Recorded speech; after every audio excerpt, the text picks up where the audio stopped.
what you threatened for.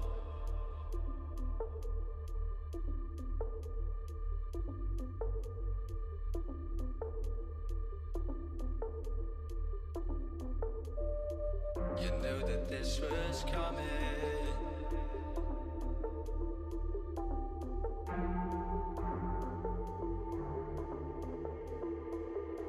Tried to fight it, but you denied it.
Try to fight it, but you denied it.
You don't have the guts anymore.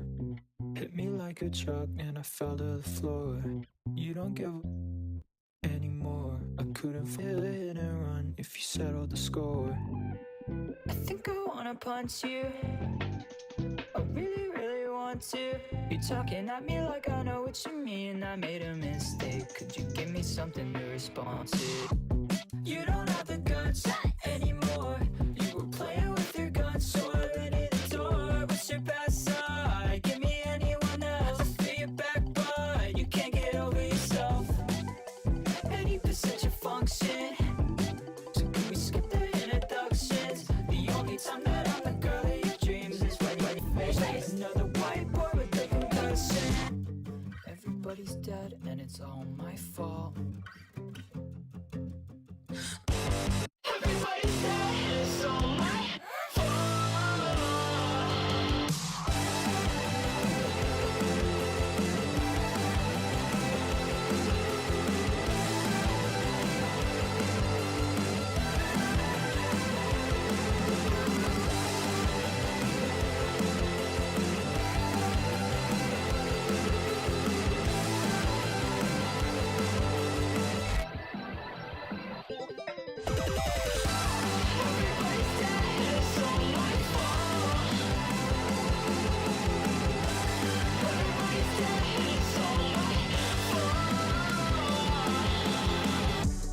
Everybody's dead and it's all my fault.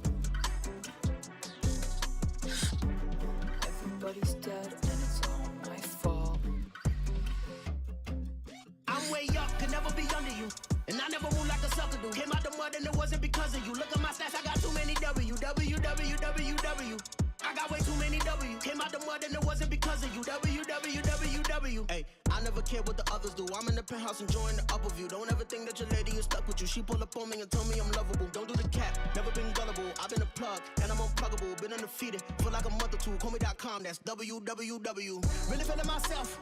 This ain't the place to approach me. I ain't never been on a shelf. I save that space for the trophies. I'm running to it, we get it and laugh. We catch a dub and we running it back. I'm like a boxer that's training to fight, cause I wake up and punching to get to the bag. I'm way up, could never be under you. And I never move like a sucker do. Came out the mud and it wasn't because of you. Look at my stats, I got too many W. W, W, W, W. I got way too many W. Came out the mud and it wasn't because of you. W, W, W, W. Well, yeah, prices keep on going well. Y'all still need to get you well. Nothing left to say, I'm well. I'm well. Hey, look at the drip, I'm looking colorful. I took a chick, kiss her in front of you. We got the win, that is a W. I ain't your twin, but I've been W. Said it before, I say it again and again. The way that I work is incredible. Do all the talking you want, I don't want to hear it. Whatever you say is incredible. Me and the losers are just not relatable. Don't call my phone cause I'm still unavailable. I've been the greatest, it's still undebatable. Breaking the records and make them unbreakable. Blazing the spot, mad clean. Hate it or not, game 7, game tie, vaccine. I'm taking a shot, I'm way up, could never be under you. And I never move like a sucker do. Came out the mud and it wasn't because of you. Look at my stats, I got too many W. W, W, W, W. I got way too many W. Came out the mud and it wasn't because of you. W, W, W, W. Well, yeah, prices keep on going well. Y'all still need to get you well. Nothing left to say, I'm well. I'm well.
y tú sabes mantener que tú no tienes miedo de tener todo poder. Me das que necesito para llegar a otro nivel. Dice por la calle que tú tienes un cojete. Vamos al espacio que la fiesta si comete. La tierra aburrida, tengo nada que hacer. Entonces prende tu cojete, la estrella quiero ver.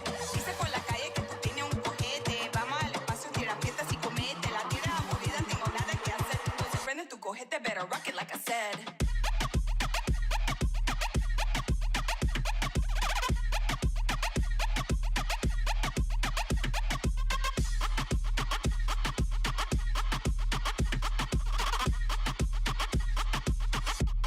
Better rock it like I said.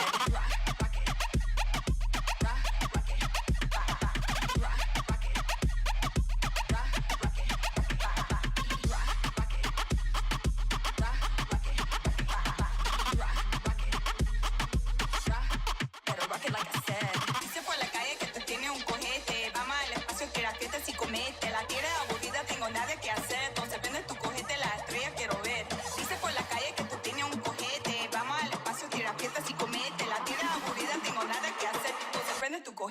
rock it like I said.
remember the time I was feeling the same. Now I got new life and I'm free from the chains. So let's fly away, look to the sky, look at that place where your dream of hitting another level never felt so free by the end of the day. That's all I pray.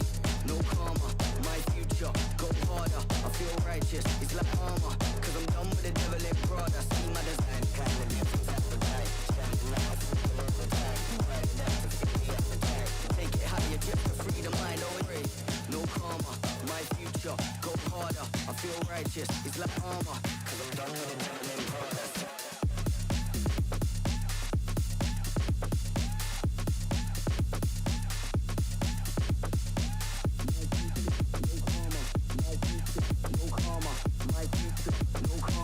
My future, no karma, my future, no karma, my future, no karma, my future, go harder, no karma, no karma, my future, no karma, my future, no karma, my future, go harder, no karma, no karma, my future, no karma, my future, no karma, my future, go harder, no karma, no karma, my future, no karma, my future, no karma, my future, go harder, no karma, no karma, no karma, no karma, no karma, no karma, no karma, no karma, no karma, no karma, no karma, no karma, no karma, no karma.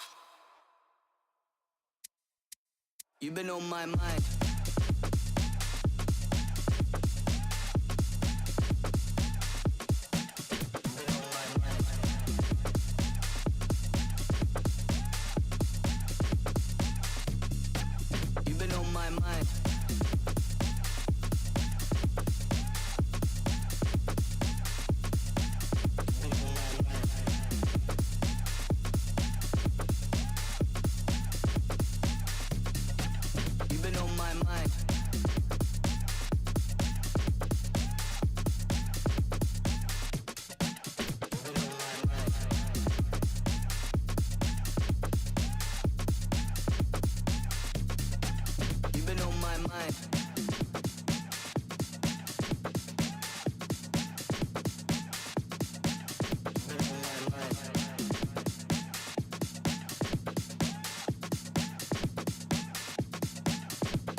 sempre torcendo pra Loud, a gente sempre torce pra Loud, a gente vai torcer pra eles em qualquer time que eles estiverem. E sobre o Saci, o Pancada é brasileiro, é sangue brasileiro, a gente vai recepcionar muito bem, mas a Loud vai bater eles na final. Eu acho que as duas maiores torcidas vai ser Sentinels e Loud, não tem como. Com certeza. Amanhã, com certeza, a Fúria vai levar, mas eu acho que vai ser pegado, vai ser um 2-1, né? Porque a T1 é forte. Você acha que vai ser 2-0? 2-0 fácil. Eu acho que vai ser um 2-1. É isso, e a Fúria eu acho que amanhã vai ganhar, com certeza. É isso.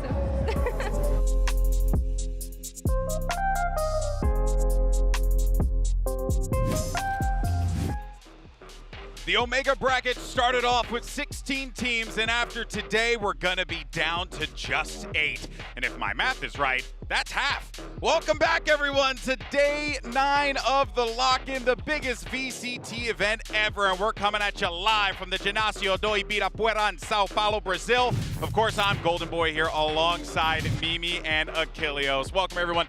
What a day we have lined up.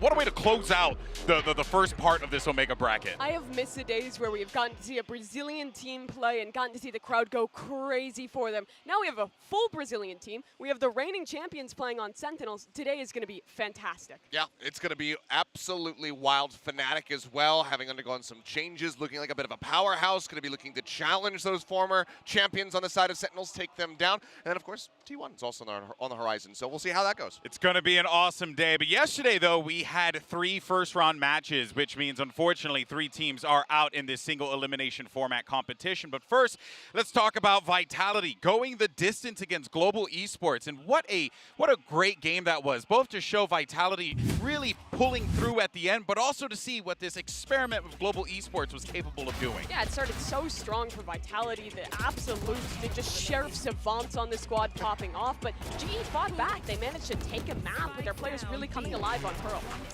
Yeah, it was a really good run back, and that's exactly what you want to see as a team that does not crumble after getting slaughtered on a first map. It was a great run back, and still a decent performance as well going into that final map of Lotus, but unfortunately GE just looks like they need a little bit more time. They had that Vitality core that's been together for a while. Then we headed on to the introduction of Foot Esports and RRQ on an international stage, and Foot was fantastic on Lotus. They looked so incredibly coordinated.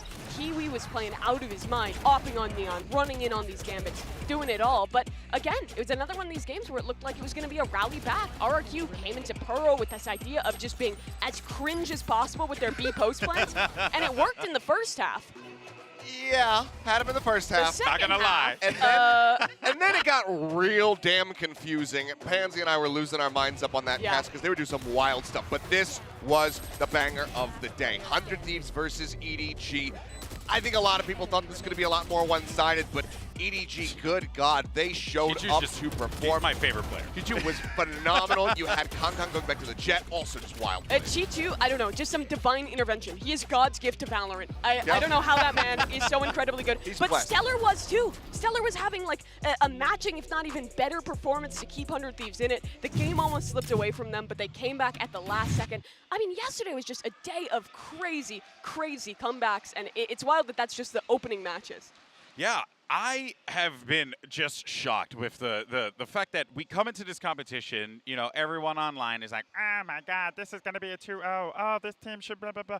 And then, that's actually just me talking. Or that. And we were really treated to some special matches, and I think we got to see a lot out of Footballists. We got to see a lot out of RQ, EDG proving that that team is definitely the pride of the Chinese region. Yeah, it's going to be awesome. But let's go ahead though and take a look at the Omega bracket and see how our Valorant pizza is filling out here, because as you can tell, we have 2 more matches today, and oh my goodness, 2 matches that you're gonna wanna just strap in and get ready for, because this is gonna be exciting. We got Sentinels versus Fnatic. That's going to be an America's EMEA clash. And then the Pacific takes the stage once again. T1 versus Furia here in Brazil.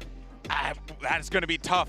It's going to be tough, Seth. It is. I mean, they're going to have that hometown crowd behind them as well. The Brazilians cheering for the Brazilians. So T1, they've got a lot to deal with. So we'll see if they're going to be up to task. Pacific has overall been looking quite strong here at this event.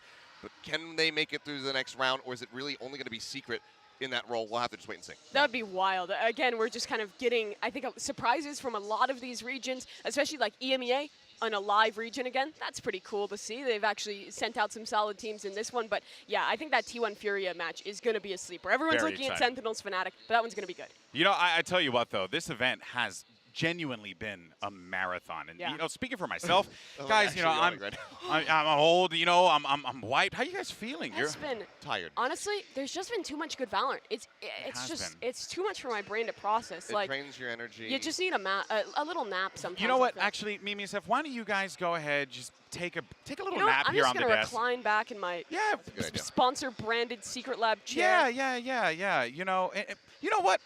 Why don't I tell you guys a little story? I never go to bed without a story. A bedtime story? Of course. I really want a bedtime story. Yes. Uncle GB, please. Well, here you go, kids. Let me tell you the story of Sentinels and Fnatic. I love this one. That's right. Here we go. It all started with Sentinels and Fnatic facing off in the grand finals of Reykjavik 2021. Sentinels went undefeated throughout the entire tournament. No one has done it ever since. Wow. Do you guys remember when TenZ had one of the most amazing performances on LAN of all time? I watched that. I hecking love TenZ. It was so good. Watch your mouth there, kid. This is the children's show. I'm sorry, Uncle GB. It won't happen again. Okay, moving on though. But here's the thing with Sentinels.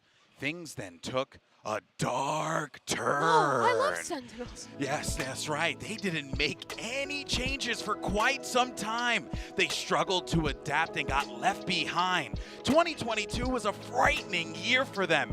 They disappeared into the shadows with sadness and despair until now. What? Uncle GB, what about Fnatic? Oh, well, I'm so glad you asked, young Sethy Surely Poo. their story was happier. Well, here's the thing. After Fnatic lost at the Reykjavik finals, they took a different path. They made moves left and right with their roster, and the strategy changed. That's right. They were favorites heading into 2022, but then they never made it to a final again. Guy out there, am I telling the story or are you? Seth, let him talk. Sorry, Uncle GB.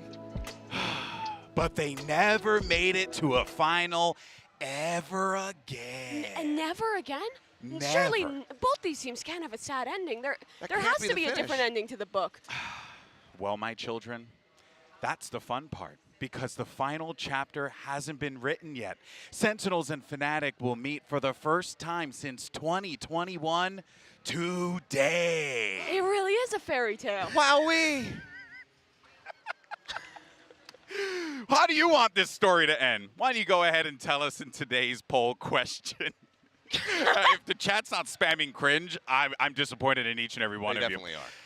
Do you want a Sentinels win? Do you want a Fnatic win? Or do you heckin' love TenZ? Or is it Durkin time? What does that mean? This Power Rangers reference. Scan the QR code and cast your vote down below. Mimi, are you serious? I'm sorry. I just proved I'm 6 years old. I still need a bedtime story. How am I going to understand the reference? How many more stories do you have in the book? That book is thick. I have quite a few, and obviously all good tales are told in comic book sans. Anyway, make sure you use the hashtags for VCT LOCK and VCT, of course, and we'll put your tweets on the broadcast.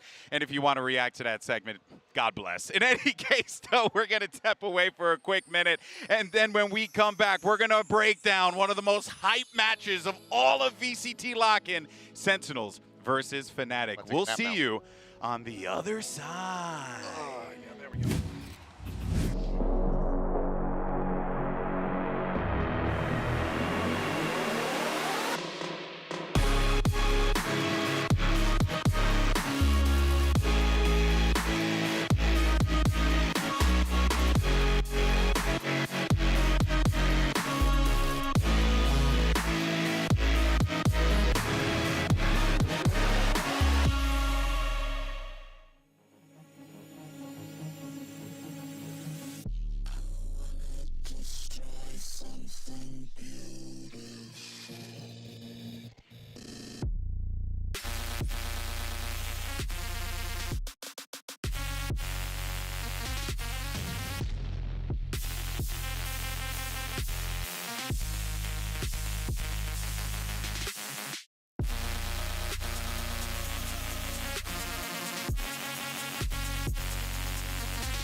welcome back to the lock-in. Let's go ahead and jump into our first match of the day. We have one that's muy picante. It's going to be Sentinels versus Fnatic, and what sucks, genuinely, is that we're going to lose one of these teams in the first round of the tournament. This feels like a cruel joke. Yeah, I mean, it's like, you know, C9, HyperX, sometimes parting is such sweet sorrow, but unfortunately, one of them's got to go. Breaks my heart. But first, though, let's talk about this new and improved Sentinels lineup. And look, folks, this is a very different team from last year. I mean, just nuts to see these names wearing those jerseys. Yeah, I mean, Sentinels, they pick up Cyclo as a coach, and they started cooking. They pick up 2 world champions in Sassy and Pancada, add that to the roster alongside Depth, alongside Zekin coming over from that set roster, and then, of course, that foundation there in TenZ. This is a very terrifying team on paper, but again, as we have said so many times about a lot of those powerhouse rosters that we have seen at this tournament, does it come together once they take the stage? It feels like for Sentinels, they finally had a switch in mentality. For all of 2021, the story was the culture is bad. This team isn't trying enough. They're not getting enough coaches. They're not adapting to the meta. Yeah. That was what everyone was saying about them. And the organization completely switched for 2023. They started with the coaches. They built from the ground up, picked up players one by one, and are assembling a completely new roster with a new culture from scratch, which is bound to have brand new expectations. Yeah, and also there was, we had an opportunity to talk to TenZ, and this is what I thought was really fascinating about this, because one of the things that I asked him was, did you just get on this team because, you know, you're heckin' TenZ?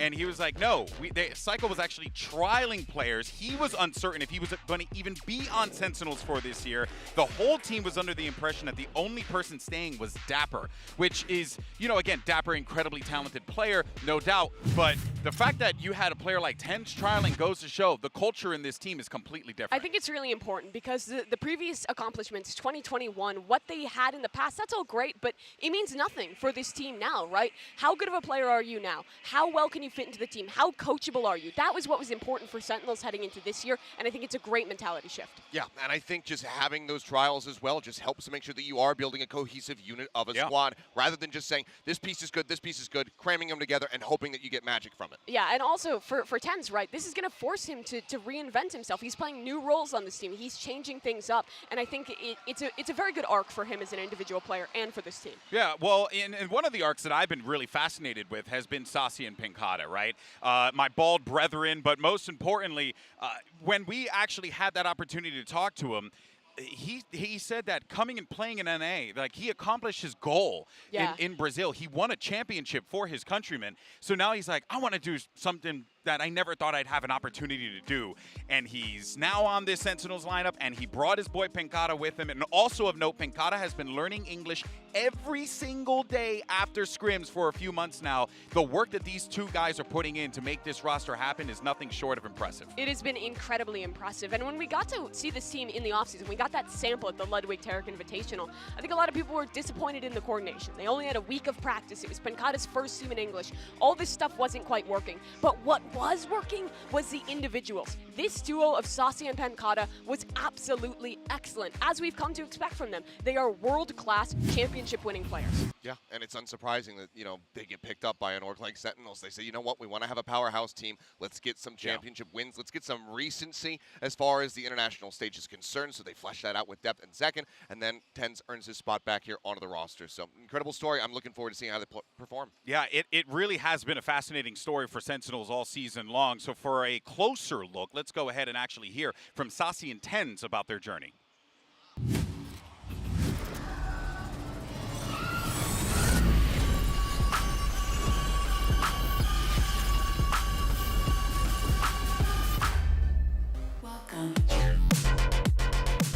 Oi, meu nome é Sassy, eu sou o iniciador e jogo pela Sentinels. Meu time basicamente é composto pelo Brian, né? O Brian é o Pancada, eu sou parceiro dele desde a Loud, a gente já ganhou bastante campeonatos juntos. Então ele é o cara mais calmo do time, ele é o pilar. TenZ e o Zekin, eu gosto de falar dos dois juntos porque eles têm uma personalidade muito parecida. Eles são mais brincalhões, eles são os mais novos também, e normalmente são os caras que têm mais mira. Então é bem engraçado jogar do lado deles, eles estão aprendendo bastante. E claro, tem o Def, que é o capitão. Ele é o cara mais centralizado, vamos dizer assim. Então ele passa as causas, ele passa a calma, então ele tem uma sabedoria muito grande e dá pra confiar nele bem fácil. Vai ser um sentimento muito misturado, né? Jogar na frente da torcida brasileira, principalmente agora que eu tô numa organização americana, mas eu acredito sim que eles vão torcer por nós, principalmente por mim, pelo Brian, e apoiar nosso time durante o campeonato. Eu acho que sempre foi um sonho meu de jogar num time estrangeiro e finalmente estou aqui agora. E o que eu estou experienciando é que a cultura é muito diferente, isso é bem legal. A gente tem um canadense, a gente tem um britânico, tem 2 brasileiros, aí tem um americano. Então as personalidades, a gente meio que aprende um com o outro. Então tá sendo uma experiência bem bacana. Eu tô muito ansioso para ver a gente dentro do stage. Hello everyone, I am Tens. I am a player for Sentinels. I play the role as an operator, but also play as a flex. The difference between this iteration of Sentinels and the past iterations, this one is definitely more structured. We have a foundation of how we want to run the team. So we have lots of coaches and everyone has a defined role. We have a lot of protocols as a team. Previously, Sentinels had a pretty good record against Fnatic, and hopefully we can keep that up, but I know they actually revamped the roster, and they're considered quite a super team in the EMEA division, so we shall see what happens. I hope we have a good match, and we can show what we're both capable of.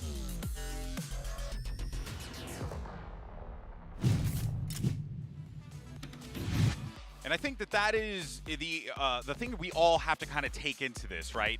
This is not the Sentinels of the past. Sure. This is a completely different team.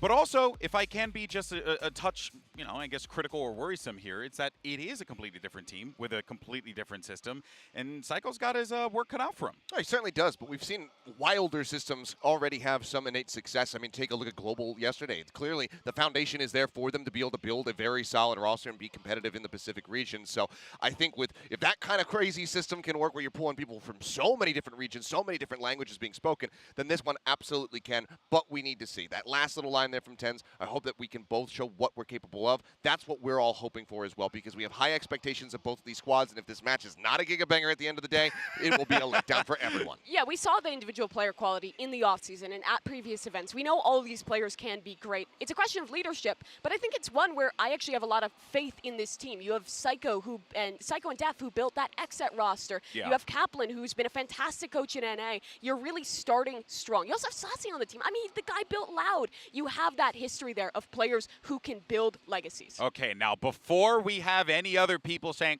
this desk is too biased toward Americas. It's just GB. Because we know it's going to happen. It's time to talk about the powerhouse juggernauts from EMEA. That's right, baby. I'm talking about Fnatic, because this is a squad that is always at these international events. The skill on this team is absurd, and Mimi, look, they've had some highs and lows, but we know that they can reach those heights. Yeah, you talked about it in your little story time earlier, but Fnatic in 2022 had a rougher time, right? They were always looking fantastic online. We always had expectations above the world for them. They made it to LAN, they always did well, but they never did great. They never lifted a trophy, and that's what Fnatic has always been built for. Yeah, I mean, unlike Sentinels, the iterations of Fnatic have always been stronger and stronger as time has gone on, but they still have not been able to achieve what we have set the expectations to be. You know, that second place. And also for themselves, too. Yeah, sure, of course. I mean, think about how many times we've heard boasters say, my expectation for this roster is lifting a trophy. Yeah, exactly. And so far, they haven't been able to do it. But now, they've made some changes. You've got Leo coming into this roster. Chronicle, an absolute legend of the sport, also joining this squad. It is stacked top to bottom. And maybe this is finally the time that they will be able to lift that trophy. You heard it from Tens. This is Super Team versus Super Team. This is some of the absolute best players that EMEA has to offer. Yes. Chronicle, a champion in Berlin, a support player that helped Gambit reach their heights. You have Leo, probably one of the most hyped up support players around. His time in Guild playing Initiator was fantastic. This feels like the right Fnatic to finally lift a trophy. Yeah. But they still have to get there, because we say this most events we see this team. But it's like, I feel like coming into this one, I'm a believer, man. I want to be a believer because you always want to believe. I know, but you know what? I always got to believe in my boy Poster. But here's the thing. Unfortunately, though, we do have an update about this match that we do need to address. There is a statement that should have gone out as well. But, of course, the health and safety of our players and staff at VCT LOCK is our highest priority. After taking a self-requested test, a member of Fnatic unfortunately produced a positive result. In the event a player returns a positive result for COVID-19, but feels well enough enough to compete and chooses to play, the affected player will play the scheduled match on a LAN network build in the quarantine facilities. Now, the player who tested positive will compete from that isolation room, while their teammates and the opposing team will be competing here in the venue. Of course, the order of the matches is very important. The order of the matches on this given day did not change. Everything's fine. Like, we're going with our matches as scheduled. But we did want to let everyone know that that is unfortunately the reality here. So even though that is an issue, it is still good that they will be able to play with their full team. Yeah, and I think it's important to note that they did choose, they wanted to go forward, playing with their starting Yes. 5. They feel well enough to do that, and that's what we want. We want to see both these teams at full strength. Yeah, but now we put the spotlight, though, on the new additions to Fnatic. Two, I mean, I keep using this word, but heavyweights that are coming in here to line this up. I feel like I'm just talking about Brock Lesnar on repeat over and over again. Leo and Chronicle look fantastic. Coming into this lineup, they are going to be so scary, Mimi. Yeah, what has Fnatic been missing in the past? It's always been critique of their support players, of the backup line. We always know Boaster's going to make calls. We always know Alpha and Durka are going to pop off. But what they've needed is an all-star support squad, and I think that's what they picked up in the offseason. I mean, again, Chronicle, absolute legend of the game, and it's a shame that, you know, much like the rest of that Gambit Core, we haven't been able to see them on an international stage here until today. But now he's on such a powerful team, and if he can still have those wild impacts, those crazy aces, if you remember that bind play from him, then this is going to be an absolutely terrifying match for Sentinels to go up against. Let's go ahead, though, and set up a matchup, shall we? Sure. It's a thing that we like to do on the desk because we enjoy a good narrative, and the ones that we're going to be talking about here, TenZ and Durka. Yep. Durka, probably one of my favorite players. I'm trying to get him to 200,000 followers. We have to make this happen. But now you also have TenZ, who, on the other side of it, is coming to this with so much hype, but I feel like we're just seeing a different version of him here, Mimi. Yeah, these two guys were in early Valorant. They were the icons of the game. TenZ and Durka at Reykjavik. They were probably the two best individuals that we got to see there. And they faced off in that grand final. It was a fantastic performance from both of them, but so much has changed in the nearly 2 years since then. Yep. I mean, TenZ is going to be playing the flex role. He's still opping. Durka, he's stuck to similar roles, but his performance has stayed the same. He also got rid of his hair. He's joining in with GV. Hey, yeah, lots of changes. Bald buff, baby. It's a real thing, TenZ okay? is blonde now? TenZ is, like, so much has changed. You know, he's in his edgy era right now. All right, well, look, guys, for more on this new Fnatic lineup, let's actually go ahead and hear from Boaster and Leo about Fnatic.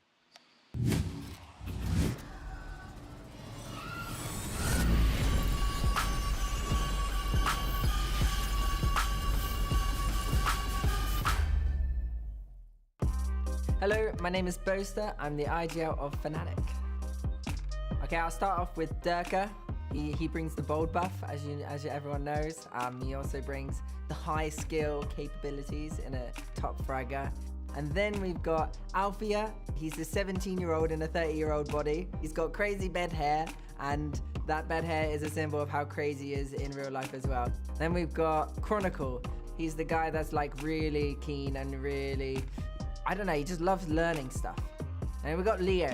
Now he's the comedian of our team, like always making jokes and always laughing, you know. He's very flamboyant and very excitable. Hi, I'm Leo and I play for Fnatic, and my role is initiator. I think chemistry plays a huge part in a team. If you're not getting along outside the server, it's gonna be very tough to have trust in game. Obviously there's a situation where the team still has success, but in the off-season we've been enjoying company of each other outside the game more than playing. But now we're really in the focus zone and building up the trust in game also. Yeah, I'm not gonna lie, with Leo and Chronicle, we got 100% LAN win rate, so that's unheard of for Fnatic. We're normally losing, so don't know what's happened there, but if we can keep that momentum, then I'm gonna be pretty happy. Having both as an ideal is he puts a lot of work in, which I admire. That's what you want from your leader in the team. I'm feeling super confident for this event, and I'm super excited for everyone to see what we've been cooking up. I want to put on a great show for the Brazilian fans in the audience and for all the people watching at home as well. I really want this to be a really fun tournament for us. We hope to do you proud, and you know, let's go Fnatic.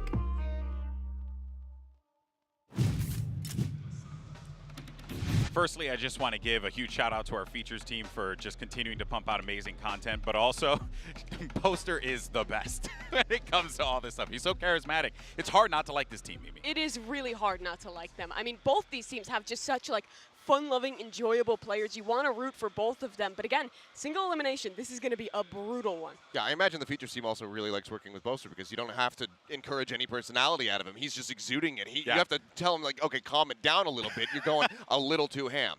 I know, and that is why we love Boaster. That's why we love this Fnatic team, and we're so excited for this matchup. But we're going to take a quick break. Our first match is going to be coming up in just a few minutes. Don't go anywhere. It's going to be awesome.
Earlier on in the show, we took a poll and asked you wonderful people, how do you want the tale of Sentinels and Fnatic to end? And found out that the results are in. Let's actually see if it's Durkin time. It's going to be a Hack and Love 10. Yep. Okay, I'm just going to say, Valorant community, hello, it's Durkin time is like the best thing ever, all right? Why is it only 9%? Actually tilted. Because most of the people watching this, they don't know what Power Rangers is, much like Mimi.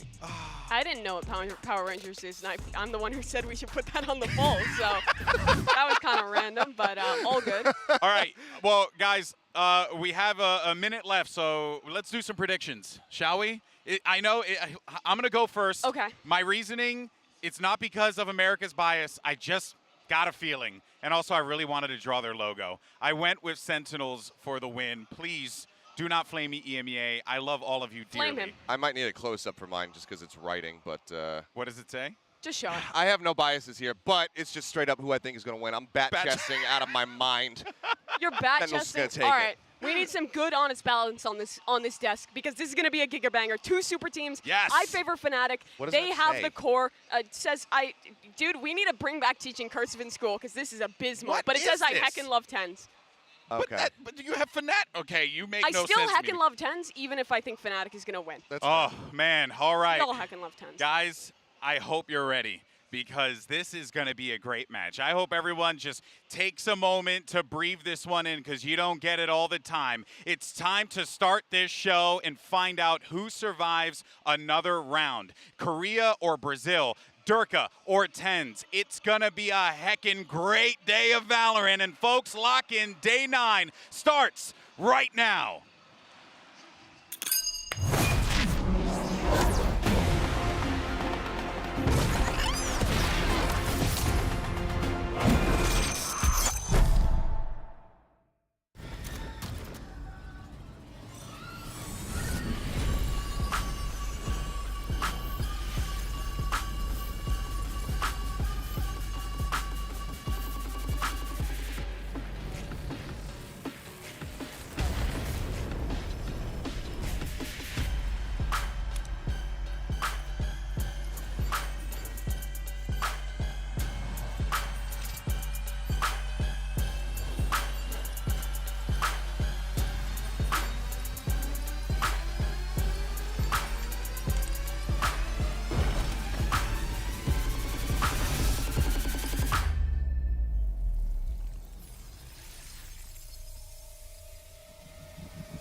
and you might need to check your pulse because you could be dead. This is what it's all about, baby. Sentinels versus Fnatic, a clash of titans here in the first round in our Omega bracket. And Mimi, I am absolutely excited. It has been 635 days since we have seen these two teams face off. Now we've got new players, a new meta, new expectations, and they're back on stage again. And this time, only one of them can continue with their tournament live. And it's such a shame to have to lose somebody here right off the rip between these two, but it just hopefully means that they're going to be fighting tooth and nail because they do not want to go home. This is, you know what, to quote, and I make this reference oftentimes, but to quote one of the greatest commentators in professional wrestling, good old JR, Jim Ross, this is going to be a slobber knocker, okay?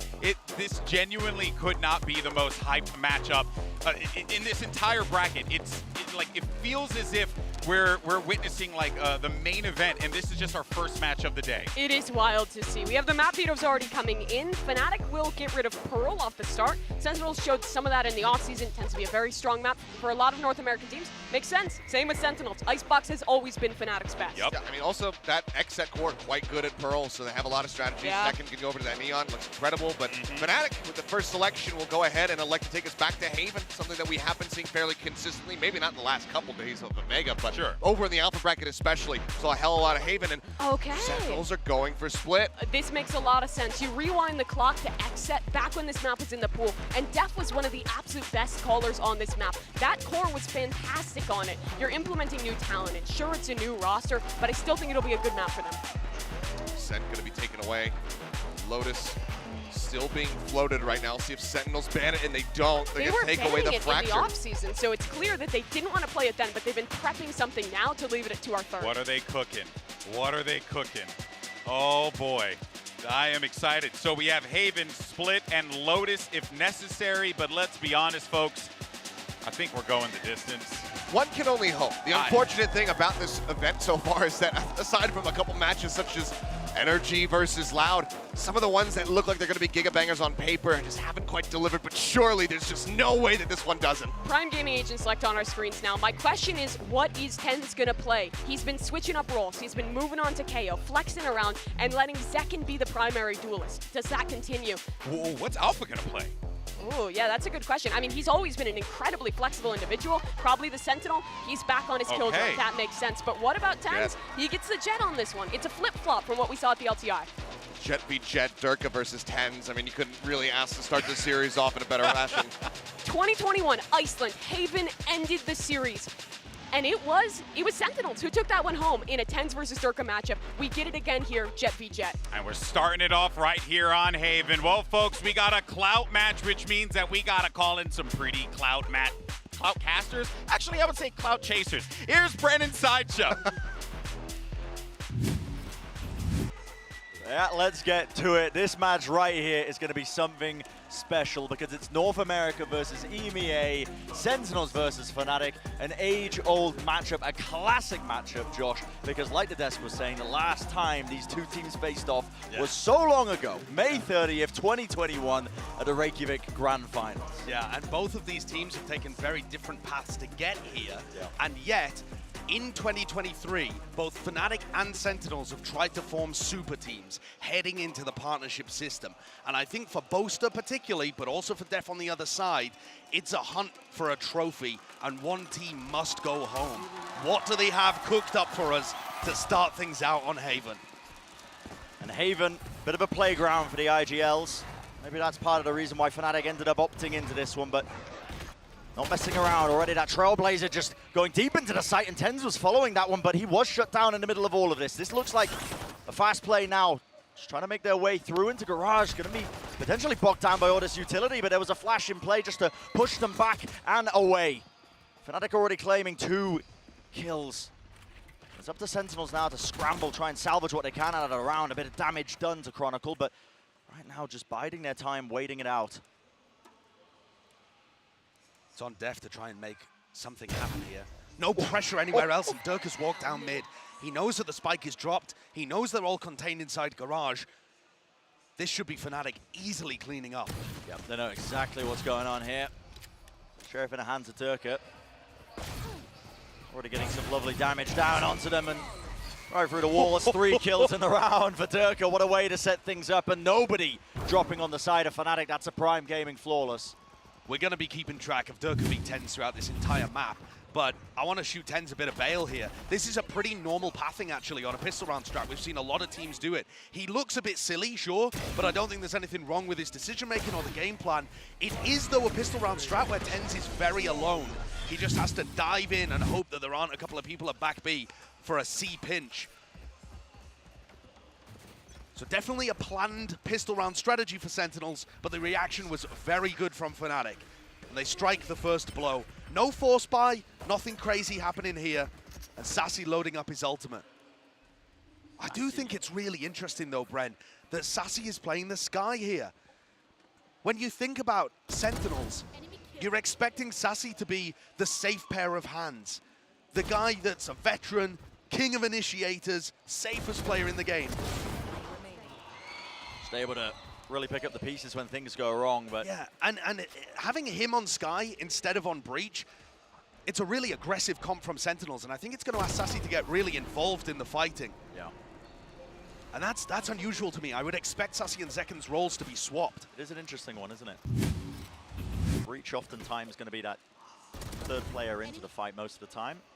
By the way, I mean, Durka is just farming up so many of these kills that he's got his ult. Yeah, he's up to his ultimate already, so the economy could not be in a better spot for Fnatic. They've also got a bunch of rifles heading into this round anyway, so again, I think they're going to let Sentinels set the pace. Sometimes on a bonus round, you'll see the defending team do something really aggressive, and Fnatic were known for pushing down into a lobby pretty heavy on the defense, but Sentinels comp should be setting the tempo. It's rifles across the board for Fnatic, so manage their economy well enough that they're going to be even in terms of those weapons against Sentinels. Durka's feeling it. Yeah, he is. I mean, the Dash active right now, looking to try and take an early fight. He sees the head. What is that? Rolling back the years with that one, Dev. Straight through the wall. I mean, just a little juggle and a shot. That's all it took. Trailblazer now going to be trying to what a great nanoswarm. Yeah, it breaks it, right? It does. It breaks any kind of utility that is channeled. So if you've got a Sova, it breaks the drone. If it's, you know, Sassy there, Trailblazer. And that allows Alpha to keep his turret up. They don't spam it through the wall. So map control advantage to Fnatic, but they're still 4v5. And they've got a good read that this is ending A. With a stack in the play that they've got currently, making sure that every option's watched for. Look at that crossfire. I mean, they've just got so many layers to this. But also, Leo pretty heavily committed in short. Yeah. Quite wide. It's going to be a fault line. Now to stun as well, so Leo can't see too much. Does have that dart, but does he want to use it? Aftershock into the corner, a bit of spam. Just finds his targets! Wow. Beaming them down, and it's pure instinct play. 3 kills from Leo, who's just anchoring that position. But it is down to Alfie in this 1v2. Spike gets planted, finds the kill. Smoke dissipating at just the wrong time for Zekken. And now he's backing away. Ten's holding close to the angle on Graffiti, and he just found it anyway. Right to the side there. Ever so slide off angle to get that one. So Sentinels are on the board, but they did end up losing 4 of their players in that round. Yeah, it's damaging to the economy for sure. But I think with Durka being dominant in the first couple of rounds, Tens instantly fires back. The heroics from Leo are incredible here, and he's definitely a player to keep an eye on. But what we didn't spot was that the actual sighted itself coming from long, Tens was able to get all of that utility and push forwards. Yeah. I thought the economy would be looking good here for Fnatic, but they're choosing not to commit off the back of Durka's knives. They must have bought up a little too much. Not something that I had realized looking at round 3. I thought they were going for a bonus. Yeah, it looked that way, didn't it? Had enough spare cash maybe to make the purchase, but like we said earlier, Durka built up to these Blade Storms. Wasn't able to get too much done there. In fact, I think the dash that he activated, it does fade away. Not going to have that available to him. But slow and steady is the game plan for both of these sides. And Durka's making a bit of a read here that the play's going over towards C. And you can see that both teams are kind of mirrored in terms of their rotations. Durka's got a nice idea about it. Maybe Def's going to try and create a bit of pressure in B, but this is ending with a C split, and they're going straight into the shorty. Durka with a bit of revenge. What a kill to find. Javier, oh my goodness. Just walked away from the door for about a moment. Could have found an easy kill with a shorty, but he will fall. Now a A lot of flashes just being committed into the back of the site. Clears that one down. It's going to be a plant as well without too many problems. Util chipping him forwards, but TenZ is quite isolated now. He's holding the back of the side by himself, and that fight at the flank was imperative. Durka wins it out. A little bit strained in its approach. TenZ with the updraft play. Aftershock as well. Leo just trying to trade it out, swinging through, and TenZ still claims 3. Down to Durka now.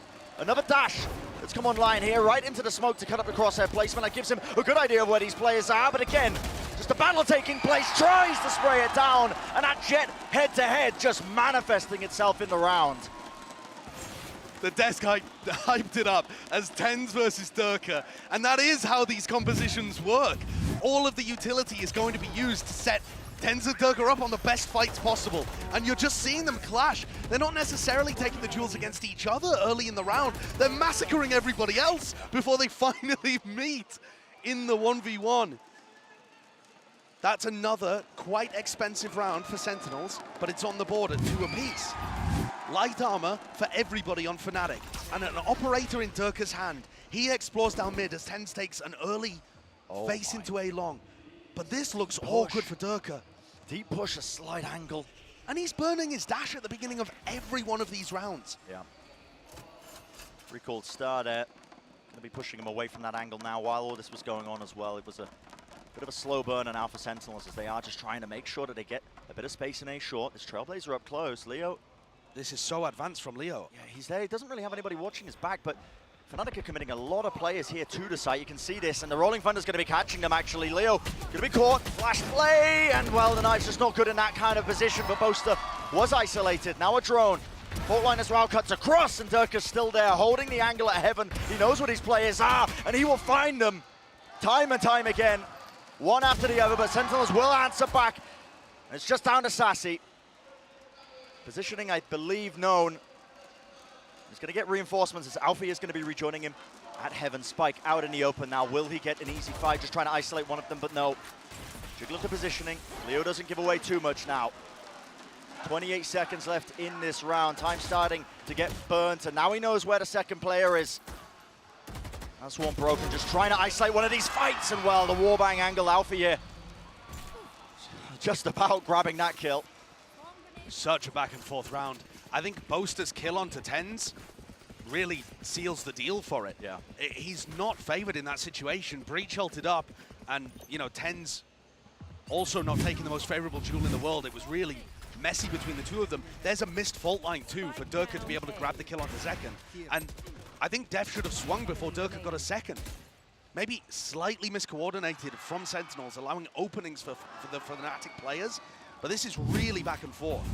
But this is where you now see, Bren, the economic damage that was done earlier, because Sentinels only lose 1 round and they're dropped down to an eco. So left to stew and think about what they really want to be doing in this round here. Looks like they are just trying to slowly push towards the B side. Trailblazer gets a decent amount of information. Dash forwards by TenZ there. That's just trying to even get this plant down as an aftershock. So TenZ, yeah, is going to be paying for that one with his life. A bit of, again, spam from the Phantoms at play. Tap onto the spike. Close plant positions being played here by Sentinels. Going to take a miracle for them to just get much else with it. Yeah, a bit of jumping and running and gunning from Leo. But already the spike just being stuck through all of this pressure. They didn't have the weapons or the util to be able to push them back. But ultimately the goal of Sentinels there was to just try and get a couple of kills, maybe as well that plant, so they can start building up the bankroll once more. What they have done, though, is fed the Fnatic ult economy. So Chronicle's got his ult online, Leo now with the Hunter's Fury too. And that means that this round coming up, round 7, is going to be massive. I think a lot of ults are going to get used, and if Sentinels lose it, they're back down onto another eco. This is a must-win round for Sentinels, I think, in order to get the first half off to a good start. Alpha, by the way, has picked up the operator now, over on C. And a deep dash from Durka. He's not wasting any time, is he? He has a deep dart as well, a set play, but Tekken up close and personal within the cloudburst. Takes out the threat of Durka. But a pincer attack as well. Boaster was trying to make the most of the chaos. Pushed up into, oh my goodness, into A lobby, and he's even finding a couple of kills of his own, potentially. No, ends up going down before he could claim the second. The trade was there. The timing's so messy there from Fnatic. I understand that it's a set play, but Sentinels had a lot of windows with which to reinforce their position. Alpha, yeah, missing that shot. Very wide swing.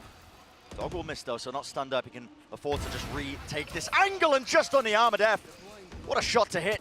Giving him just nigh a pistol, but now you're going to see already pushing through this one with the rolling thunder. The ultimate to try and clear it away, and the players had to vacate.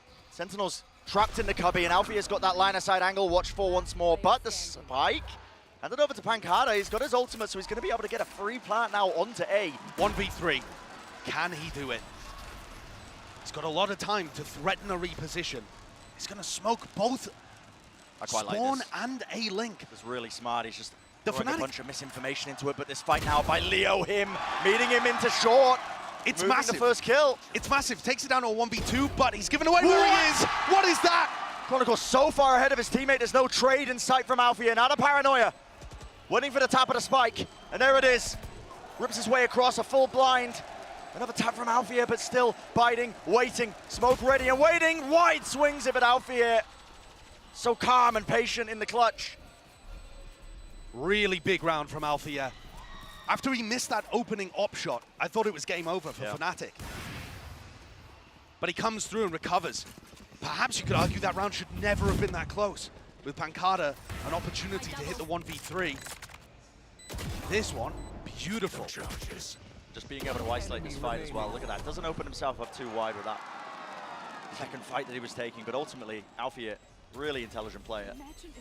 And this has brutalized the Sentinels' economy. They're going to be kicking themselves for that. Because like I said, that one decided which way the momentum was heading in the series so far. And Sentinels now are just down to stingers. Yeah, disrespecting that utility that was going through into A lobby. Oh, he knows.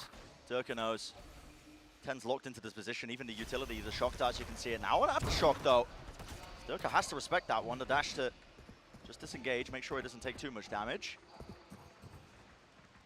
Stingers can still be deadly if Durka gets caught out here by a flash. Damage. The flash actually doesn't connect onto Durka. Still there, ready and waiting into the corner. Updraft play, and wow, 10's makes the most of it. A bit of whiffage there from Durka, holding in a very aggressive angle. And now that they're in a 5v4 post plan, Def might choose to use his ultimate. Okay, there you go. Lockdown, place down, lockdown for a lockdown. How are you getting these kills? With the guns at hand, all up to Sassy. Stinger in his hands, tries to whip out the pistol, but already being swarmed by the players now. The lockdown. Destroyed. Not a problem. Yeah, no issues whatsoever. And a ton of time on the clock anyway, even if they had all been detained.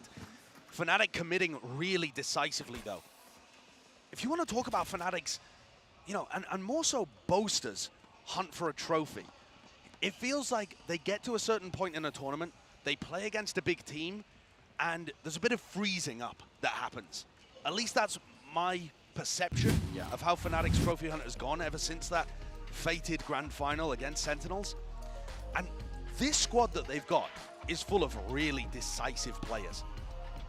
Durka and Alfia are more than happy to make mid-round playmaking, and so is Leo. Chronicle, the only player on Fnatic's team to have hoisted a trophy, knows what it takes to win. And I feel like so far Fnatic are making very quick decisions. They're not freezing up, they're not choking. They are adapting to everything that Sentinels is throwing at them. And this is a difference maker from previous iterations of Fnatic that we have seen. You know, they've spoken many times in the past about, you know, being, you know, quite a well thought out team in terms of how they play, but a lot of set plays and a lot of waiting on boasters' calls. Definitely. Not having that much, you know, independence in terms of making those quick adaptive plays in the middle of rounds when you get a bit of information. But this is a roster that is stacked with that either veteran presence talent or talent that are very independent and willing to make those quick reactive calls. And it must be mentioned too that both Fnatic and Sentinels have not been together for very long. These teams, of course Fnatic, the core was still there of those three players, and Sentinels blending a couple of different cores together, but in terms of practice time with these two rosters, they've only been in the server together for about 2 months. So things should still be a bit rough and ready. But so far we're seeing some really nice ideas and a lot of high caliber players. The Nano Swarm that was placed early there, that's to try and push back a potential play from the opposing Jet like Durka here. He's pushed himself up onto this angle and brought down to 57 health, but still wants to take the angle. And look at how much freedom that gives the rest of Fnatic. 4 players over towards B, Garage, and C. because Durka just knows that this is fine. Yeah. I mean, he's actually on such a tight angle that Pancada could slip past him. I don't think Durka quite realizes that somebody's to his left. But he will watch it when they start to cross into this. Now, Trailblazer, here's the dog. This can give him a good idea of it. Okay, chooses to vacate. Doesn't want to hold that angle, a bit too risky for him, but... And I like this from Sentinels, contacting into A. Their composition has a lot of utility, but by contacting, Fnatic feel confident enough that they aren't rotating anybody over to A just yet. Boaster's hanging around for a little bit, now only just starting to make his way over. They might not be ready for this A explosion. Risky maneuver that could be played there. The stun is going to force Durka to not be able to scope in now. He can't really help them out, but already Boaster's trying to at least relieve some of that pressure, but the spam into hell catches onto Durka, the common angle that he was playing. 2 players of Fnatic falling, including Chronicle, make that 3. Leo opens himself up so wide there. Unfortunate timing with the smoke just fading away. What an answer by Sentinels off the back of that timeout today. We're talking about what they wanted to do differently. Perhaps that was part of it, what they were discussing, the contact play to make sure that Fnatic didn't have as much information to work with, that they couldn't rotate effectively. Yeah, I think at this point, that's got to be credited as a really nice IGLing call by Def. I think the idea of just using that single piece of utility to push Durka away and recognizing that reinforcements don't come that quickly, it's something that I've always loved about Def's calling, is that he mixes in those contact attacking rounds with big explosive executes. And remember that on Xset, he was mostly doing the calling and the micromanaging on the attack side. He kind of split duties with Arin. And there were some tournaments where the attack side calling from Xset looked phenomenal. And there was some where it was a little shaky. But when Def's on point, when he has a read on a game, it puts so much pressure on the other team. There's a bit of frustration there showing from Boaster, despite the fact that they're 6-3 up. But they're still only 1 round away from getting ecoed themselves. This whole time, the economy has been on a knife's edge. Oh, it's been back and forth, hasn't it? Neither side really being able to build up any sort of money in the bank. Now Boaster this time taking an aggressive approach, just pushing deep into A lobby. There's a smoke at the back of it and that dart, so he does have peace of mind that nobody was pushed back. Spam now, and it's the same play by Sentinels. They're just looking to see if they can apply some of that pressure into Garage, break the doors, break the util. Should be able to hear that turret close as well. And their goal is going to be to break that. All of that A-lobby utility and Boaster spamming is trying to fake that Fnatic have multiple players pushed up towards A-lobby. This dog is going to notice that either there was nobody there or they've all dropped back. And look at how Fnatic react now. Instantly off the Trailblazer, there's 3 players at A. Do Sentinels commit? Or do they turn it into a fake this time around? They're worried about that contact play. So this drone, oh, it's just mistimed, isn't it? This drone is useful for Fnatic, but it gives Sentinels a great timing. They can just walk through after this. And they're going to be taking it. They know off that big piece of util and the dart being committed. Yet still Fnatic are holding with players close. There's a Seekers now. Fault line through, that's just going to be used in response to try and slow them down. Even the flashes, Tens can't quite see a thing. Even beefed his flash for his own dash coming through, trying to spray it down. Boaster does help them out a bit. A running gun in action. Okay. 3 kills for him. And just backs away, rotating around. No time on the clock. Tens. Percentage play now knows that there's not a chance in hell of him winning this round, so just has to save the rifle. He's going to get a backstab on Boaster here, but Boaster's already done the damage. Yeah. Amazing defensive calling, and also, he's playing so much more aggressively in this game than I've seen from Boaster. And the difference maker there, honestly, was Boaster fighting really hard for it, but Chronicle actually helping him out with a util. Sure. That was the difference maker when Durka was holding that just by himself previously.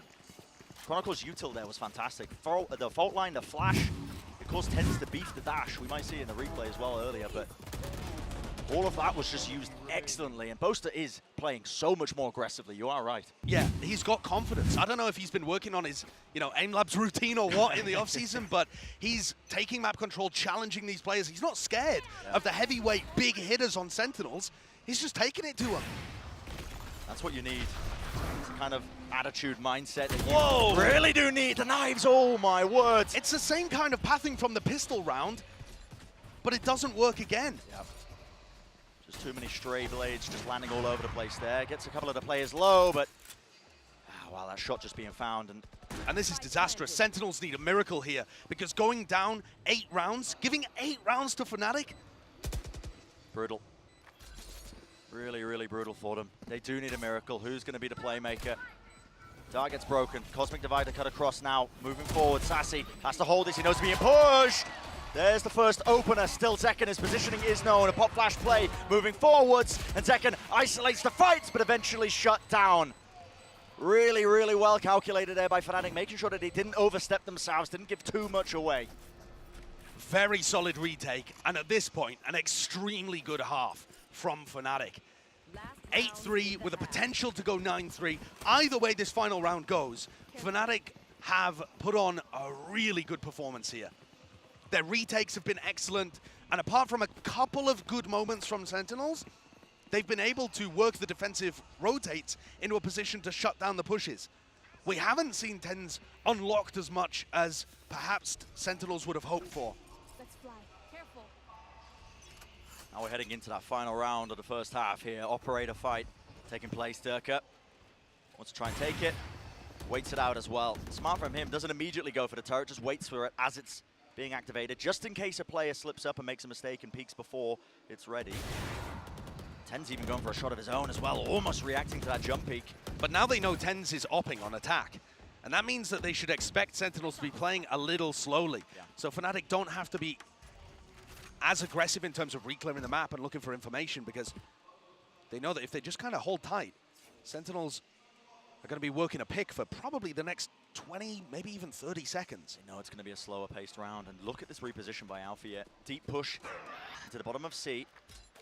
An area to map, honestly, that hasn't been explored too much by Sentinels. When they've been going for these C hits, oftentimes it's through Garage, so this could be a really valuable backstab position if they decide to go for the C hit, which right now just a contact play, breaking that alarm bot, but the positioning is going to be known now with 40 seconds remaining. Durka looks down the one angle. Still going to be holding it down. Rolling Thunder to push him back. Wants to take the shot before it goes through, but there we go. The extra layers that I was talking about earlier. Alpha locked and loaded.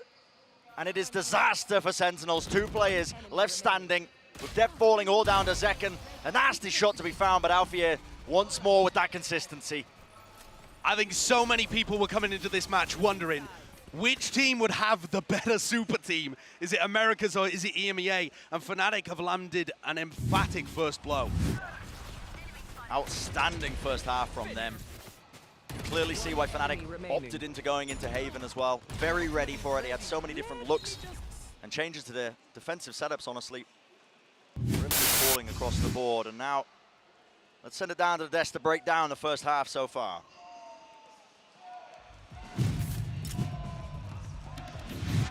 Thank you so much, Brennan Sideshow. What a half for Fnatic. They look absolutely filthy. I might need to take a bath. Yeah, I mean, they looked incredible in that half. The defensive-sided calling from Boaster was great. But what impressed me most was their ability, even when their initial plan failed, to come back and still be able to win out rounds. And I wanted to take a look at round 7, because this was a really cool idea that I think they pulled out with this gambit. They switched the off over to Alpha and had Durka dashing into mid off of a stun, a dart coming through lobby, and that Sophus Hunter's Fury. Wow. It's quite a good idea, but he got punished by Zekken. It looked like Sentinels was going to be able to win this round, but Fnatic in the mid round had a good adaptation. And a lot of that was Boaster's aggression. The casters talked about it. He gets up, he gets his, and he sets his team up for this really strong retake back into the C side. Sure, Pankata got things closer to clutch, but overall, Fnatic had control of that half, and Boaster's calls were solid.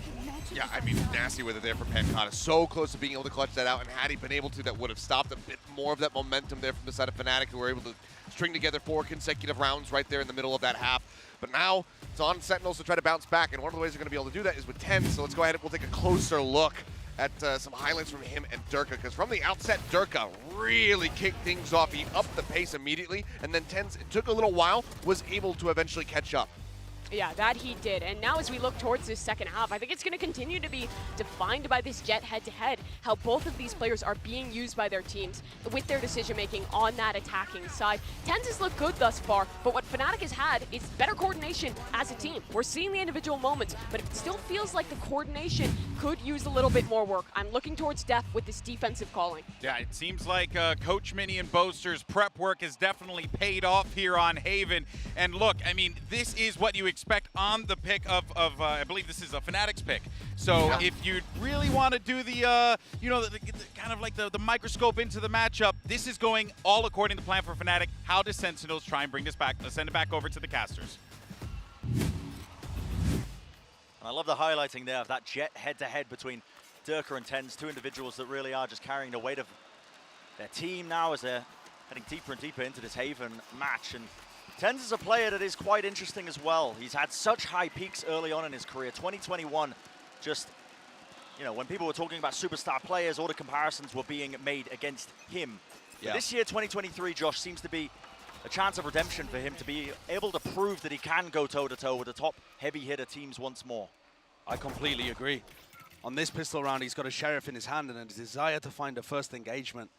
Playing it short, same kind of place that we saw Durka looking towards time and again, but Fnatic are moving in the opposite direction. Looks like they're going to try and focus on taking out this turret and going for some kind of C-split. Yeah. This is going to put a lot of pressure on Def in terms of his anchoring. And Def's having a bit of a rough one so far. He's hit a couple of nice shots, but sat at the bottom of the scoreboard, 4-11. Just moves off the C site as the drone comes in. That's what's two. Even gets a stun off as well. So what is going to be the reaction here from Sentinels? Turret going through, it's a fast play. They just want to fight this one into Garage. There was a flash over the top, and they do want to swing with the player advantage. Just trying to, again, beam them down with that frenzy clip. Not working out still. There's that 3v3, and the players are low on either side. Yeah, it now gets a bit awkward for Fnatic because they don't control Garage, and they also don't control C long. And still with the dash enabled. Here with the back of the side, a little jiggle, maybe opens himself up here, but this close position by Boaster could be everything for them. Tapping away, still just holding a little bit too close. Flash dodged away, and TenZ claims the second at the back of the site. It's all for Leo to do, and unfortunately just cannot withstand the onslaught that was coming his way. That is what you want to see. Sentinels with a lovely retake, and also TenZ finding his opportunities. Des was talking about how good the coordination was there, but I think that post-plant setup was really awkward by Fnatic. They're holding a flash off contact, but TenZ has already killed the contacting player before the flash is anywhere near coming through. Look how late that flash was. TenZ with all the opportunities to take two 1v1s. And I think you're right, Brent. This year is set up for TenZ's redemption arc because at the beginning of the game, he's just absolutely on top. I think he still holds the record for the highest ACS of any kind of MVP candidates at big events. His performance at Reykjavik was unbelievable. Yeah. But there's been so many questions about, has this guy still got it? You know, does he just want to be a streamer? You know, all of the same stuff that people say whenever people get too popular. But he said, when Sentinels was forming this team, he said to the head coach, listen, I still want to compete. I still want to be the best. Yeah, still wants to try and make his mark on the global stage, that competitive environment. This is a weaker buy for Fnatic. Pancada, okay, taking the fight right to them. Fully blinded up though, and Durka does get handed a pretty easy kill, but ultimately left in a 1v3. Gonna need to channel something unholy to be able to win this. I've seen Durka win 1v3s on Haven A before. But I think this one does look a little too difficult. It's also one that Sentinels have got to win. Yeah, I will say 50 seconds left in the round. He's cutting noise just by walking, but Second is watching this angle with a little jiggle peek. He doesn't offer any more as well. Look at that, just gets the information and backs away, playing quite patiently. He knows that this is going to pull the defenders towards A. But he's a bit slow to rotate off fully and try and get a free plant on C. TenZ is thinking about it though. Has to spread out again just in case Durka's made a mad dash to the opposite side of the map. But I don't think this one's going to be dangerous. Yeah, with 20 seconds left. I think actually Durka's at risk of not even dying. Yeah, you don't want to save this this weaponry into this round right now. Have to be going for the plant or something. Nano Swarm preemptively popped off, and yeah. Def ready for it. Will fall. So have Sentinels got something cooked up? So we were talking about the difference between these compositions, and Sentinels comp has the ability to play really aggressive. 2 flashes and a paranoia to work with. You know, a lot of stuff to go forwards, and then Power tends to take really aggressive fights. Yeah. Maybe we see that here. TenZ has a Marshall, so not the best synergy in the world to work with, but I think a big push towards A lobby might net them some value. It looks like they want to really fight over this one. That's 4 players from Sentinels grouping over into that particular area. Util exchange on either side. The dart being smoked off, so goal of this one, pushing Pancada up close. Now, probably off the contact of TenZ with the Marshall, that's where the paranoia is going to be let ripped. But Fnatic have read this quite effectively, I think. Now, not willing to really just offer any easy kills towards Sentinels. Instead, they're going to be contacting to a completely different area of the map. Yeah, they've found the opening. They have found the gap in the defense, and Def is going to be asked to do a lot. Def and Pancada also full bought in this round, so they'd be in a challenging spot if Def goes down. Can't be losing this rifle early. Here's the dash through. Tries to go for a bit of a spam kill here, Leo. He's being isolated, surrounded right now, but yep, holds the angle, and Sassy just wades right into him. Alfia's back there. That flash was not good from second. A bit of a self-flash there, but... And now things are getting horrible for Sentinels. They kind of need to just save 2 weapons into this round. They really do, and lose the rifle. They got destroyed before they were anywhere near setting up for the retake. And Fnatic just got the easiest round of their lives, and Sentinels have 2 players that can't buy this round. When you're 10-5 being the scoreline, such a difference in these rounds. You need every weapon, every advantage you can carry forwards. So what they're going to be opting into. It looks like the replays are going on. I can see the money that's going on. It does seem like they're opting into just forcing up into this round, but it means the weapons are not good. Pancada's working with a Sheriff while all this is going on in this setup. Yeah, this is last chance desperation mode for Sentinels. They need somebody to go huge, and TenZ is not here. All that YouTube just being dumped through. There you go. Fault line. It's not on the one side. Sentinels opting to just completely get out of there. So they want to play for this retake now, but the weapons, like I said earlier, are just not good for it. I mean, TenZ has got an operator. And Sassy's also got no flashes. One is going to come back online at some point in the round, but they're really relying on Zeken's utility, and I would give TenZ the rifle. Yeah, they have done that, actually. Swap to the round, so Sassy got in the operator now. We'll see what TenZ opts to do. Paranoia rips his way across, including the stun as well. Finding a one fight, no! All just being met pound for pound, match for match. The crossfire just far too potent from Fnatic. And Chronicle claiming 4 in the round. Real difference maker for this squad. And Boaster with memories of that final map of Reykjavik on Haven, where Sentinels lifted the trophy in his head. With memories of that going through his head, he has delivered such a good performance right here as on the beginning of his revenge tour. Yeah. Starts here. This is absolute dominance from Fnatic.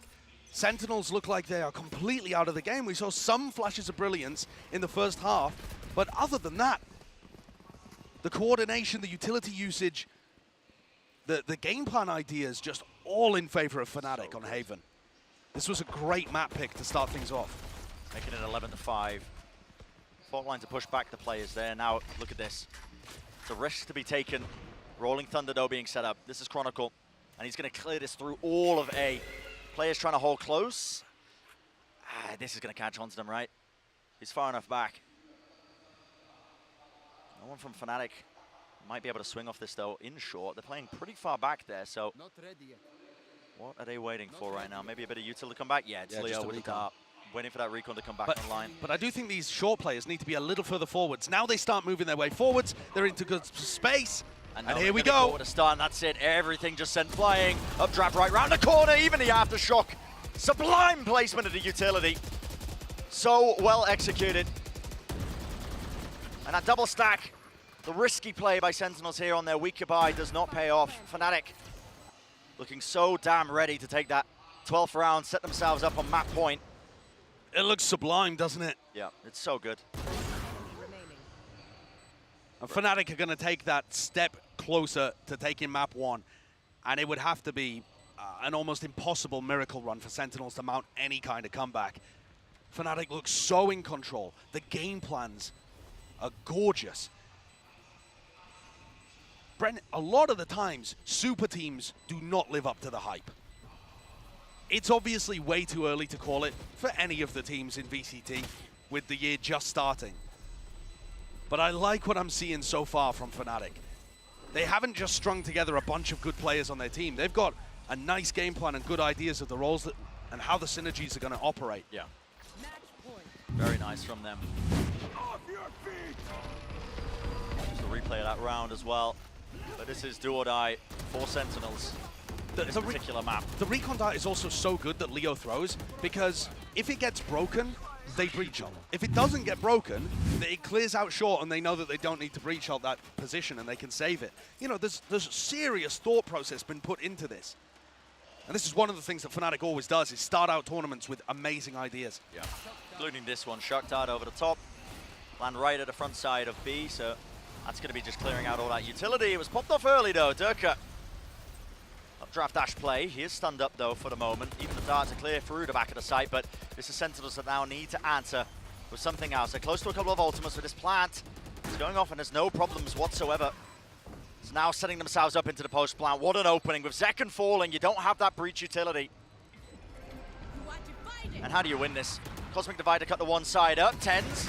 Never opener for him. Seekers though going to be spreading out into the side. Trailblazer even missing. This wall so difficult no to try and burst through. There is no flash to break through this. And time is ticking. Finally it regens, but already the fight being taken. Sassy trading out, winning it Pancada with the flank. Reflanking through, it's all down to Leo. In that 1v2, one fight isolated, having a defuse. Sassy sticks it, the percentage play, there's no way you're sticking this all the way! Unbelievable! The absolute cojones on him to make a play like that. And for the first time in the series, we see the value of adding Sassy and Pancada to this roster. That duo just played so well towards the end, and I'm speechless at what Sassy just did. I mean, when you are literally on map point, why not? Throw caution to the wind. Seemed like an unwinnable position for Sassy, and yet he gives Sentinels one more lifeline. Still not looking good. For all the heroics, it is still not looking good. Gonna take it one step at a time, one round at a time if you are Sentinels, because, like you said, Josh, there's still Fnatic in that driving seat. Knives now going to be ripped out for 10. Still, that's going to be a lockdown. Instantly, the Hunter's Fury is used. Leo was ready for this one. No hesitation. Players falling left, right, and center, and they just cannot capitalize. Sassy, the last man standing. He's handed an easy one. The barrel of the gun just opening out a little bit too wide. Drone tagging. It's going to push him back.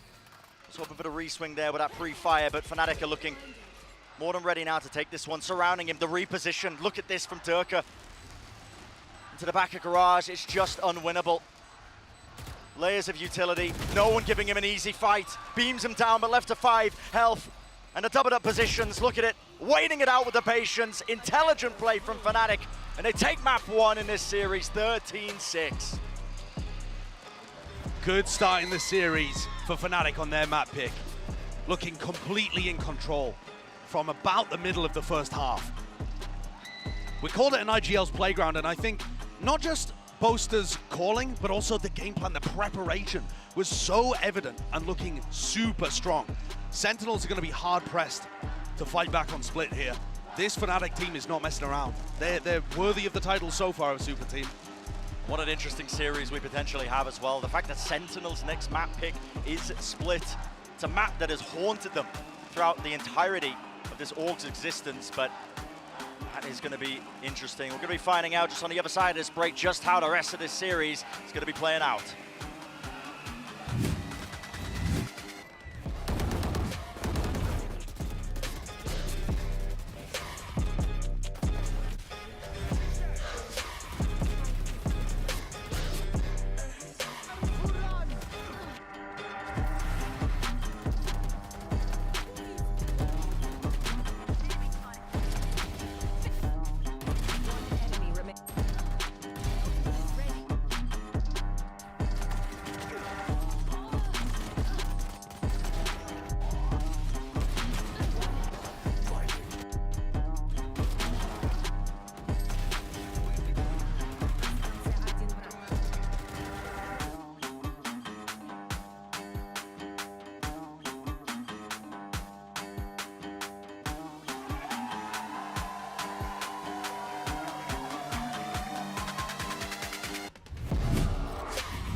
Red Bull gives you wings.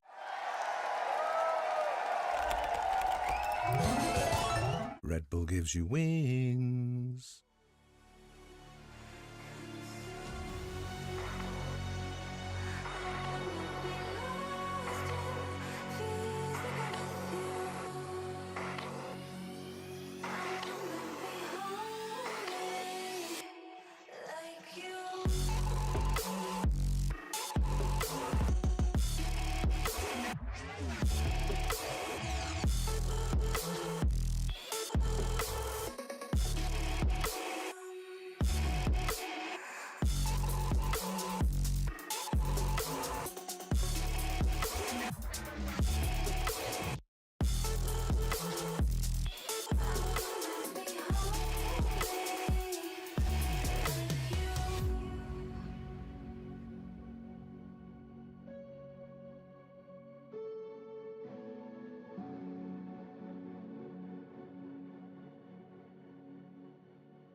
Up in the hood, no, we ain't had much, but we made something out of nothing. And I remember being at school and I ain't had no lunch, but I made something out of nothing. Me and my brother saved every little dime we had to keep the lights and the water running, but that's okay, cause sometimes in life, you gotta make something out of nothing.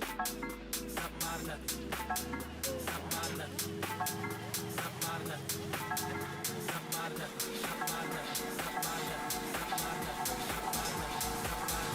Cause sometimes in life, you gotta make something out of nothing.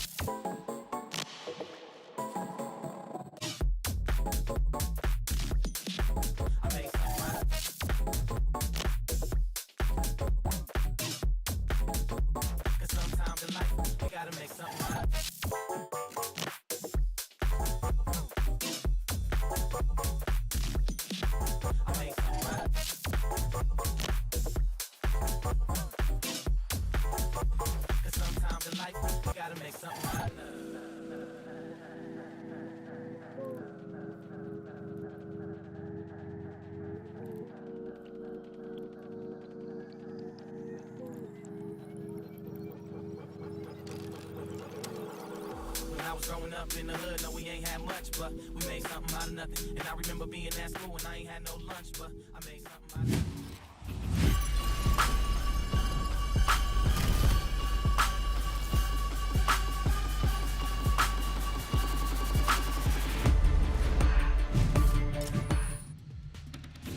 Welcome back, everyone. And oh man, do you hear that?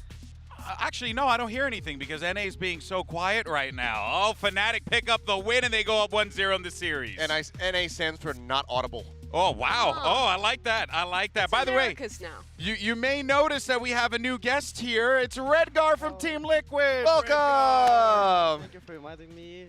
It's a pleasure to have you. Yeah. What do you make of that first map on Haven from Fnatic? Yeah, I thought that they're gonna pick Essen, by the way, but I think maybe because like the X set like before and play really good and loud also, they were maybe a little bit scary, you know? Ah, that's a fair point. That's a fair point. Well, let's go ahead, though, and jump into what we saw, because for Fnatic, and if you are a Fnatic fan, and I know Tom is watching at home right now from the Fnatic headquarters currently, so hi, Tom. I got to say, this Seth just looked clean. Everything that Fnatic did, the set pieces, the pushes, the way that they were forcing him out of positions, I could go on and on and on until I lose my breath. This team was unreal. Yeah, very, very brutal game here from the side of Fnatic. Their mid-round calling, their setups absolutely played to perfection. Sentinels unable to string more than 2 rounds together. They get 3 in each half. And while they did get those rounds, they did look quite strong, but every other time, it just seemed like things were really falling apart at the seams. And comparatively, it really felt like Sentinels was struggling on that attack side to find the right call, Redgar. Yeah, like I think like on attack side they should destroy like Utils of Killjoy so they can like with the opponents on the map and they can do like the fakes, do whatever they want to, and it feels comfortable to play when you destroy everything from Killjoy, by the way. Yeah, and I mean without destroying that utility, it felt like they were oftentimes executing into these stacked A sites, and for Fnatic they did a really good job of setting up their site anchors to consistently find value there, which meant they went into the half with an incredible lead that would have been very, very hard to lose out on, but especially so because their executes on that attack were absolutely beautiful. Yeah, that was a type of game where you look and you're like, there's just no way that Fnatic are going to drop this one. They just looked so clean, and Sentinels are obviously going to be left picking up the pieces. But, you know, let's actually take a gander over at a Verizon high-speed moment of the match, and we're going to give some love to Chronicle here. And, oh, I did a little Jimmy there. We're going to give some love to Chronicle because, honestly, you guys, you know, again, the two new players coming in for this team, Mimi, have popped off. Yeah, I mean, the supportive utility from both Chronicle and Leo seems incredibly well coordinated. You kind of contrast I think the amount of synergy that we saw from both of these teams, and it felt like Fnatic has done a better job of slotting these two guys in. And, I mean, Redguard, you thought it was interesting as well, because you used to play with Chronicle, but he's on a new role in this new team. Yeah, I know that the Chronicle at the start of when we played, like before, he played on supports really, really well, but, you know, he's like kind of this guy that need to learn a lot of things, and after he's doing incredible his job. Yeah, it feels like once he gets comfortable, it's going to be a problem for their opponent, and that is the scary thing. And I don't know about you guys, but Chronicle looks pretty comfortable right now. I agree. But you know what, though?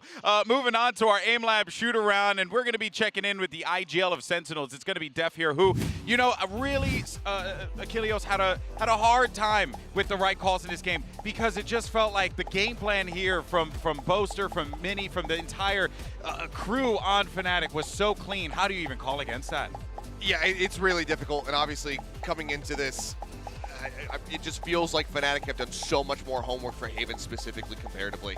And because the reads that they were able to get, the way that they were clearing their way into those A sites, knowing whether or not they were going to have to throw the Rolling Thunder and whatnot, having that Aftershock to clear out sewers as well, it was just beautifully played. So it's a really tough challenge here for the side of Def. But Mimi, you were talking about this before and how good he is at calling split. That is what we need to see. We need to harken back to that era. Yeah, his attack side calling on split has historically always been really good. Zekken as well, I think, as an individual, has always felt enabled on this map. So it feels like one that should probably be a solid map for Sentinels, but they are, of course, bouncing back from that really tough start. And I mean, Redguard, you're an IGL. What is it like losing out on that first map, kind of being out-called and having to bounce back into the second?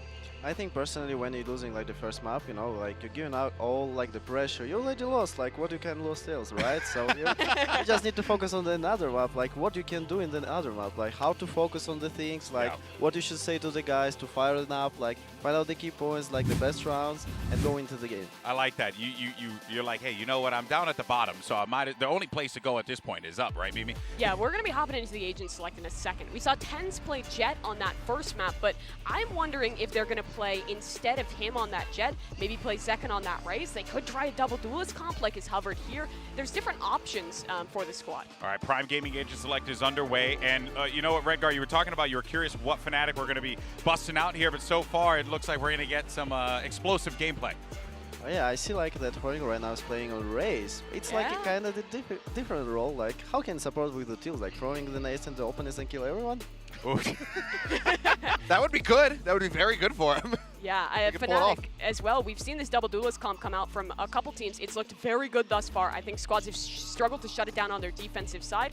Also for the side of Sentinels, another new role for TenZ. Sage, he has not played this before. Yeah, I tell you what, right now, if you're a Sentinels fan, you're definitely clenching the butt cheeks because this is definitely going to be a bit of a banger here as we get ready for split. Are we going to get a map 3? I want to see this one go all the way. So let's send it back over to Brennan Sideshow. Thank you very much, GB. Yeah, I think that's the hopes, isn't it, that we end up landing on that, you know, that proper, really drawn-out series. Map 3 would be fantastic, but we are going to an interesting map 2. Split is what it's going to be. The Des were kind of alluding to it as well, but listen, across the board, Exit as a team, you know, you see that core of Def, very comfortable in this map in the past, but the rest of Sentinels, not necessarily so. Yeah, it used to be Loud's permaban, so it's not somewhere that Sassy and Pancada have historically been strong or showcased much of anything, and TenZ has had his struggles here. His demons have arisen, playing the Jett, playing the Raze on this map in elimination maps. But I think the most important thing is that Zekken should be empowered. He's my player to watch on this attack side because his Breach, very underwhelming, super rough performance, but his Raze should just be so much more fluid and allow him to get aggressive and get into positions where he can rely on his fragging. Much more confident pick for him. And the whole comp is a very Xset comp coming out from Sentinels. Yeah. It is a Def, an A-Rin kind of composition here. It's loaded with a ton of utility. It can take map control. It's really good on the defense side too. Big clash here though in ropes. Yep, already going to be trying to take this one, and guess what? Coverage was there. Durka takes the first shot. Chronicle had his back, even with the disengage at play. So it's left Sentinels with a player disadvantage in this 3v4 now, looking to regroup with the rest, or at least with the space that Pancada's gained ever so slightly. Yeah, the Viper setup creates a little bit of threat, a bit of pressure over towards A Heaven. They're reading it. But there's already 3 players here. Yeah. And part of that is because Alfayez Cam sees into B Heaven, and he's not worried at all. 30 seconds left. And so Durka lines it up right down the angle. A single shot will do it to the chest. Sassy not stand a chance. All up to Pancada with no time left to even play in this round. What can you even do in a situation? You have to try and plan A. Not likely. Not when Durka's hitting shot like this. I mean, that is just disgusting. Durka has been a land demon at almost every event he's been to. Yeah. I think he played slightly better online in the run-up to Champs than what we actually saw from him. But the team still did fairly well, making it to around the 6th spot. It's not like he was bad, but my God, when this guy is on form, when Durka's playing his best, he's up there with, you know, the top 3 players in the world. At times, he looks like he could be the best player in the world. Maybe this Fnatic team is going to empower him to be just that. What a beginning for Fnatic. It's a critical pistol round for Sentinels to just get a bit more confidence in the series, seeing if they could try and fight back after losing that first map. But now this Judge in play, this is always dangerous. Much more passive wall, but still going to get broken nevertheless. But it gives good information that players are close. Def just trying to go for the jump peek. With the right click in play. Now a nade as well pushes off that angle. Leo taking quite a bit of damage. Just trying to get out of there. Even a self-heal being used, so he'll be topped back up, I believe, to 100 health. And a paranoia being thrown in there too, just so that Chronicle can grab a little bit more information and presence, controlling B Heaven. I think the split is entirely about map control. It's about holding on to key areas, and Boaster's got B main, Chronicle's got B Heaven currently, and there's still a lot of info that Alfie is providing on the A side. So Sentinels are a little stuck. Obviously just pistols in this round too, but in these kind of rounds, Def is probably just going to be feeling out what the defense looks like. Yeah. How do they respond to different things? Where is the Cypher setup? Nade is going to be supplementing this entire push, and they all fall down, with the exception of Tens, who's just late lurking through B main. And those 3 kills from Chronicle to put us up to a prime game in Flawless. He's now 2 away from his ultimate. Very important. Yeah, massive. Chronicle as well. Both of the Breach players now on map 2 playing Raze for us. And while I think it's imperative to get Zekken onto a role like that, where he can have a bit more impact in the round, where he's showcased more comfort, for Chronicle, this guy, we've seen him up at the top playing all sorts of different stuff. And his fragging has never been in question. Yeah, I mean, he's been such a flexible player. Remember him trying out to play, I believe it was Sova on Split as well, at times. Oh, yeah. Not afraid to flex over to a variety of roles. But this is the investment round now from Sentinels. They've got guns online in their hands. Got to make usage of them now. And look how much faith they have, actually, in Durka to just hold on to A Heaven, sorry. So now Althea comes to reinforce. They're going to play a bit of a retake setup if Sentinels burst into the site. Yeah. And Althea and Durka are going to be fighting both incredibly good fraggers.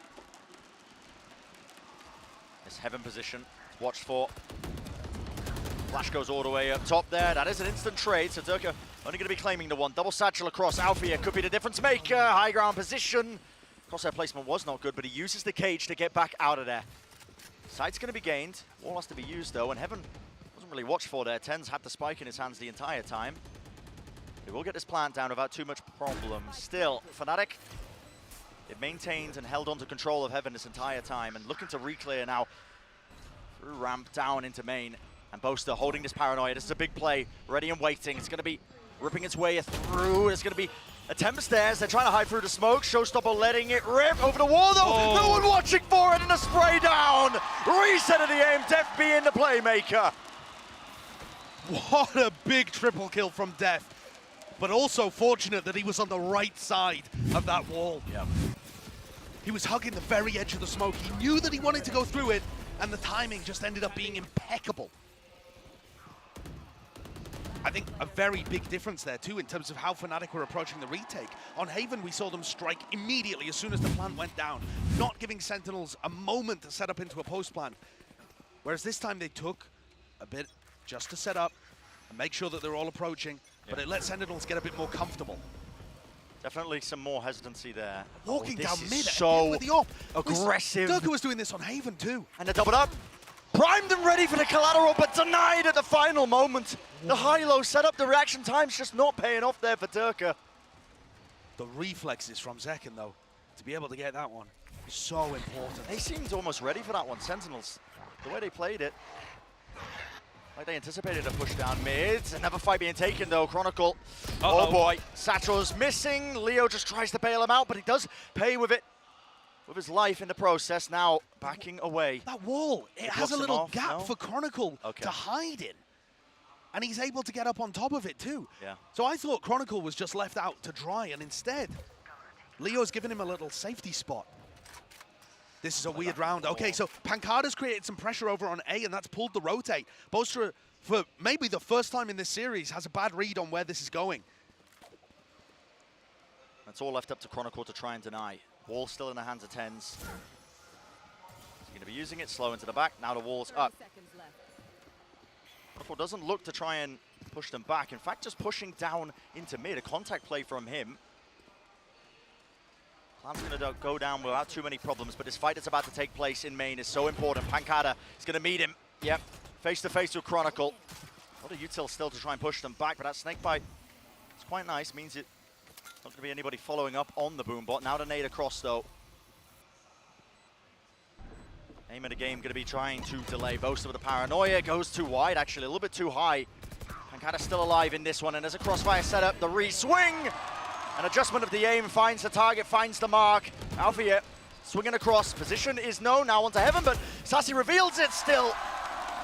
Will lay claim to the kill with Alfie falling. That's going to be that second round on the board for Sentinels, and so far, an even map. And it's opened the door for Sentinels now too, because Fnatic heavily invested. The operator on Durka got shut down immediately. Everybody else full bought. Sassy coming up with the goods in the post plant. Really nice stuff. That duo again, the defending champion duo of Sassy and Pancada. So solid, really difficult to get through when they're set up and in position. Sentinels now should have an opportunity to start building up a few rounds. Major pressure though with Durka. Pops the Blade Storm and they go for something really aggressive, driving everybody into Alpha, who has a Bucky on B. So I like this idea from Fnatic, based on their weaker buy. Obviously the need to try and force positions, but Sentinels are not wasting too much time with this one. They actually pop the Seekers off into mid. Uses it. Okay, Ten's on top of the wall, finds two. Straight away opens it up. There's going to be no danger of any cheeky kills from Alfie anymore. Still, Chronicle running onto Heaven is smoked off for the time being, though. Does have that Bulldog in his hands, but Sassy also watching the flank. Fast play out. Boaster, he's actually managed to find some space out onto the side with this, and he tries to take the fight anyway with the Frenzy. Just not too favored. That's another day in the firing range for Pancada. Cleans it up nicely. And gets his ultimate online.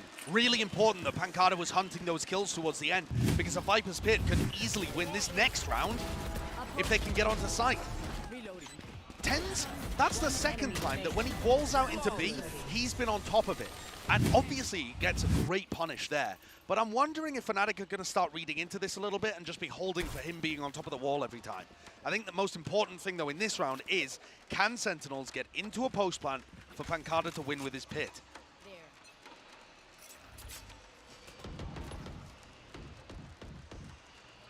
been quite slow by Sentinels. You're seeing really glimpses of that exit attack side calling from Def in the past when he's played on this map. Definitely agree. Look at where the cam is as well from Alpha though. Pancada's kind of, Pancada and Sassy have faked a bit of pressure up towards A Heaven, but Alpha knows that it's not real.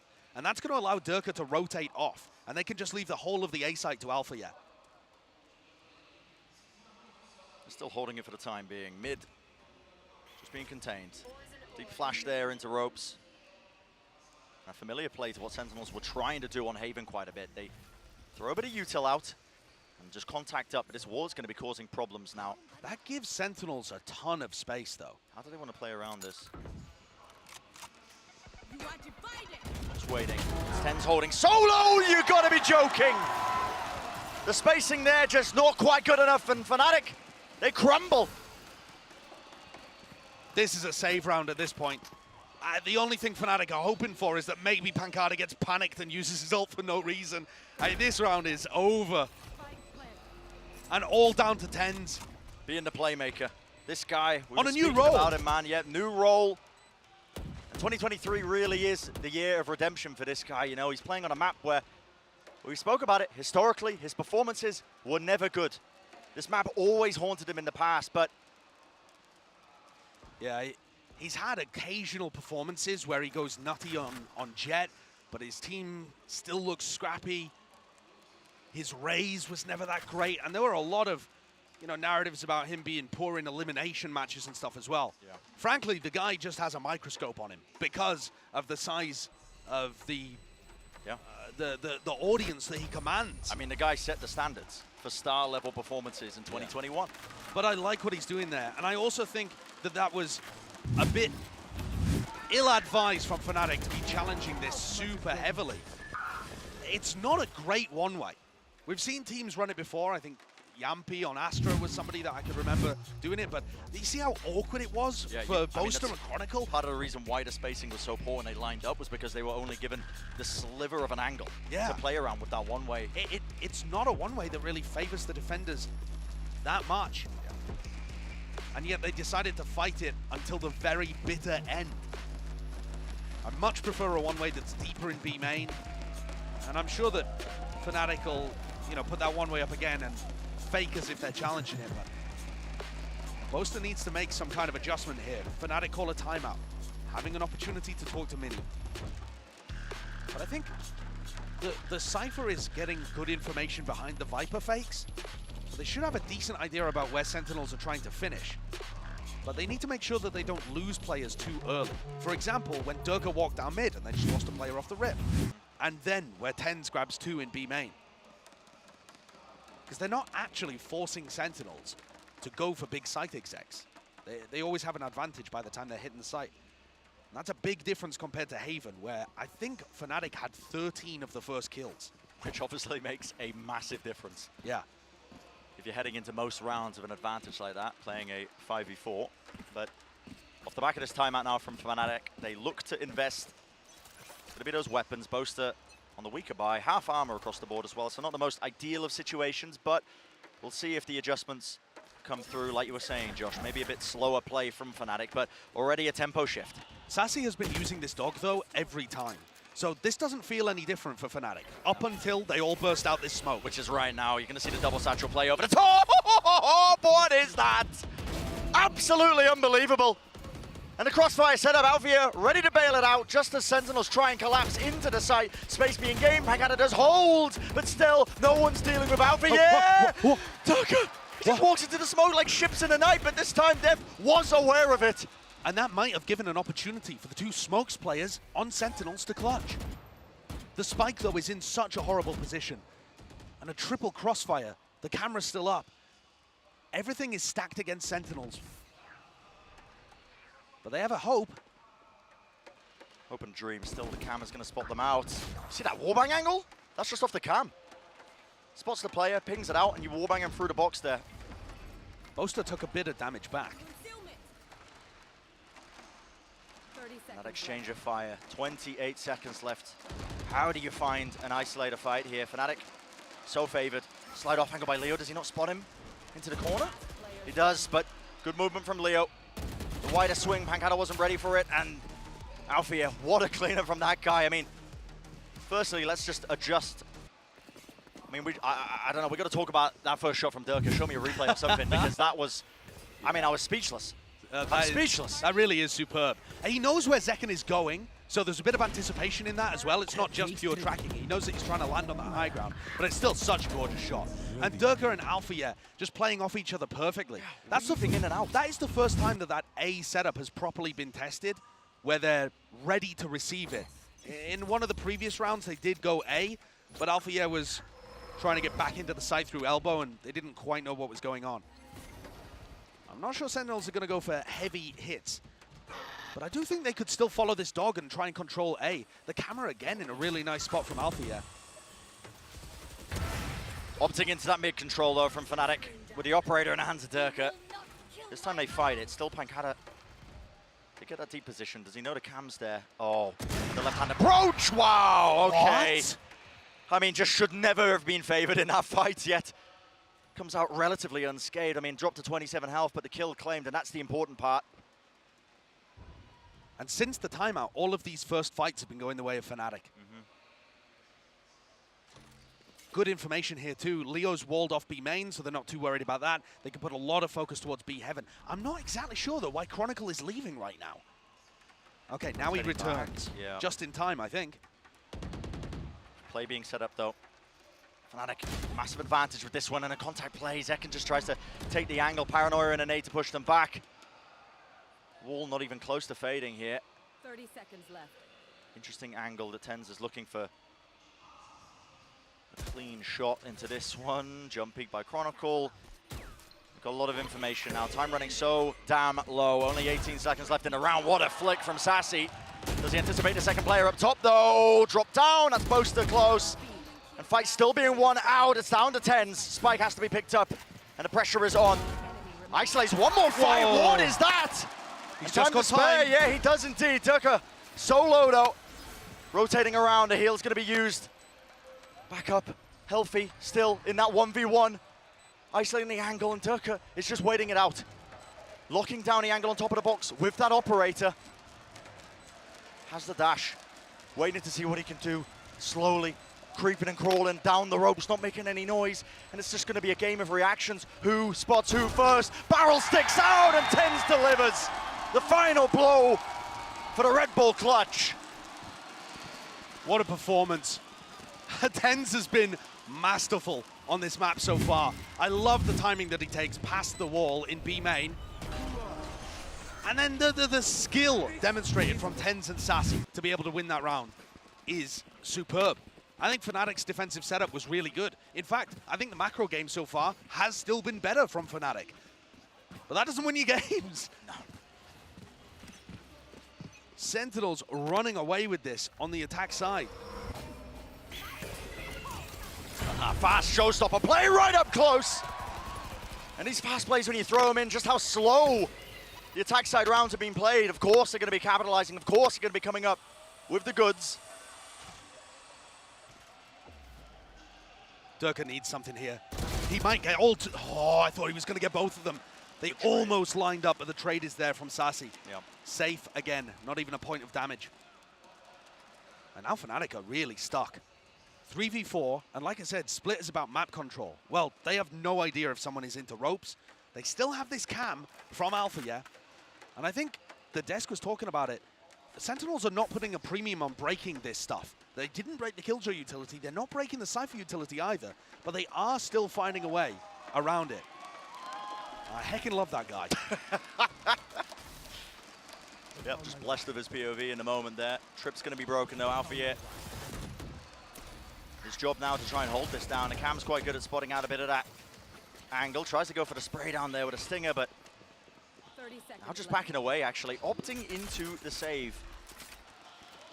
Not even willing to try and play into this one. If Alvia can claim a rifle, it's going to be not too bad for them, but still. Another round on the board, piles up. And committing the hit is actually... That is a big W for Fnatic. Do you remember what I said a couple of rounds ago? Yeah. Where Fnatic were going for a save, and I said, the best they can hope for is Pancada gets scared and just uses his ult. Well, it happened here. A 4v3, it's not a bad time to use the ult. And of course, he can't know that Fnatic are going for a save. But they're going to be a bit frustrated about that. Yeah. Nevertheless, it's a round on the board. They're still going to have an economy advantage heading into into round 10. And Sentinels with 6 on the attack side is looking superb. Brent, I feel like Split is becoming an attack-sided map from what we've watched in Lock-In so far. It feels like teams are really being able to get a read on how to create ramp pressure, get into heaven. A lot of teams playing heavy duelist styles. Yeah. So it's been difficult for these defensive teams. Yeah, with the map changes as well, widening of a lot of these choke points. But Fnatic, I think, is still going to be explosive when the sides swap with Durka and with Chronicle. You would think, right, with the double duelist composition that they are running. But they still need to get rounds on the board. Sentinels cannot be allowed to run away with this. Otherwise, we're going to see a complete mirror of Haven, which I suppose would be only fitting. Yeah.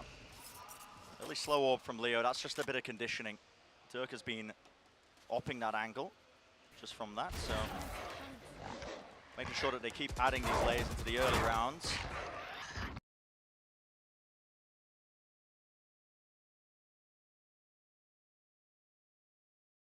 It might have slipped there for just a moment. We're back in the game, though. Don't worry about it. Minute 10, and thankfully nothing happened. Yep.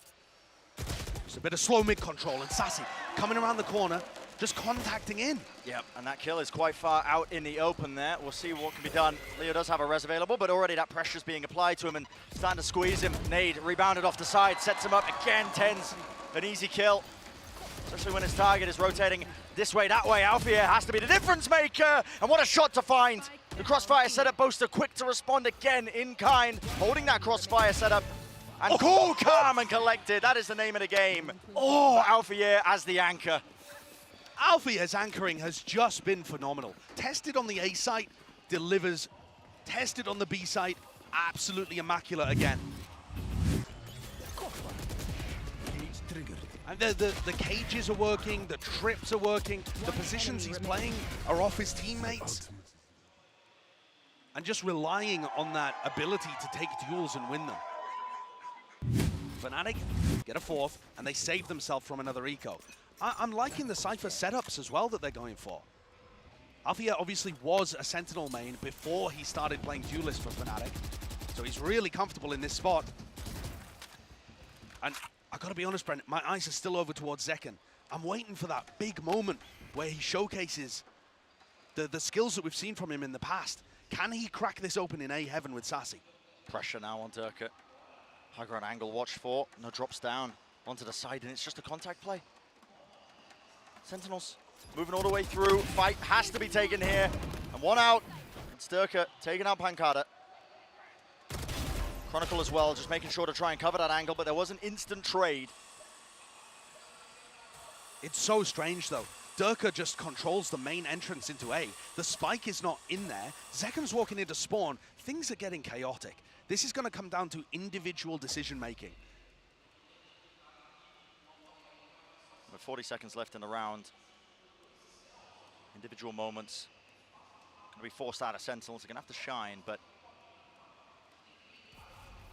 Spike still in the hands of Tens. 30 seconds left. What little time they did have is starting to burn away. Res in play, actually, with the orb. Let's see if there was any punish there. No, Durka was holding inside the smoke, seeing if he could catch an angle, but now time is running really low. Jumping through into the smoke, Durka waits it out. Patient enough, snakebite across, rips through, and it's down to just depth. Spike nowhere near him. Unable to make a play in this moment, so Fnatic grabbing that round on the board. A really important one for Fnatic too, because this starts to bolster their defense side. They've won the pistol, and then 3 out of the next 9. It's not been an incredible performance by Fnatic, but the score on the board is what matters. And they're drawing things level with a comp that's probably going to be attack-sided. We might be dead even in this map. And I think Sentinels need to put another one on the board, I think. The next half is going to be the side where both comps are probably the most comfortable. Yeah. But both teams need as many as they can right here. Durka with an operator looks to take an early peek. He knows that Sassy's been dogging it every time.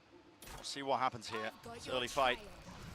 So important. Seekers forces out the first shot, has to back away, including the dog. Removes all that util Not going to be clearing the way for them. Boombot and a nade, the double satchel play this time, a different pathing, yet Boaster still nails the shot, one after another. Nasty stuff from Boaster, and the reposition from Durka. Trying to catch one of these players unaware. Pancada though offsets it with his own movement. He's going to be favored into that fight. So, Spike now starting to go down, but left in that 2v4. Fnatic looks primed and ready for them to just make it a nice even score line. Nade into the corner, it's going to be pushing them away, dropping down, a flick of the wrist from Tens, not able to find it. Satchel up top, one more kill found, Pancada, the pressure is on, and it's just unable to finalize it, to put it away, put it to bed. Fnatic, they claim the round, they're going to be making it 6-6. Big performance from Fnatic to get back into this one. Join us dead level at the half. The next half is going to be everything for Sentinels. Both teams need to win here, but only one can. Sentinels, question, right? Are they going to be able to pull it back? We're gonna go to a break here, a 5-minute break, and we'll be back with the next half, where we'll show you the remix version of Sentinels Fnatic.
Hey everyone, we just want to let you know that our team is aware of the stuttering issues that are affecting the broadcast, but just to be 100% clear, it is not impacting the players on stage whatsoever, which is the most important thing, hands down, and we hope to have a fix as soon as possible. We thank you all so much for your patience. We hope that regardless, you're still enjoying the matchup, and we thank you so much for joining us here back in the analyst desk as we get ready to discuss what we just saw in that first half, because you know what? It's kind of like that meme. They had us in the first half, not gonna lie.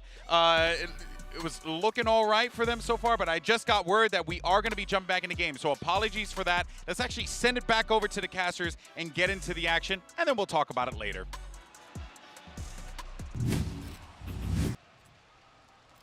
All right, back in the action, and hopefully not too much stuttering. Sorry about that. I was chewing on the cables earlier. Got a bit hungry. But yeah, back into the match that matters now here between Fnatic and Sentinels. Map number 2, of course, is the Sentinels that need to take it. Yeah. They have any chance of staying in the series and staying in the tournament. This composition is so good on the defense side, but this pistol round is going to matter so much. So important. A lot of time for these teams to think about what exactly you want to do, but already you can see a lot of players of Fnatic just grouped up. Double duelist play. The Excels are just fast bursts into the side, a bit of a jumping from TenZ. Not sure if he saw them there. Smoke going to be placed now up into heaven. Paranoia also primed. There's a dash forwards, but that wall is nice interesting. Wall. Yeah, blocks them off. Removes one of the available positions that they could have just been swinging from. And a counter wall play. What a play to make and what a call in the moment still. Fnatic overwhelming them. And Sentinels just did not look ready for that one. 2 players left alive, Zekken and Sassy. Can they make it work here? They're in great positions to deny the plant, and the pressure is actually on Fnatic. Yeah. But Zekken's just so out in the open. And his crosshair placement, there's no way he knows where anyone's coming from. Yep, no one holding that angle, so Chronicle just contact pushing all the way up. Now left into that 1v3. Spike should be able to go down without too many problems, but... There's one of the walls. It's Fnatic just waiting right now for the walls to fade away so that the rest of the team can help them out and get that clean plan off. There you go. Fnatic with this pistol round are going to be starting some serious momentum unless Sassy can work a miracle. But I think it's just far too much. He'd have to hit outrageous shots, and Alfia is equal to it. I feel like this is a rough day for Zekken. The amount of times we've seen him caught out is brutal for a player of his caliber.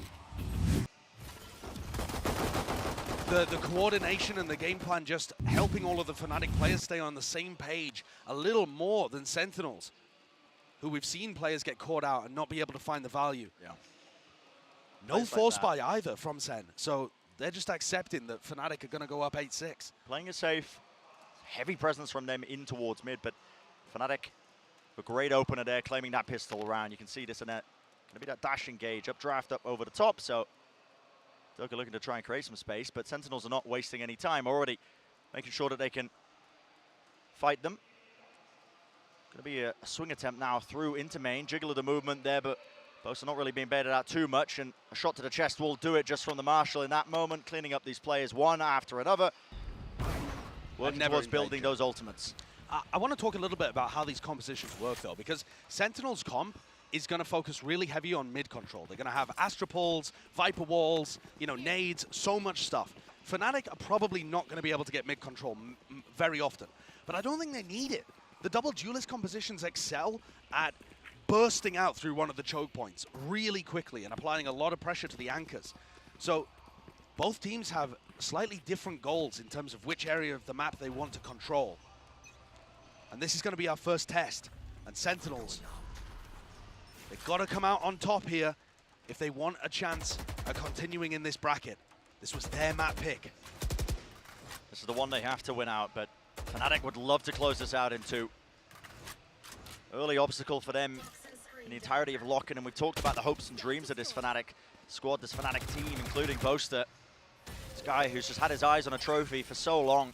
That is a really nice timing on the wall from TenZ. Like I said, Fnatic want to burst through the choke points, and they were just starting to group up on A. I think they actually could do the same thing again, though. All get close, Leo walls up, and then they explode off the back of that. Yep. We'll see what choice they end up making. Looks like that's the plan. Not making any noise. Oh. If they do go for that, look how much pressure that's going to put on Sassy. And spotted out. Here's the wall go up. Sassy has to back away from this one. Quick dash up there onto Flowers, and Durka nails the shots. I think Durka was the only person on the wall. He had to win that. Win it he does. Site's going to be claimed now for Fnatic. What an opener for them. Sentinels left grasping in this one. How do you try and salvage this situation? Do have positioning onto A ramp. You've got to clear through all this utility. Screens also is there for them. And look at Alpha. Great position for him. Ducking underneath this one. Trip is very nice. Wow. And Alpha just has the precise positioning. Second just cannot catch a break right now. And layers on layers. That crosshair placement. Just amazing for this. And Sentinel's forced to save. You just have to back away. You need to keep the rifles moving into the next one. But steadily, feels like this map in this series might just be falling away, crumbling beneath them. Fnatic winning the bonus round is massive for them.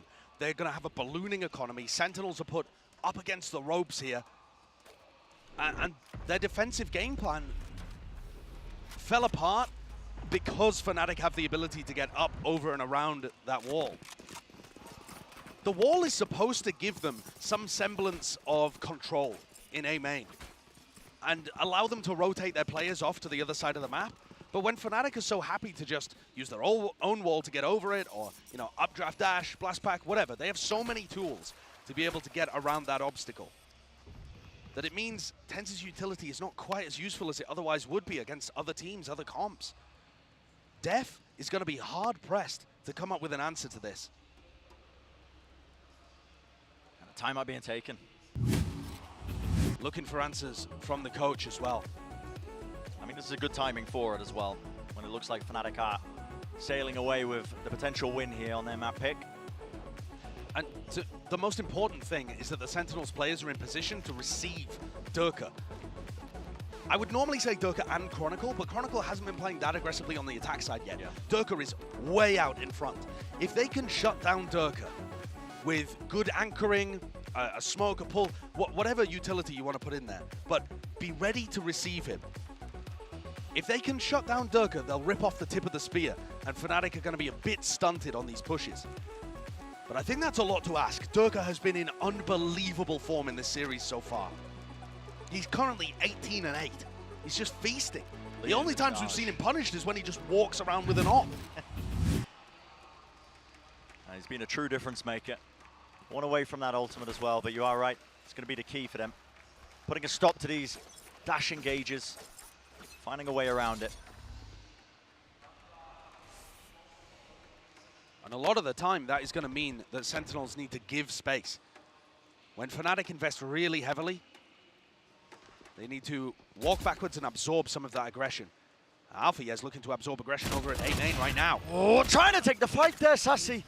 A wider swing, but just the weapon not good enough for it. Sheriff in play, and that's an instant answer. Look at this from Fnatic. A good mid-round call. Yeah, players swarming that position. Neural Theft going to be giving great information as well. On top of this, and while Zekin tries to reposition, he's just caught out in the open. That's actually Alfayez's ultimate, giving them that kill. TenZ might try and make a play though. Trying to go for that crouch jump onto the corner. Definitely possible in some circumstances, but the weaponry is just so poor right now for Sentinels. Yeah, and Def and Pancada need to save here, or they need to save at least one of the rifles. Pancada actually can buy into the next. So maybe he's just trying to keep the Fnatic economy under wraps, but Fnatic are going to be looking to buy for a long time yet. Yeah, this is them. You can't do too much damage. I mean, sailing away with the game. The map and the game. You nailed the jump peek then, TenZ, but tries to go for a cheeky little peek there, maybe rip a head off. But Leo might die. Oh no, he just gets away. Safe in his corner. And that is not even a set plan from Fnatic at all, right? That is Boaster making a mid-round call that, all right, they're getting aggressive on A. We're set up to punish them with Durka and Alpha, so now there's going to be an opening. Let's exploit that. I like the balance of set stuff with the mid-rounding that Fnatic's bringing out. I could be wrong, but Durka, I'm pretty sure, just activated his ultimate by mistake there as well. What, at the end of the round? Oh yeah, it's gone. He did. Yeah. Okay. The right click. No worries. But They don't need it. Listen, they're ahead already. 4 rounds. Why not? Adjustment made though. Sentinels. It's going to be the Satchels working their way forwards. Fnatic trying to gain control of this. Slow orb at the feet. The players in a choke point. This wall is so interesting. What a...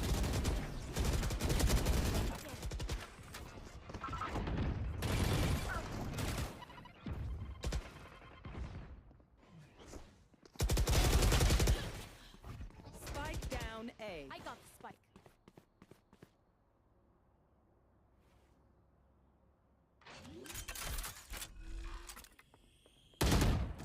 Spike planted.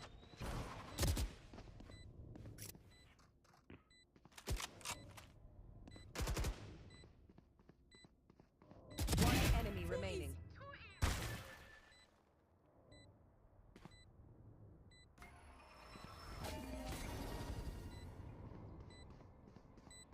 Satchel out. One enemy remaining.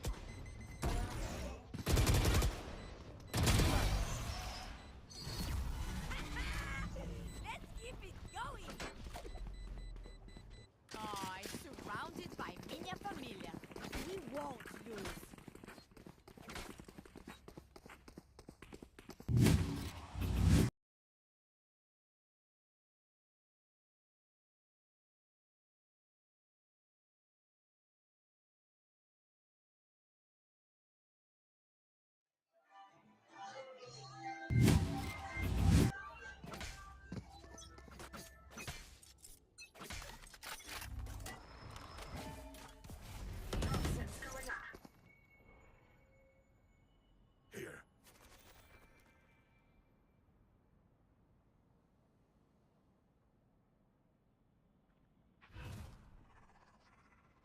Shadows traveling, blinding.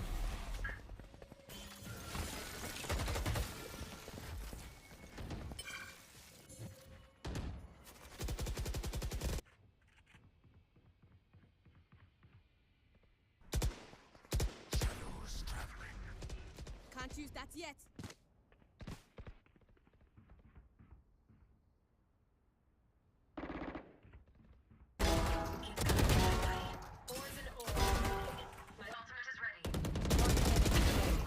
Flawless.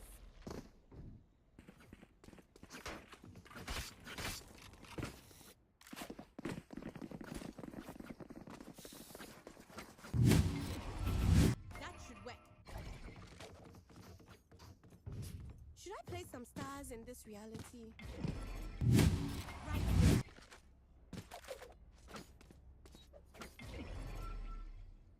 About there.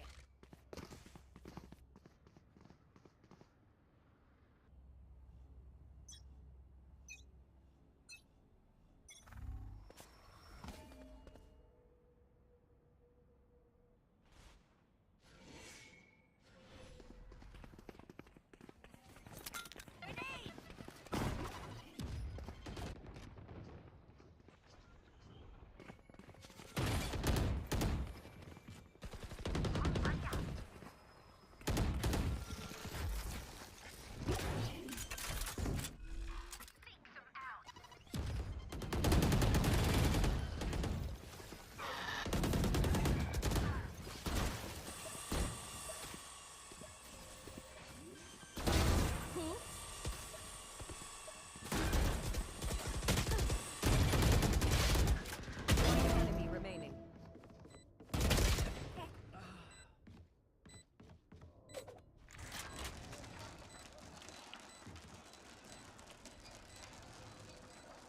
Now as well, apologies for that one. Pancada left into that 1v3, has to find his kill onto Durka. Low enough.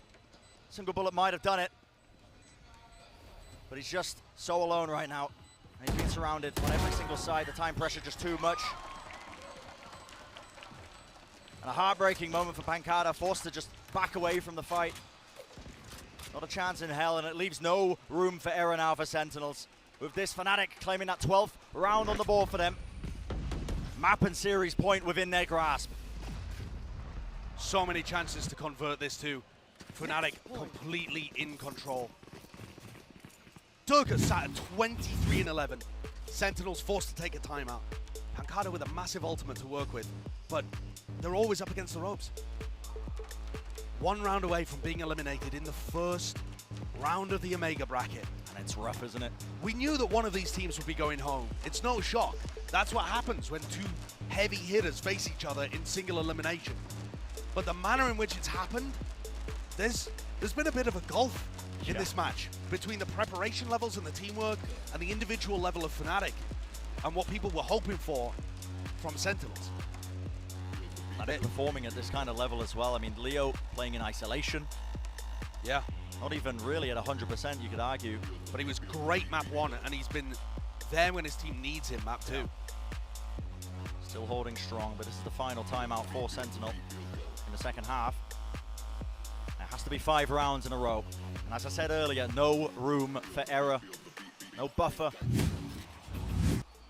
You lose any of these upcoming rounds, and guess what? That's it. You're flying home. That's a scary position to be in for Sentinels.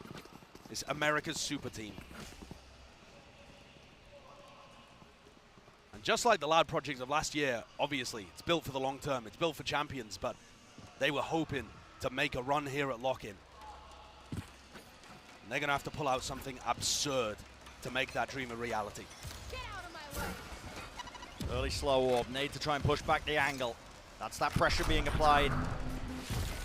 Even the ultimate there into the back of the side. That's going to be clearing this one, and Boaster sticks it. Paranoia, does he want to open himself up a little bit too wide? Def should punish that indeed. He does. Showstop around the corner. And the swings are there. Good trades in action. But the pressure is more than on right now. Fnatic, they make it nice and even. 3v3. Boombot destroyed. Another nade sailed right past them. And the wall just intersecting, causing all sorts of troubles. And to the back of it, Tens was just so unaware of this on a res online. And this is shambolic. Sentinels left in a 2v4, all on Sassy and Zekken. Flash ready. We'll find one of the targets, gets them into the site, but a crossfire and a massive play needs to be made. Showstopper's back, round the corner, Zekken claims 2. The beam down from Sassy, and it's all down to Leo. What a miracle play, what a miracle performance, but Leo, he might just end it. Left down to the 1v1 Zekken, he has to kill him and he won't do it. The hopes and dreams ended in a flash as Sentinels are sent home and the Fnatic super team are looking primed and ready to continue in Lock-In. What an insane way for the match to finish. Sentinels did everything they could there with Sassy and Zekken combining together to make such a winnable 2v4. And it gets shut down, the winning moment from a player unfortunately not even on the stage. What a game though, and what an opener for Fnatic, showcasing that they are here to win. We said it, Brent, at the beginning of this year, if Boaster can't lift a trophy with this squad, I don't know whether it's ever happening. They are on a hunt, and they mean business. Yeah, and our first major obstacle. Massive matchup in the first round of matches against Sentinels, of course. We will have to say goodbye to them. We sent home winning this one, a brutal format, but pressure's on from the get-go. Tense situations, tense matchups between them. And it is going to be a long-term project. Sentinels are aiming for champs at the end of the year, but they have a fan base that is hungry for results. And they demand perfection. I would argue that both of these teams' fan bases, Fnatic and Sentinels, they have parallels in that. Really demanding that perfection and demanding that trophy to be lifted. There's one player right at the forefront of that. That's Boaster. You can see him there. And I've got to be honest with you, I don't know what that celebration was. I mean, yeah, could not make that one out. But. Comments on a postcard, send them in with hashtag VCT LOCK-In. Oh, oh, it's served up on a plate, on a platter. I don't know. I'm grasping at straws for it. But that is a great way for Fnatic to begin this run. They've carved a bit of a path for themselves now. One of their biggest hurdles looked to be Sentinels in the opening round. We'll see just how deep this team can get. That was quite clean. They showcased great individual performance. Yeah. Durka with over 300 ACS on split and dominated map 1 as well. And the teamwork, the prep, what they showcased was lovely today. That's what you'd expect from this Fnatic squad, is that they have that preparation in spades, they have the set plays. What has been lacking in the past of iterations of this roster has been their ability to adapt on the fly. But I think what we witnessed today, honestly, with all the upgrades that Fnatic have made, That doesn't seem to be a problem for them anymore. There were many moments where they were instantly reacting, whether it was a call to wall over the enemy Sage's wall or a showstopper play to try and punish. This team is very quick to react, intelligent across the board, and I mean, just heavy hitters. Scary, scary team heading deeper into this lock-in bracket now. And for Fnatic, they always seem to be good to make a deep run. You know, they made top 8 at Champs in 2021, 4th at Copenhagen, 6th at Champs this time around as well in 2022. The question really is, how deep can they get? Will at some point they reach a ceiling? Will they run out of the set strategies? All of those questions, the answers are yet to come. We just have to continue watching the Omega bracket play out. But I'm excited. Yeah, and they did overcome that first major hurdle. Now you can take a vote for your match MVP as well. Scanning that QR code, Chronicle Durka Alfie, many good choices for this one. I gotta go with Durka though. I mean, he was just an animal, an absolute animal. I do want to give a shout out though to Chronicle too, the best performing player of that Berlin champion team, the Masters 3 winners from last year. He looked immediately great again, slotting straight into this super team. Absolutely. Well, that's going to do it for the first match of the day, but don't go anywhere. After this, break the desk, breaking it all down, and of course, setting us up for our second match of the day. We'll see you in a few.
from a peaceful mind.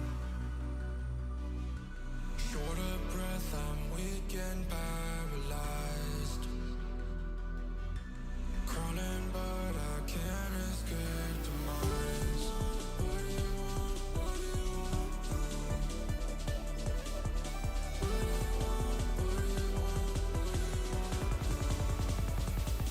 What do you want? What do you want?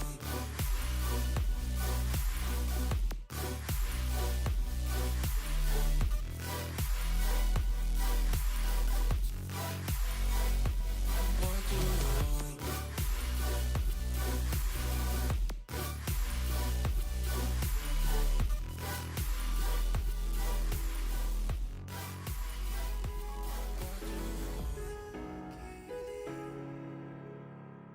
We just youthful and stupid. I can't get no usage of talk. It's smoke, feel like we fuck and we fight. By the end of the night, we'll be charged and overdone. So it's a hey, yeah, king of the youth. Tell me I'm right, I don't know what to do. Like, hey, yeah, kids will be fools. That's how we love, we're just living our truth. Like, hey, yeah, tell me what to do. I feel like I'm blind, I'm just looking for you.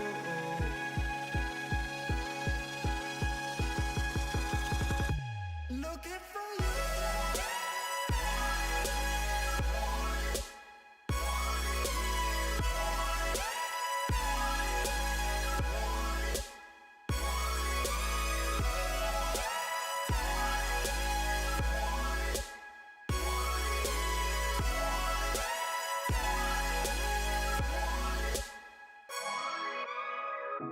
Feeling so lost in my disguise.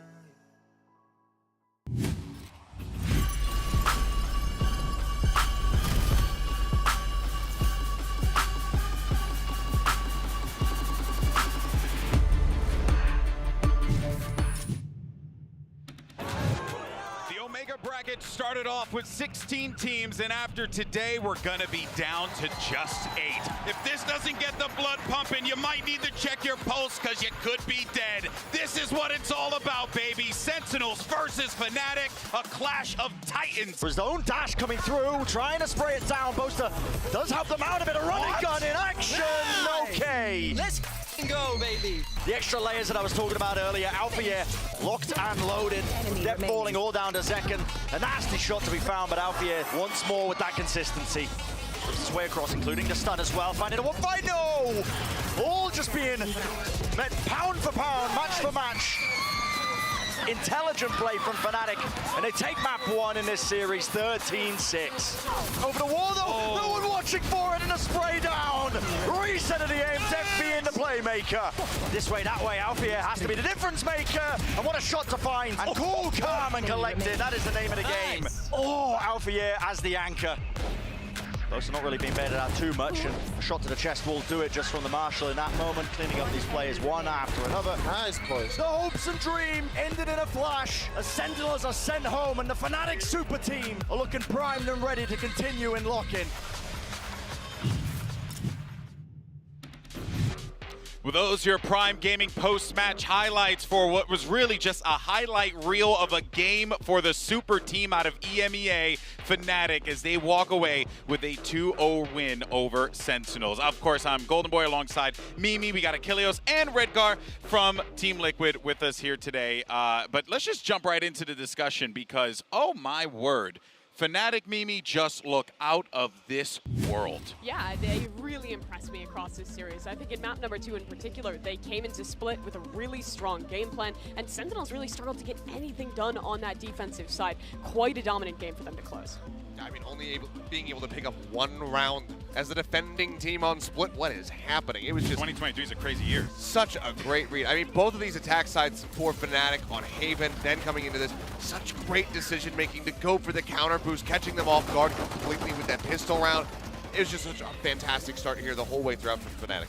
Yeah. You know, like this comp like that they have, like the double duelist, is kind of like comp that depends on a lot of like on your individual performance. Like if you can land the shots, like can you win this game? I don't know. Well, they landed their shots this time, and they did win the game indeed. For Sentinels as well, you saw the wall boost popping up here. It felt like a lot of the times with their defensive comp, without that Sentinel, you talked about this at the half, that they were really lacking out on that. That they oftentimes were relying on that Sentinel utility to hold space, and then Fnatic was just disrespecting it every time and getting these really easy site takes.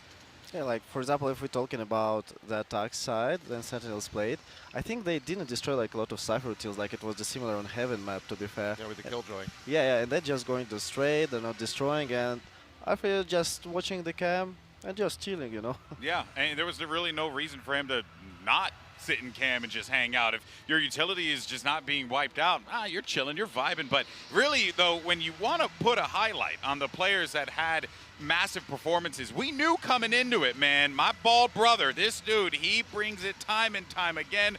Durka was on fire. Yeah, he was absolutely incredible across this series, pounding on both map number 1 and 2. I mean, Redgar, I wanted to ask, you've had to play against this guy. I'm so sorry to start. What's it like? Like, this guy is like unstoppable. Like, I think sometimes he's going too forward, like to kill like everyone, and you can think like, what strategies you can make? There can go kill, that's all. I mean, it just works time and time again. Why would you run any other strategy? No, but what I do love and I think is the scariest about Fnatic is not only do they have Durka go kill, but they have so many great set plays to go along with it. Those entries on Haven, the entries there on Split, were just catching Sentinels off guard at every twist and turn, and it really felt like they didn't know how to adapt. And to contrast it to Sentinels, I think I saw some of the same issues that we saw in that Ludwig Tarek event during the offseason, in that we see the star performances, but it feels like in late rounds during the execute, sometimes the coordination still isn't quite there. On Haven, their A execute was leaving a lot of gaps. You talked about them not breaking utility in the mid round. Like, there's a lot of these little pieces that are missing, and when you're playing against a strong opponent like Fnatic, they're always going to capitalize off that. Yeah, it's like the round, if you remember when we watched, like when the wall is turning off, like when the Zekin is going to the side, everything is going bad, and they just can't like properly execute to the side. And I think it's happened like twice on the Haven, to be fair. Yeah, well, you know, look, at the end of the day, you got to come to this tournament with, you know, everything clicking. You got to cook something up. Your meal needs to be prepared. Absolutely. Let's just go ahead and put it like that. You got to have your rice, your beans, your farofa, your chicken, and I think that's what Fnatic had down there. For Sentinels, it might take a little bit more time for that team to cook up. But, of course, we're excited to see what that squad could do in the future, especially going into the Americas League. But before the break, though, we asked you guys to vote for the player of the match. So let's see who the Twitter mob decided to go with. Oh, it's Durka. I wonder if it's Durka. Oh, Honestly, man. if it wasn't Durka, and also all you heathens watching at home, make sure you go follow him so we can get this guy up to 200,000 followers. Where is he at right now, actually? Oh my god, no clout chasing, GB. As for someone else, is that help chasing? somebody I don't know. help me. How Just a about good that? guy. Let me see. I'm Where's not he going to at be right that now? kind. He's at 115,000. Okay, we can make this happen. We can make it happen. I don't know about that one, but that's a pretty big delta you're talking about there. But of course, a big delta as far as the poll results are concerned, and I think that this is completely unshocking. I think we thought about throwing a shout in for Boaster because the shot calling was so damn clean, but it didn't really matter who we put on this poll because Durka was just going to win it no matter what. Yeah, that is true. Still, though, I think that Leo and Chronicle both had a very solid debut with this team. Chronicle, in particular, performed great individually across both maps, and it felt like the Initiator utility was very well coordinated. Their Haven executes were well timed. The way they were staggering the utility, which I think isn't always easy to do when you're working those roles into a new team. Well, unfortunately, as we had noted before, that means we have to say goodbye to the Sentinels, who are going to be taking a trip to the nearest airport and heading back over to LA. But I am excited, though, Redgar, to see what this team can do when we go into the league, because the pieces, I think, are there. But I want to get your professional opinion on what you make of this Sentinels lineup, and where do you think the potential could potentially be for them? That was defensive. I think like they have proper ideas how to play, but like sometimes it's not like micro things, like utilities, right? Yeah. Because it's really important. For example, like on Heaven, it's not only about the Killjoy. Also, like for example, the breach utils can be used much better, in my opinion. So after, I think they didn't have a proper time to prepare like everything, right? And like maybe like chemistry in the team is not that good, but like in the split we can find out anything like nothing, anything like new things that they can prepare and surprise us. Yeah, absolutely. Again, you see the pieces are there. They have a sound coaching staff. They have a good IGL. So with a little bit more time in the cooker, I think they can work. Cooker, I don't think that's a thing. I think that's called an oh oven. my God, Achilleos. What'd you just say? I said kind of like your team. I love you. You could be, you know, he's just been like going out. Ay, qué lindo. See, that's love here in Sao Paulo. That's exactly what we want to see. But you know what, though? We have a little bit of time, by the way, so we're just stick with us for a little bit here. Something of note that I think is worth talking about, though, is that, yes, Sentinels are going to be a team that has the potential to be good, and I don't want to get too far ahead of myself here, but it is not necessarily concerning, but I do wonder, right, when do we start to ask the questions of, is the great experiment working? You know, that's what I worry about in the future. And I think this would be a good one for Redguard to answer as well, but for me, it's going to be maybe right or just before the mid-season point of Americas, because you don't want to get to that point where you're losing those opening games and then suddenly you put yourself in a position where you can't claw back, you can't make it to that Masters Tokyo event, etc. Yeah. But I'm curious, what do you think? You know, is it from the second series that they play in the league, or is it later than that? I just think like right now is like time to test a lot of things. Like you can settle up how he's feeling on the role. Like for example, even like the TENS, like it's a new role for him, and we can find out is it was comfortable or no. Yeah, that's actually a really good point. And look, either way, it's going to be awesome to see what this team can do. I'm pumped for them. I'm pumped for Fnatic. But let's actually go ahead, though, and put the spotlight on Fnatic, because for more on that win, let's go ahead and send it over to Sir Douglas of Esports, who's actually standing by with, is that Sideshow? Oh, no, actually, that's Durka. It's a Verizon post-match interview. Thank you so much, Sir Boy of Golden. Durka, congratulations on the win. Congratulations on the MVP vote, which was, I'm sure, the most important part of everything you just walked away with. Look, I got to take us back through some history books. The last time you played Sentinels, there was history. It was back in Reykjavik. It was a tragic ending. How do you prepare for a match like this, given what you went through previously against the squad? We came well prepared. Boster and Mini cooked some strats, and we just prepared really hard. We had long weeks of practice, and we just gave it all. And like I know, me and Boster really wanted the revenge, and I wanted to do it especially like for Magnum Doma and Mystic. I know they're watching, so hi to them. But yeah, it feels nice. I mean, you got the revenge. You guys clapped them. You win big 2-0 win, and you were frying.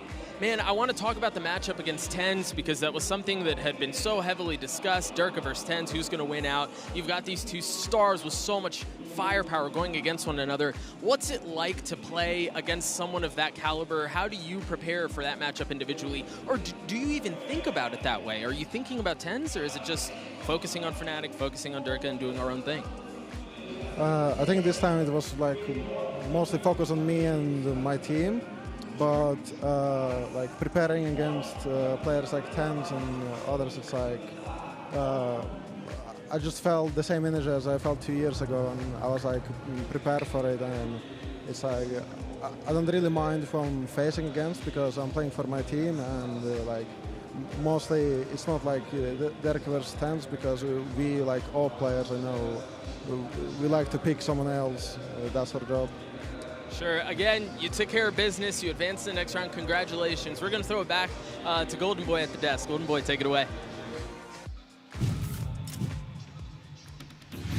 Thank you so much, Doug. And of course, it's always a blast to hear from Durka and get his perspective on the matchup there. But that is actually going to be a wrap here for our dear friend Redguard joining us. Did you have fun? Yeah, it was really funny. I'm really glad that I watched this insane game and this insane company. So thank you really for inviting. Oh, well, thank you so much, brother. It was an absolute blast to have you with your insight. And if you ever want to come back on the desk again, you just let me know. I'll just bully you. Don't say that. Actually, hopefully we never see you on the desk again, because you're winning tournaments. Because you'll just be pounding in your matches. That's fair. And you know what? Worst case scenario, we'll just kick out Achilleos. Anyway, we do want to let everyone know, by the way, that we are going to be taking an extended break, as I'm sure a lot of you watch watching at home are aware there was some stuttering issues in that match. Our team is diligently trying to address the issue and make sure that everything is right so that we could watch T1 versus Furia. So that means you got a little bit of time, chill out, go ahead, make a sandwich, you know, enjoy yourself. Why don't you get a DM or two in there? But most importantly, make sure you come back right here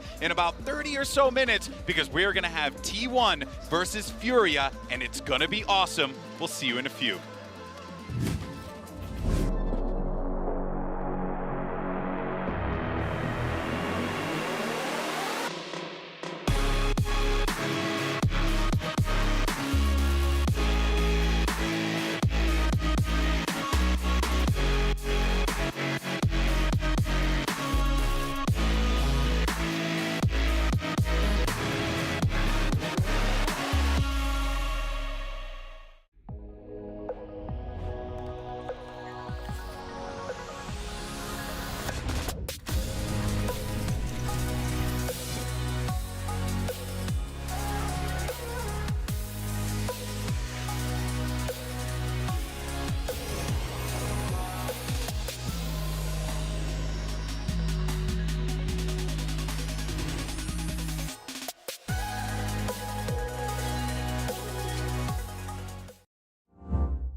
Red Bull gives you wings.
try to chase you down, all I can find is your gun. Thought I finally shut you down, but it was my reflection. What? When am I gonna forget you? Oh, I try to get away from you more than I see you. Running. I don't know you anymore, but the trouble in memory is stuck in my mind. I repeat.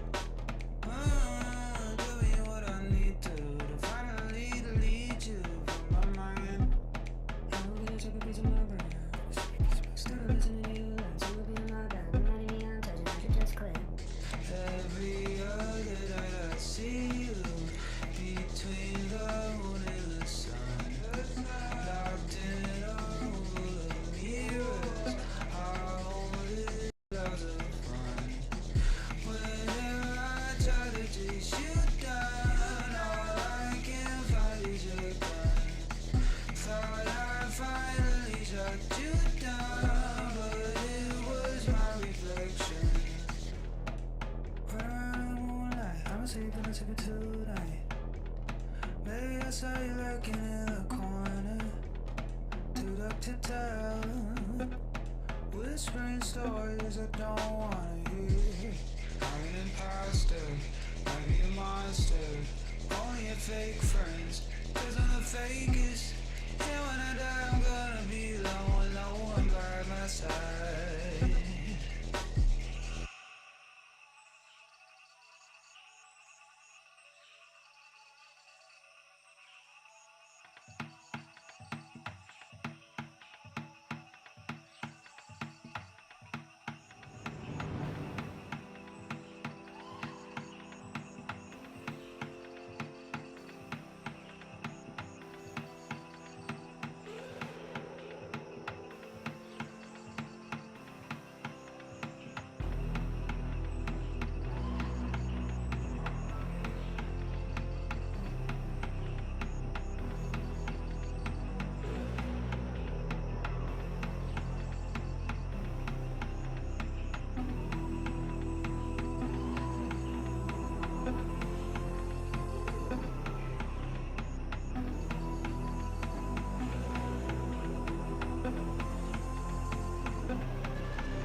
Welcome back to day 9 of Lock-In, and our final opening match of the Omega bracket is about to take place on that stage. It's T1 versus Furia, and of course, judging me on the desk, as always, it's the judging Mimi and the judging Achilleos. Why do you guys judge me so? Because you do things that make us want to judge you. I just really like shotguns. Okay.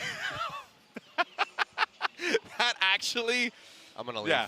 That was a banger. Okay, are you done? Are you done? I might just bow out. Well, it's actually going to be really rough because for our next team, I kind of think we're going to need your expertise here, Achilleos. Well, then I'll stay. Because it's going to be T1, a squad that comes in with a lot of promise. And if you're from, I don't know, maybe a certain hero shooter, you might recognize a couple of names on there. I think we're allowed to like say it. Carpe, Saya Player. Munchkin as well. There's a lot of names that I feel like I'm wheeling back the time here, but I'm excited for this team, Achilleos. Yeah, I mean, I think overall, this is a fairly stacked roster as far as accolades and history and playing FPS, but it's large question marks around how they're going to be able to perform here on this stage. Carpe, one of the biggest names in Overwatch, now shifting over into this game.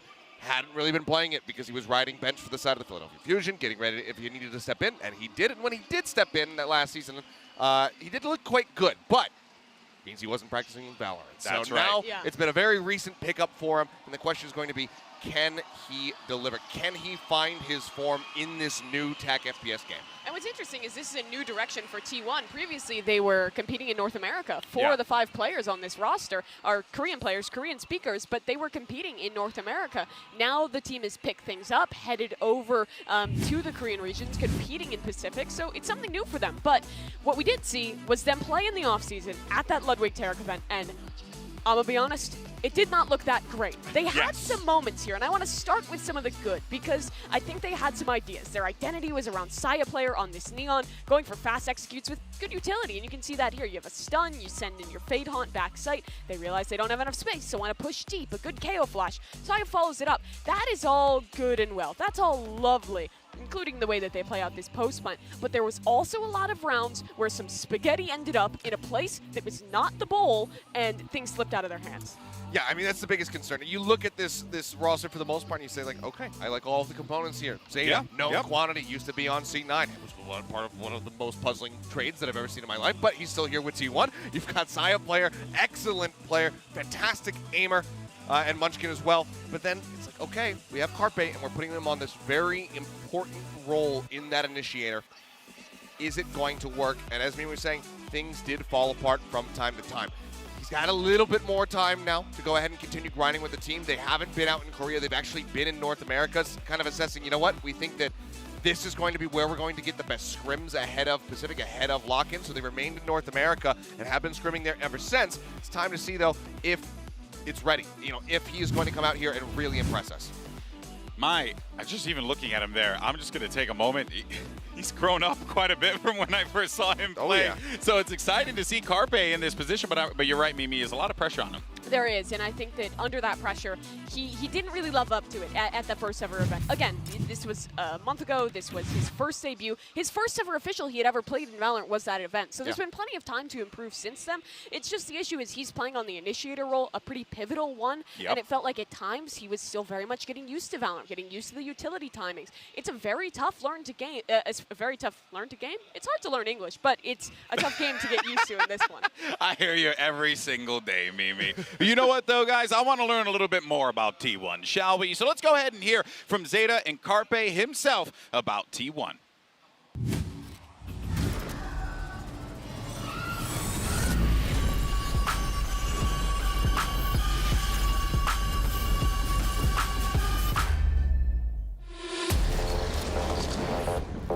안녕하세요. 저는 T1 발로란트의 제타고요. 현재 저 역할은 이니 플렉스입니다. 안녕하세요. 저는 T1 발로란트 팀에 활동하고 있는 이재혁 카르페입니다. 제가 생각했을 때 저희 T1 발로란트 팀은 충분히 슈퍼팀이 될 그런 포텐셜을 가지고 있다고 생각하고, 그리고 저희 선수들끼리 모두 서로 믿고 다 신뢰가 있기 때문에 아무래도 다국적으로 섞이는 것보다 이제 저희가 한국인 로스터이기 때문에 이제 커뮤니케이션 하는데 더 편한 부분도 있고, 먼치킨 선수는 저희 팀에서 IGL을 담당하고 있고 상당히 똑똑하고 이제 에임도 좋은 선수고 경험도 있고, 그리고 카르페 선수는 이제 전향한 지 얼마 안 됐는데 타 게임에서 이제 상당한 경험을 가지고 있는 선수고 메커니즘도 엄청 좋은 선수여서 앞으로의 잠재력이 엄청 기대되고, 팀 사야 플레이어는 이제 저랑 똑같이 북미에서 같이 오래 활동했던 친구고 이제 상당히 많은 경험을 가지고 있는 선수고 이제 메커니즘적으로도 이미 증명이 돼 있는 선수고, 그리고 벤 선수는 저희 팀의 막내인데 그리고 북미에서도 활동했었고, 저 같은 경우는 이제 팀 내에서 이제 트롤링을 좀 담당하고 있는데 이제 그게 제 강력한 무기인 것 같습니다. 현재 저희 팀은 아직 공식적으로 대회를 한 번밖에 안 했지만 저희 팀 스타일은 상당히 이제 플렉시블하고 이제 적 팀이 어떻게 게임하는 거에 따라서 적응을 하는 팀이기 때문에 일단 저희가 처음 경기를 퓨리아랑 하게 되었는데 브라질 팬들 앞에서 한다는 게 조금 부담감은 있지만 그래도 그런 게 오히려 더 동기부여가 될 것 같아요. 항상 T1을 응원해주시는 팬분들께 너무 감사하다는 말씀을 전하고 싶고요. 앞으로도 쭉 응원해주셨으면 좋겠고 저희도 좋은 모습 보여드릴 테니까 기대해주셨으면 좋겠습니다. 감사합니다.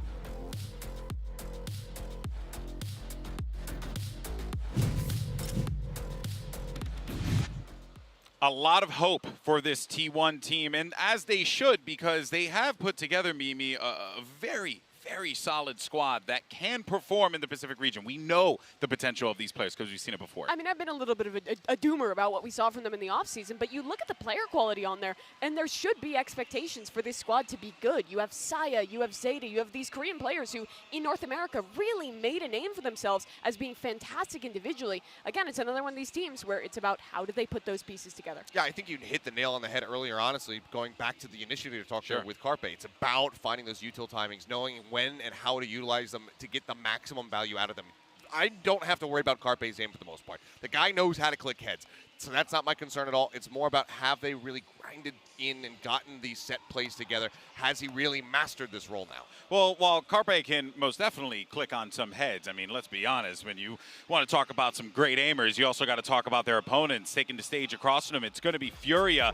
And this is a squad that oftentimes has to play second fiddle, Mimi, here in the Brazilian region to the likes of Loud. But this Furia team, man, they can frag when they get unlocked. They really can, and that was their story throughout 2022. They were always looking solid in regional competition in Brazil, and they were always able to make it close to qualifying to international events. But for most of that time, there's only one slot for Brazil. They had to wait till Champions for playing that LCQ to actually get a slot to make it internationally. And they've been here twice before, 21, 22, both Champions. They've been involved, and they've stuck by their core roster. They've only made one change in the offseason, introducing MWZera. So it's a team where I think, unlike a lot of these others, we kind of know what to expect, but we're hoping for more. Yeah, just some slightly elevated performances here from the side of Furia, but they did still impress us at the Champions. I mean, pushing DRX into an overtime on their Ascent map there. Of course, I'm going to mention them. It's the last time you have to hear about it.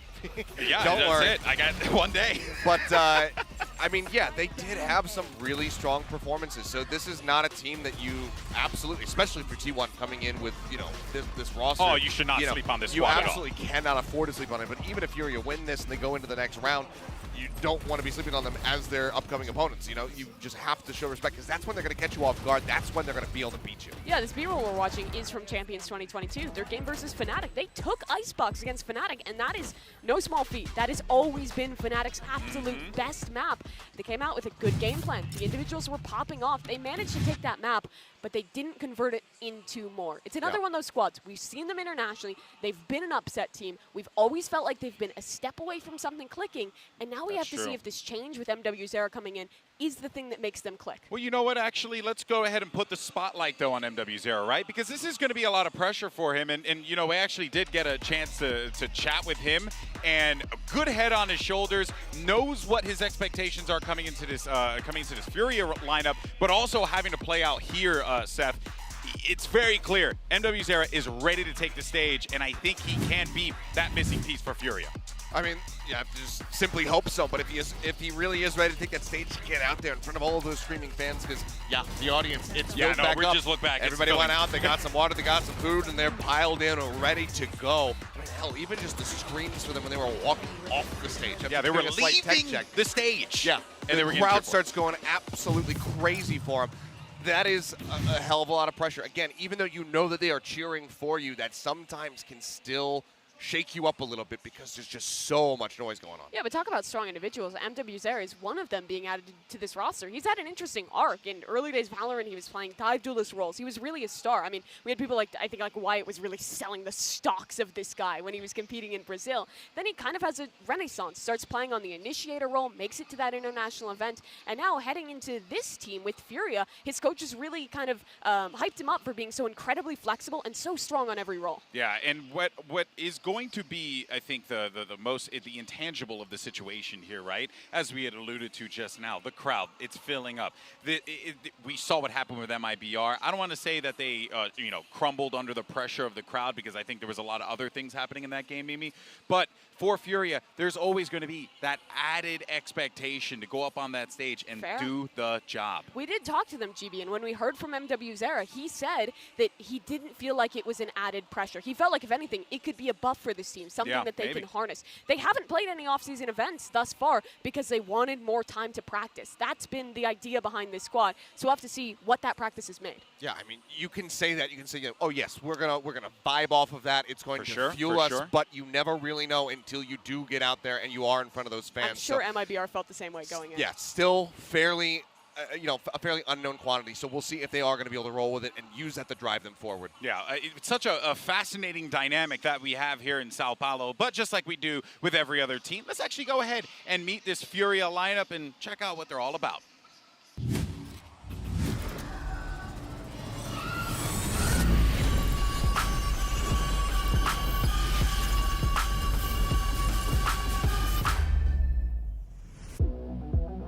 Fala rapaziada, meu nome é Douglas, meu nick é DGzinho, eu sou duelista da Fúria.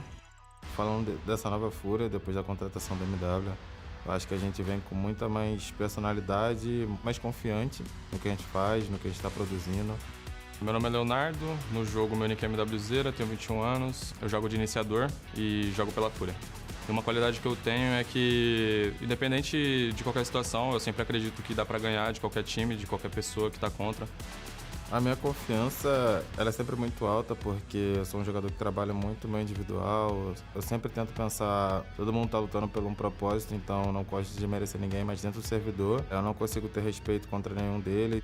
A experiência que eu obtive no último campeonato, no último mundial que a gente participou, foi muito importante porque me fez amadurecer e crescer como jogador e como pessoa. Eu já joguei diversos tipos de campeonatos, mas aquele foi o maior, então realmente consegui ter uma ideia de quão grande é o mundo e quão grande é as pessoas que jogam lá fora.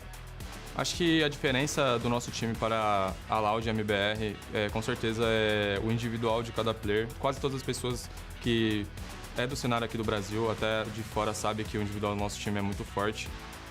Mandar esse recado pra galera que acompanha a gente, que sempre manda mensagem também apoiando. A gente é muito grato por isso, a gente fica muito feliz em ler mensagens boas, ver que vocês também estão com boas expectativas no nosso time. E é isso, a gente sempre foca nas mensagens positivas e isso é muito importante pra gente. Gol Fúria e vambora.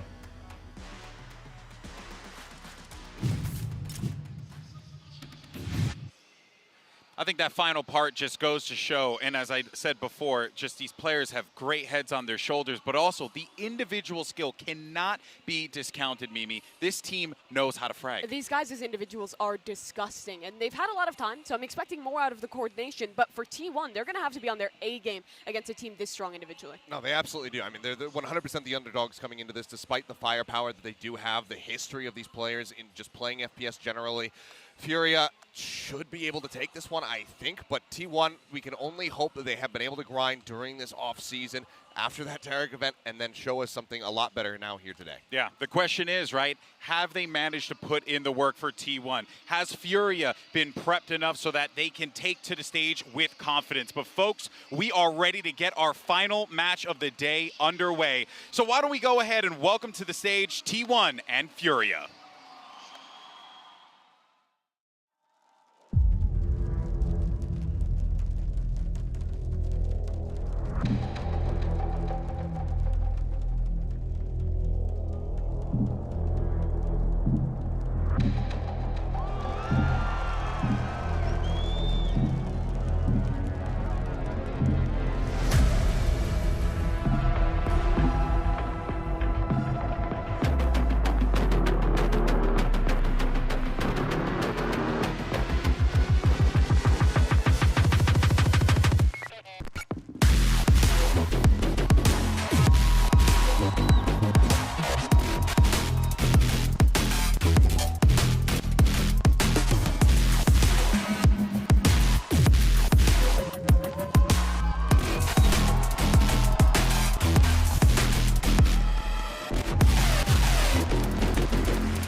It's the hometown heroes versus the plucky underdogs. What happens in this game is anyone's guess, but one thing is for certain, it is gonna be freaking awesome. As both teams huddle up and get ready to go, Mimi, you can already see the players on Furia. They are stone-faced, eyes on the prize, and that gives me a lot of hope. It does give me a lot of hope, and it should. Furia are the clear favorites heading into this one. They've made it to international events before. They have performed well within Brazil, and they've made an upgrade in the offseason.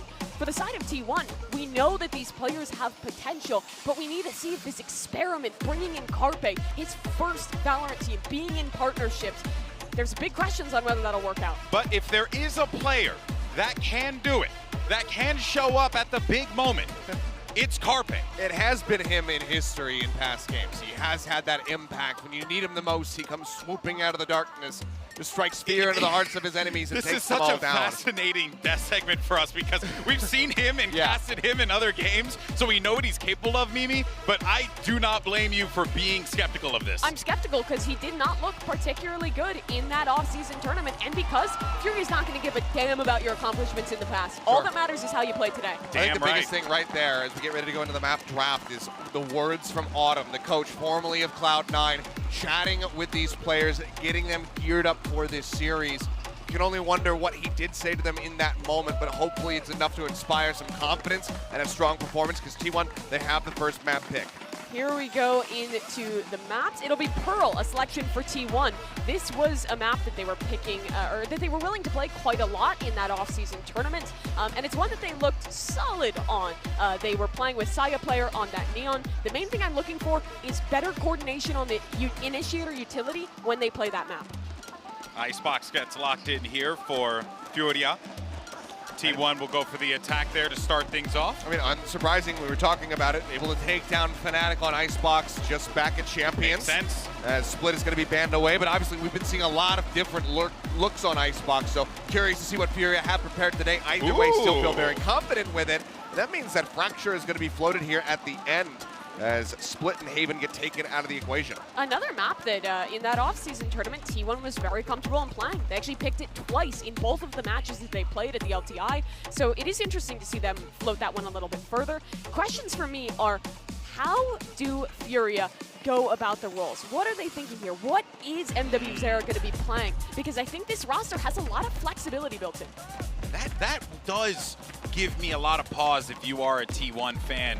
Because how do you even prep for this? How do you even get ready when you don't know what your opponent is going to be bringing, because they have that flexibility and most importantly, they have that skill. Here's the Prime Gaming Agent Select, so that question's going to be answered right now. Let's see what we get. Carlisle in the offseason said that he did not want to play offseason tournaments. He's the coach of Furia and instead just wanted to focus on practicing. What have they cooked up for Pearl? It's a bold move, but so far, Zeta going to be picking up that KO. Saya over to the Jet, something that we love to see. Shoutouts to everybody who's a fan of the card, but who is on there. And Carpe still going to be sticking with the initiator, of course, so the Sova is in, but there's a Cypher on the other side. Yeah, but this is going to be a change. This is off the Neon. This is back to the Jet. This is a new approach to Pearl for the side of T1. It's going to be awesome. The crowd is hot. Everyone's ready for this one. So let's go ahead and send it over to your casters for T1 versus Furia. It's going to be Bola and Dr. Doug Respect. Professor Respect. We're always so ready Respect. to start, and then he throws something like that at us. Yeah, I don't know how we respond to that. We also don't really know what to expect from this match, right? Again, there's so much history between these rosters individually, right? You've talked about like history in different games. Now they're all merging in Valorant in front of a home crowd, which is popping off, by the way. Yeah. And there's a lot to be excited for this match. Yeah, I think for sure. And to watch Furia against a team here with the Brazilian crowd behind them as well, it gives me parallels to the last game we had in the Alpha bracket with MIBR and Talon. 1000%. Because it's a Pacific team here against the Brazilian team. And let's see what T1's cooked up in the offseason. Furia only one change, T1 an entirely new roster. A roster that's such a heavy point of discussion, because you look across those names and you go, these guys are really freaking good individually. This roster should work. Right, but there's a lot of tempered expectations with this squad for whatever reason. I mean, first and foremost, right, it's a roster full of Jets. Yeah. In prior iterations of whatever teams they've been on, Ben is the import from North America, and now he's playing Killjoy. Let's see how this goes right now, right off the bats. A lot of A-main presence for Furia. And you can see some aggression as well from T1, tempered up towards mid, starting to slow peek it. It looks like a little bit of defensive pressure coming out from T1. Saya, the first one out, with a little bit of help close by. But it seems fully spread out so far. Carpe's already taken a considerable amount of damage here. Yeah, but that might have been enough for Saya to have some space to really do some damage here. Oh, but he's not expecting this peek out from MWZera. No dash either. First shot goes big wide, and yeah, the timing there was so brutal for Saya. Opening kill in this series goes to Furia. And they still have a lot of control, both A-main and B-long in their hands. But T1 has the right read. They're stacking over towards A with 2, maybe 3 players. And I'm wondering if QCK is going to do something over towards long. Yes, he is. Just pulled out a smoke from Munchkin right now. And the timing here is everything, right? If you are going to draw rotations, that's the way to do it, but not the case. They stay disciplined on A, and that's exactly where the hit's ending up. Band gets one with the turret. Those mollies are melting. And they're still trying to get through. Finally, the other player from Fury is joining. Only 20 seconds to get this spike down, though. He's going to have to find some space in art as the spike continues to work its way forward. Now 15 seconds left. Spike still not planted. Band's already falling. Carpe 13 HP left as MW0 does manage to get the spike down. Oh, he doesn't! The peek there from Carpe was gorgeous. Zeta does it as well. 5 seconds left on the round. Bodies fall all over the place as T1 get the pistol. Chaotic round where Furious seem to have a lot of control, but T1 makes the right read. They stay leaning towards A, and they don't rotate off of the little pressure that QCK was making towards B long. Carpe just swings that smoke. That angle is really tough to deal with if that smoke's not perfect. And remember, it was Carpe who took that huge chunk of damage at the very beginning of the round. Yeah. Stayed alive long enough to save the round, really. And the composition switch that Mimi was alluding to as well. Very curious to see if T1's going to continue the same sort of thing that we just saw in that pistol round, because that was a big part of their strategy. But it was with Neon instead, so you have a lot more stun capability and control capability than what you have right now for Saya with the Marshall.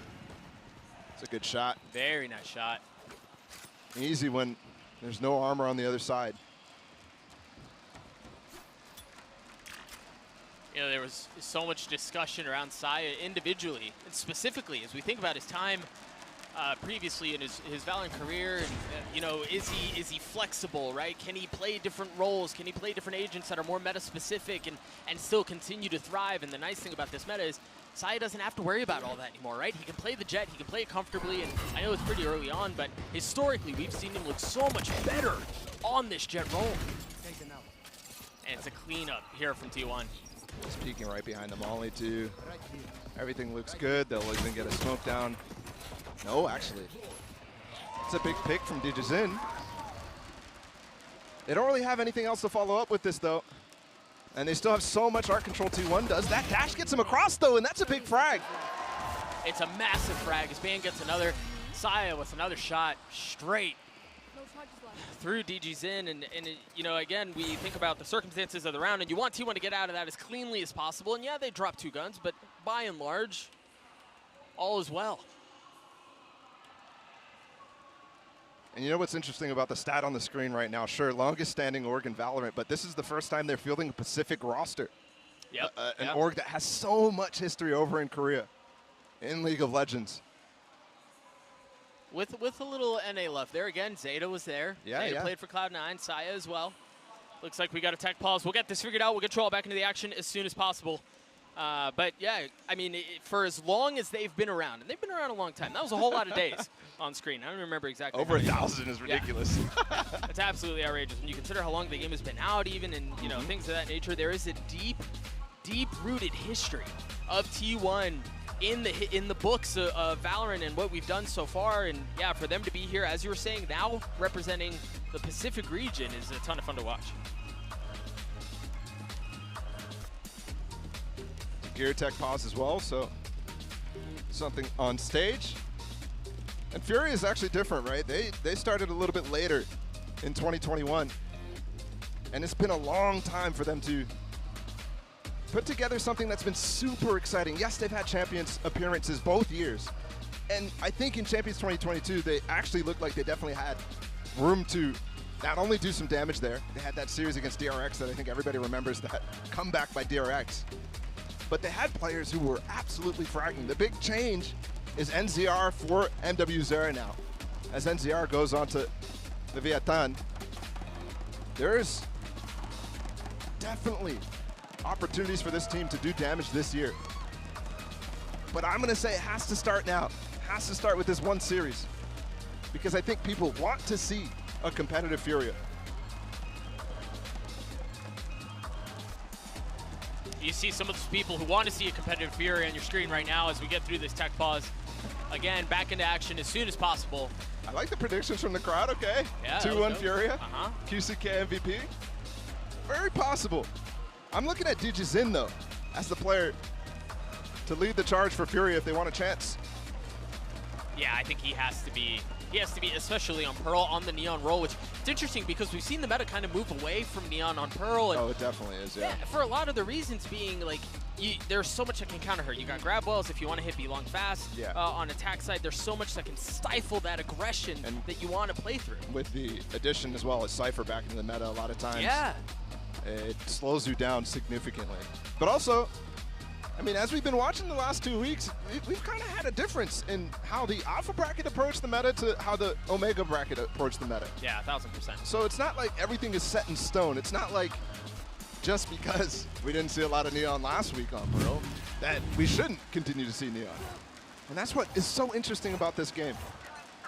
You always have these compositional clashes. Here we go in A main. Speaking of clashes, this is what I was talking about. Sai was getting a lot of value with this on Neon.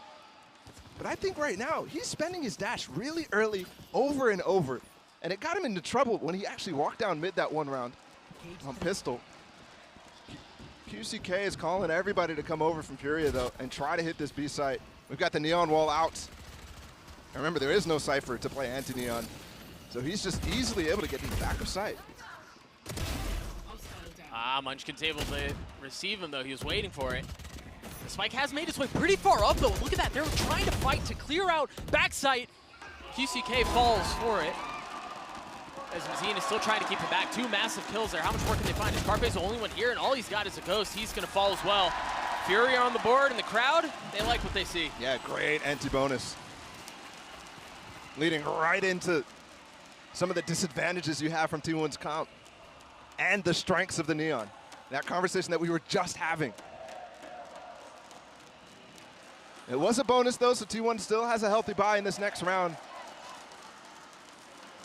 We're on even footing in terms of the economy, but Mazin is the guy with the Sky ult. He's got the Seekers.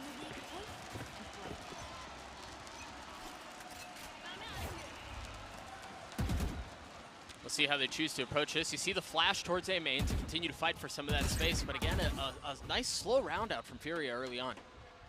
They have the Seekers to work with, too, as you were just mentioning. Sai again, dash activated, but nothing found from it, and he spends it really early. So he can't be as reactive when they start to hit, but they're still holding on the art. We've seen so many times they just got a flash prime, they'll flash off of Sai's contact. He's just waiting for it. You see Zeta on your screen there, ready to go. There's the flash, there's a swing, but the stun should keep them back. Yeah, Zeta can't get past the defensive utility invested.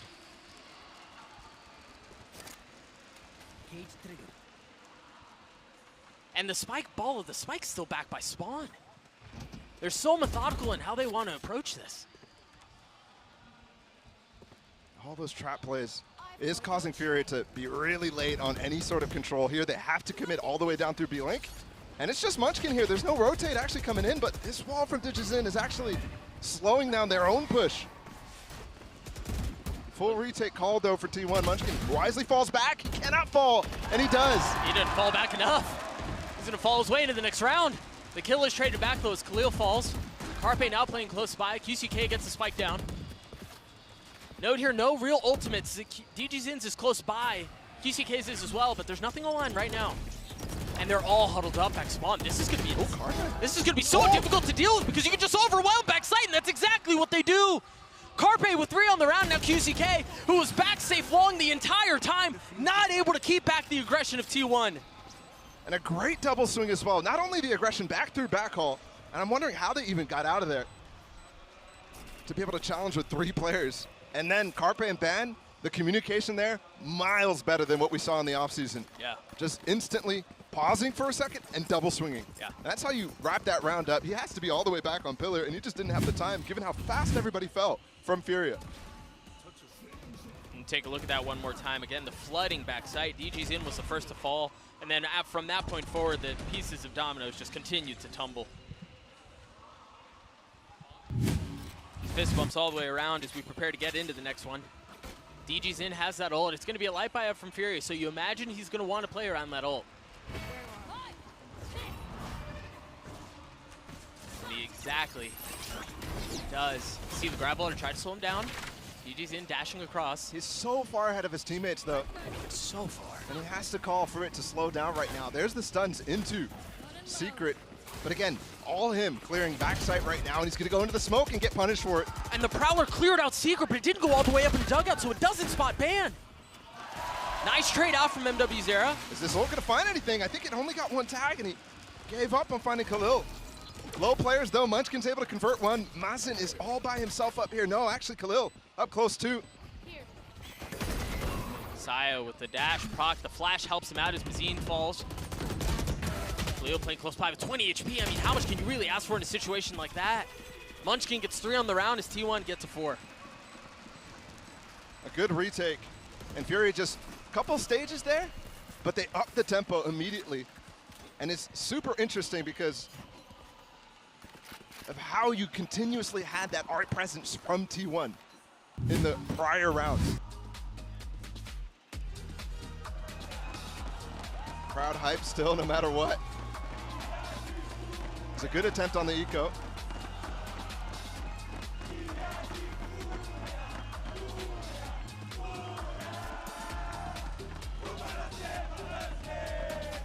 Man, this is such a fun fan base, bro. I just love watching the different chants. How they could all get on the same page, too. Yeah. Such a fun atmosphere. And I said it before, but so much different being here live. Furia calling a timeout early. Important. Yeah. Important. They got to keep the crowd on their side. They got to keep this place loud. And I mean, you can tell they want to get behind them. Every time one of them hits a kill, you hear the roar of the crowd just bubble up. Yeah. So the investment's there. They're emotionally with them. They just need to start putting some of these rounds together. Let's see if they can do it. Another buy round on the board. One key ult for MW Zera. He's got the Nightfall, but massive key ults for T1 as well. Cosmic Divide and the lockdown. That is key for B retakes. If they end up going down B long, usually it also means that it is entirely not an option for Furia unless they take through B Link.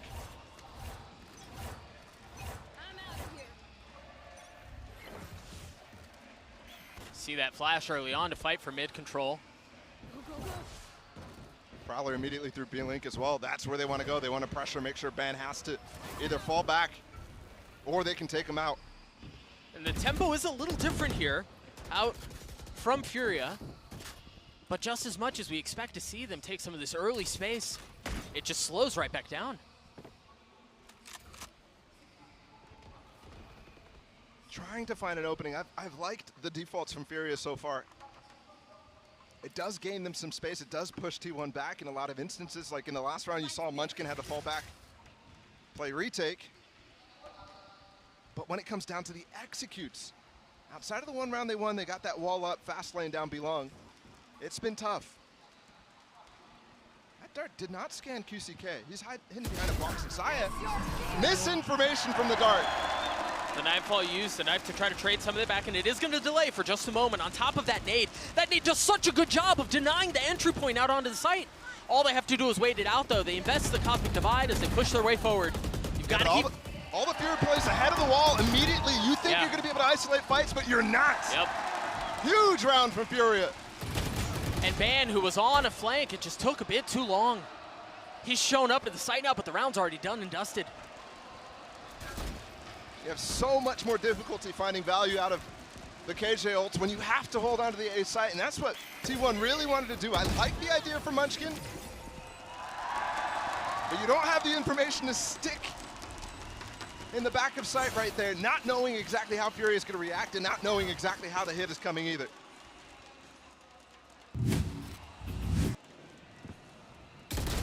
And this dart misinformation obviously also loses them so much space in A main. The hit mainly came through art, so you can imagine if QCK goes down there, Sai actually is still in A main. That's a thorn that could split them up from that wall. Absolutely. And the wall's designed as well to dissuade them from getting towards that plant, right? There's no plant space available for it. At least that's good. Blade Storm used early on. You have to be careful here if you're Furia. I like that they came through, but this is going to be an option here that T1 will call in the future, where they play aggro off of this smoke. And even with the cam, even with the cage, it's taken a long time to re-clear through this. Munchkin knows now too with that smoke recall. I mean, they're certainly not trying to conceal where they're going.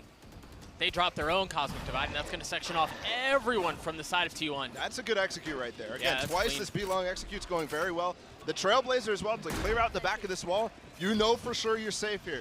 Now I also want to look, oh, Digizin getting aggro. He's so aggressive. And really, that's what you want out of your Neon player. Remember, this ult from Ban could be key to push them back off the site. But they have two players on the flank right now. That could be problematic. But this Killjoy ult's so far ahead, they have to speed up, and there's got Alarm Bot too. The Alarm Bot triggered. Ban has to turn back, but DG's in from backside. He's able to clear him out. He gets 4. He's got the ace in front of him. Not able to deliver. Zeta trades it back. Just ridiculous. Under pressure from the lockdown too. No way he's getting the ace, but he secured the round. Such a good moment from Digizin, not only to aggro immediately, but then to stick and find the timing to fight.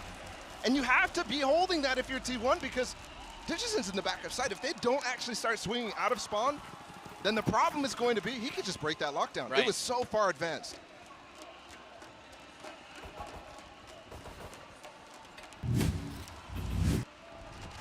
Take a look at it one more time. DG's in again, playing aggressive there, understanding where his space limitations are pushing out, but this play right here, I mean, just secured the round for Furia. I really wonder as well if Digizin's calling for that B-Link to trigger the Alarm Bot. A lot of times the flankers are waiting for the KJ to die in that case so they can go undetected. But there, you want him to get triggered. You want him to start rotating and looking back towards it. Beautiful execution regardless. DG's in once again has that ult online. And we didn't see very much out of the Blades from Saya. He made an attempt, but he's got a Marshall this time around. Oh, the Marshall seems to work! My gosh, I thought he hit it. Oh, for sure. That's just a ridiculous attempt from Saya. But low economy makes this even more. Carpe's tucked in an off angle here, but they're also taking up through Art. Khalil might give up a gun though. And he does! Nice Easily. shot out from Carpe, yeah. It's a pesky little angle too. Silence here. The spike is deep in secret actually. Oh, you gotta be careful. Especially with the A main present still. Furia right now taking a massive risk. They're just so far up. And the thing is, there's a lot of misinformation here. Look at how far up Carpe is. He's essentially in attacker spawn, so they should have no idea that they're here. That's going to give their position away. Mazine spamming through, trying to stay alive as Munchkin shows up. And he falls. Now Carpe left in this 1v3. Mazine and MW0 a little weak, but this would be, I mean, this would be insane if he was able to pull this off. The shock dart, that's all it is. We're tied at 4. It's a good recovery from Fury, even though they lost that gun in A main. Simply put, I think Carpe goes a little too aggro here up in the spawn, right around where we're looking right now, and doesn't give enough time for his teammates on A main, or in A, the ones who are anchoring down flowers, to do much at all. These two right now, Carpe is way too far away to actually even find anything to trade those guys. Digizin immediately calling as well. Telling the team what's working, what's not. Fast A main, and I think it's the right call. I think T1 was going to start leading towards taking B long control, given what I said earlier about that setup. And they did. I mean, look at him. Look at how far up Saya is right now. And it's funny, because it kind of falls in your lap there from Fury. That was kind of something that they were relying on already. Happy to try to fight for A main. Oh, Saya. Deals some damage on a QCK, but he manages to get away for now. Saya's so pesky here, bro. He hasn't gone away. Oh my goodness.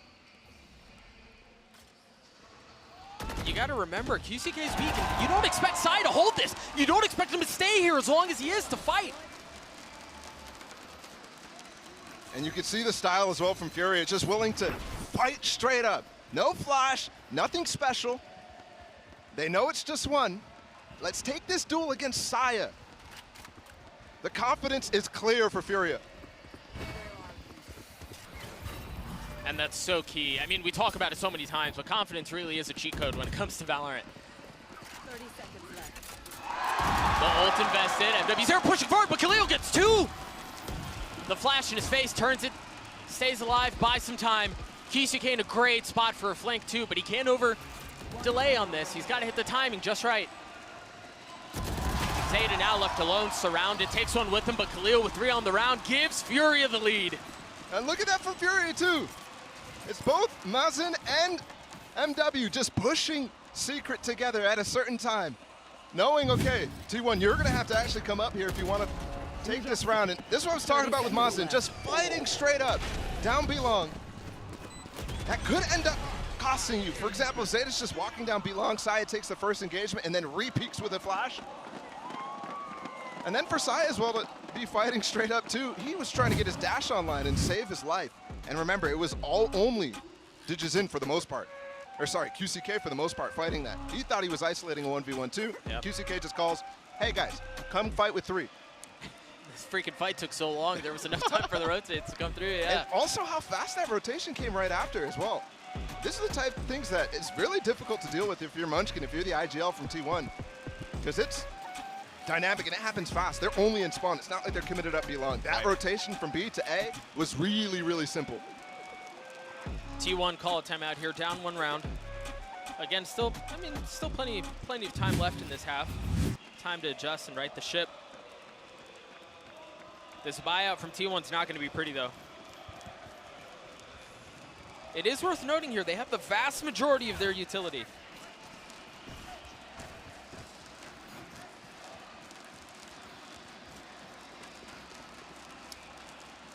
Meanwhile, full armor, full rifles on the side of Furia. DG's in with the ult as well. And it's a pretty considerable lean towards A. Khalil, the only one not close by, as it's almost like he's expecting to see if Sai is going to be peeking down long again, just waiting for that aggression that they saw in the previous round.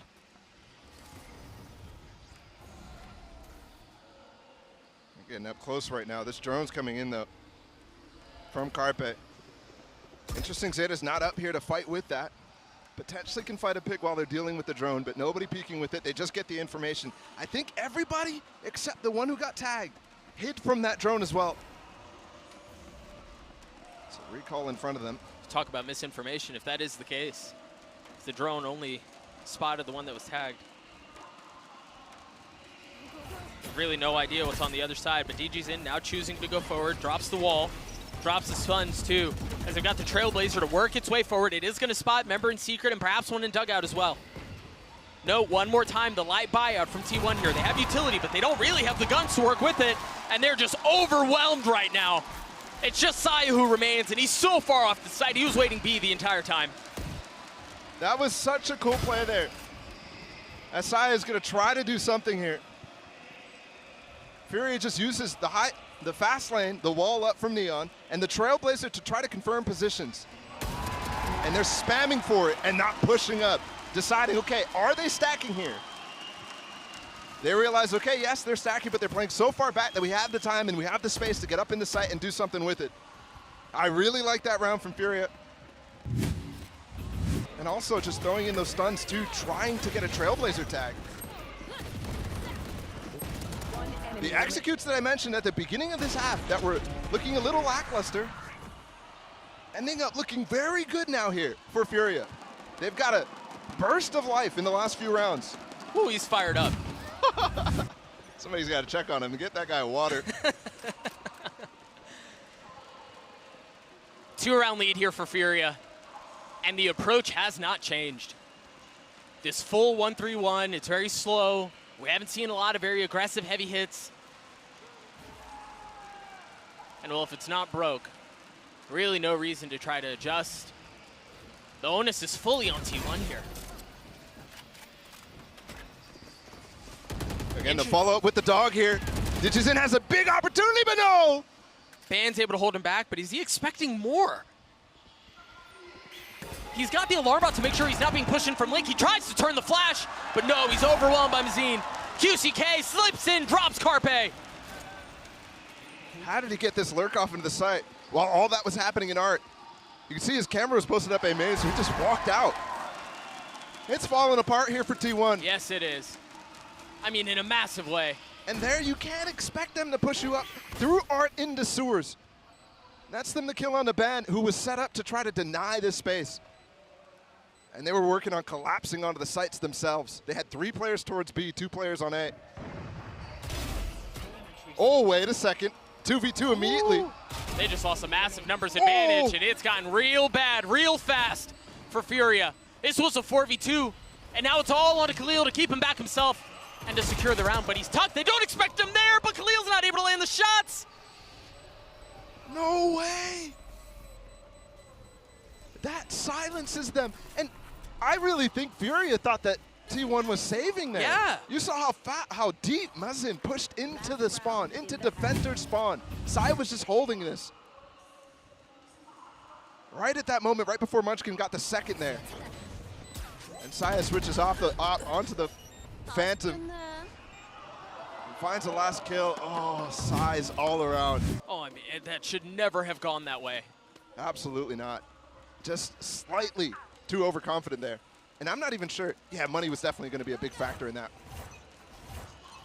Got a Bulldog for Zeta, light armor for Saya, who's got the up, and they are going to challenge him right off the bat. Note the angle he's holding, waiting for anyone to push through. Hasn't been spotted. Saya is able to take care of one, drops a Cloudburst, suggests that he's repositioned, but no, he's staying. Nobody actually spammed the screens, too. That's a mistake. They're spamming the smoke. They for sure think he's gone. Now the question is, Saya, he's shown persistence and aggression. He still hasn't been detected. He's still there! DG's in, falls! Saya, he's shown so much stubbornness this half, and that's another great example. He's got a shorty, too, waiting for somebody to jump into the wall in that little cubby. That is just beautiful stuff from T1. And actually works towards that setup that they tried to run last time. But hey, 2v4 in the prior round for Fury, or for T1. This time, let's see if Fury can do something. Somebody's stuck here. Khalil all by himself. They finally used some utility to move Saya, and it may be too late. MW Zera able to take one down. He's left in this 1v3. Final round of the half, and yeah, he drops the ult, but that's all it is. The persistence from T1, from Saya, pays off to get him to a 6-6 half. Let's look at that one more time. I mean, he's able to get the first, and again, it's really well played. He drops the Cloudburst, suggests that he's gone, sidesteps the Nightfall too, so he goes entirely undetected, and it's gorgeous. Let's throw it down to the desk, see what they thought of the first half. Couldn't agree more on that one, Doug. It was gorgeous. Saya player, man. The best line, by the way, that Doug said, the stubbornness to stay in that corner. I don't want to keep going back, but I mean, feels like I'm repeating history again. Yep, just a little bit here, but it's tied up 6-6. This is true. You know, right now, it's anybody's game. The win percentages so far on this map that we've seen at lock-in, it's 48% win rate for the defense, 52% for the attack. So this is still very much up in the air as far as who's going to be able to take it. Yeah, well, it seems like we're right on track. But one of the strengths that I was impressed with by Furia was the way that they were playing their post points. With this Neon comp, obviously, you're going to force your opponent to play retake quite often because you're getting in, you're pressuring that space. But Furia had this idea that it was just, okay, Digizin has done his job. He's gotten us into sight. And now his role is to just int as hard as he can and provide as much pressure and buy as much time. I mean, this round is the ridiculous example where he just kills absolutely everyone. But in the more reasonable rounds, they're still pushing this guy deep, having him apply pressure, and T1 really, really struggled to shut him down and set up for those retakes that they so desperately wanted to play for. Yeah, he's been really brutal for them on the attack to deal with, but they still were able to claw it back those last few rounds of the half. And we'll have to go ahead and zoom in once more on Carpe, as he has had a quite surprising start here. We weren't sure what to anticipate, but he comes out of this, sure, it's 9-9, but you can see the util, the timings, they have been worked on, and of course his aim still very crispy. Yeah, it's an improvement from what I saw from him before during the offseason. I still want to see more to fully pass judgment, but I think this is the Carpe that T1 needs to start seeing to be able to wake their way back into this game. Well, all I'm saying is, Mimi, don't diss the fish. I would never. I was unfamiliar with his game. Yeah, and now the fish is going to put you on notice. No, but jokes aside, though, Furia is looking good. T1 is looking good. 6-6 in the count right now as we get ready for that second half of play. And honestly, throw your notes up in the air because this is awesome. Let's send it back over to Doug and Balla. Thank you, GB. Yeah, the notes were tossed a long time ago, right? They've been gone. And it's led for a very entertaining first half so far. Yeah, it has. It feels very reminiscent of the offseason game for T1 as well. Yes, I mean, has. Very swingy. Yep. They came up swinging, then it starts to slow, and then again. And we started that on Pearl too. But this is completely different. This is a different Fury. Let's see how their defensive side, Khalil left by himself right now, but they're fighting through art. He's got to try to get out of there. He's got to try and find some space. And it's actually Zeta who goes down first, but Saya's going so far up. Khalil's ready for it. He's waiting. He chased him down. And the snap from Ban is disgusting. He's gotten 3 on the round. It's 1v2 left for Munchkin. He's going to show up so late, and they should have spotted the spike. Good on Ban to even give Munchkin a chance in this. Because that hold from Furia, the flood through art by MW Zera to help out Khalil, really good. Munchkin's waiting right now to give some misdirection, but at the same time, there's a cost to it, right? He's also losing information, while Furia has the opportunity to be gaining some. And even, I mean, you can't introduce a ton of misdirection when you don't have the spike, and they know where it is. Finally picks it up. And he does still have some time here. I don't know if it's going to be enough time to fully rotate out. Munchkin's isolated it. He's gotten it down to a 1v1, and Mazine is weak. 75 HP, the snap is there, but it does not land, as Mazine saves the round for Furia. That Frenzy Fire is too fast. And Munchkin will fall. Super solid pistol from Furia. That's what I'm talking. That shot from Ban, a third guy, QCK, I mean, how do you even? Yeah, thank you for showing it 3 times. That is just absurd. Really was insane. Again, a 1-round lead for Furia. Decent gun investment here as well. Ooh, I'm looking at Saya right now. Actually going to take a fight down B long against MW Zera. MW Zera wants none of it though. He's the only one with a big threat. Ban as well has got the Sheriff. 3 kills he got, he could easily invest.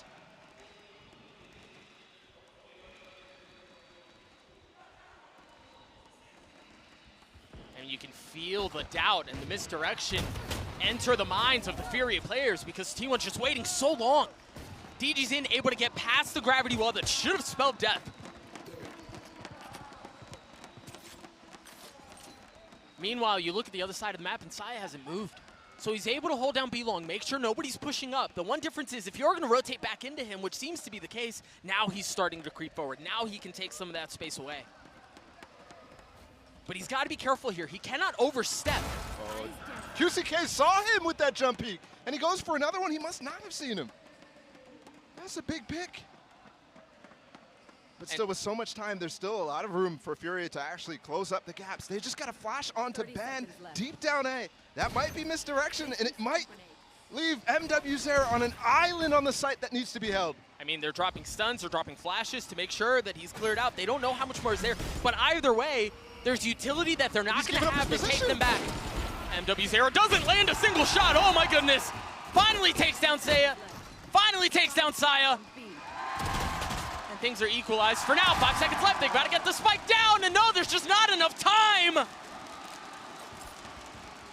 That round easily could have gone either way. Such a good hold for MW Zera. I thought he was going to die for sure, especially after that knife hit him, and after that, he shot. You don't know which side of that back call he's playing, even if that knife tags you. So you have to use a little bit if you're T1 to try to clear it. Oh, he did not spot him. Oh, wow. Oh, and Saya had full information about that shoulder. Look at that. That first jump shot, you see clearly what's happening. He's able to set up his crosshair easily. Dude, our replay observers are so good. I mean, it's been another level right now. Just being able to see what we didn't see is such a nice touch. Oh, that shock. Trying to clear out some of the Cypher utility. Now note here, they've used 2 info gathering tools on the defensive side already. They used the flash to get over into A main, and now the Trailblazer. Those are not going to be around for the rest of the round. And they do have a lot of control. Remember how I was talking about Fury taking control late in the rounds? T1's done it early in B-Link. They've left Saya there with just a Vandal. He could go deep on a flank really fast, unexpectedly.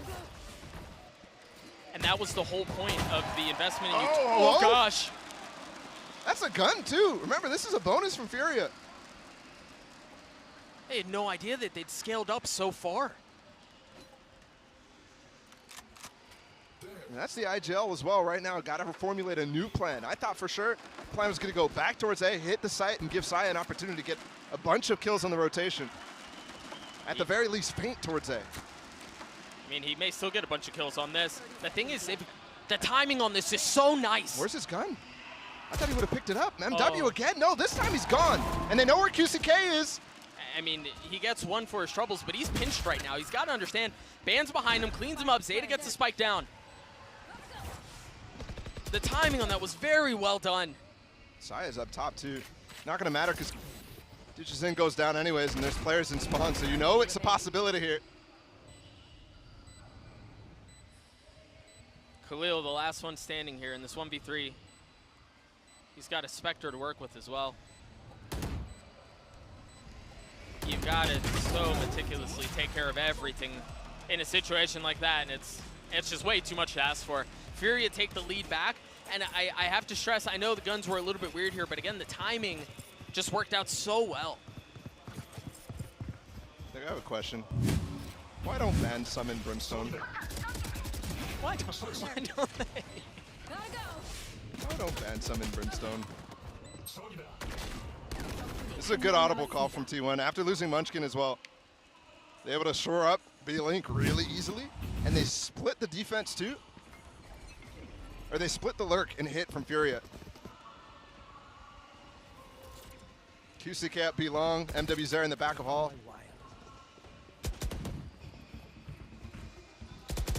T1 fast up here. It was a bonus last round for Furia, so there's still a lot of weapons. Only Digizin without the op. They've taken a lot of space though. So even though QCK has to fall off site and play retake here, which is interesting given the investment of ults here. There's flank, there's B-Link control. They know there's no flanks coming. This could be disastrous for T1 if Munchkin falls again. It's all gonna fall, and yeah, whether or not they're able to hold control on the extremities. But so far, it does look like it may spell disaster, as you just mentioned. Zeta the first one to go down. Munchkin trying to hold back the aggression from Furia and fails.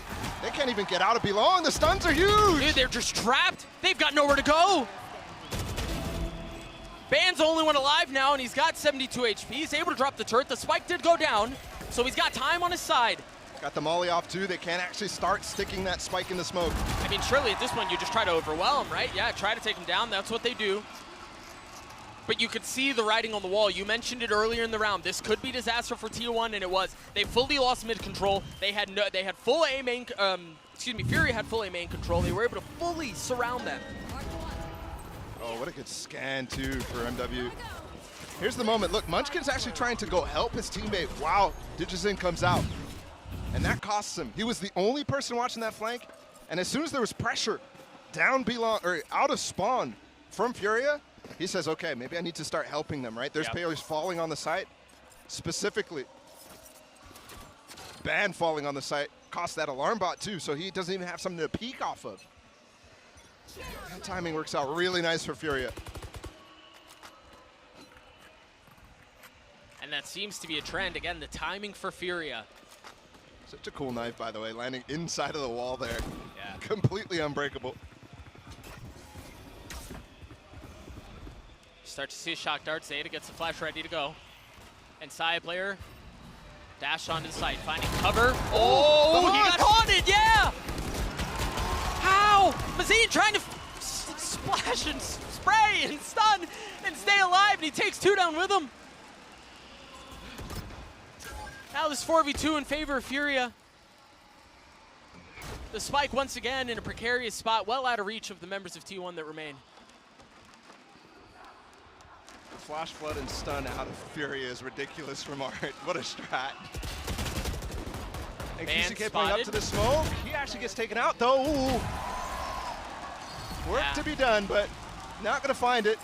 Furia, they're starting to really, really look good, especially on those A hits. That was a classic T1 execute. That looked so good for them leading into this match. But shut down, and Same thing from the pistol, remember, I mean, that haunt as well. Fade's really falling out of favor for a lot of teams, but MW is making it look really, really good right now. Oh, 100%.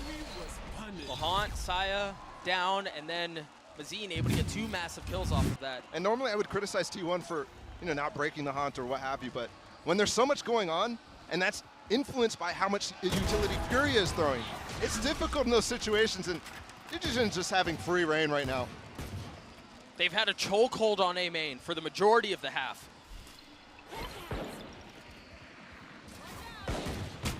Oh, they're not done. The flash in the sun. This. The Trailblazer pushes them back. He's not going to continue forward. Saya! He's gone too. Yeah, and that was the only real window they had. Saya needed to find space and needed to find value through art for them to be able to unlock A, but that fails too. It seems like they're going to try once again. Nothing but Sheriffs, and they're there, and they're waiting, and they're dead. A prime game flawless comes through for Furia. Anti-eco success has been key to keeping T1's economy down very low. He's just walking up. Not a care in the world, and that's before that knife. Remember, I just pointed out how that knife unbreakable, but also because it comes so late, because you have to arc it to get in that lineup in the first place, you're not getting the information, so you have to play back. That's where Digigen strikes, within that little timing window.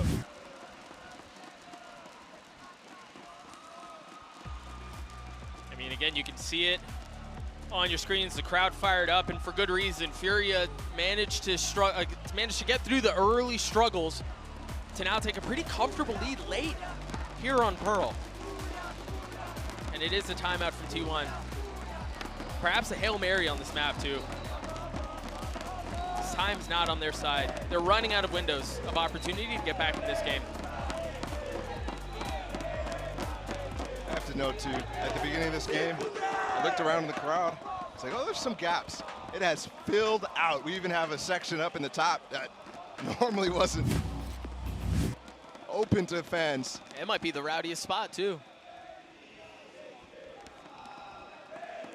All right, timeout done. Again, an 11-7 lead here for Furia. We'll take a look at what T1 have to work with.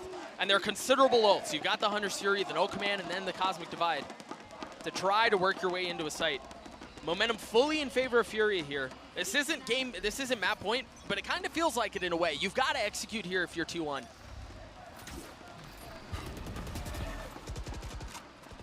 Not a true anti-KO ult set up for QCK, but he is some distance away from his trips and his camera in art and A main. Oh, the dash to flash!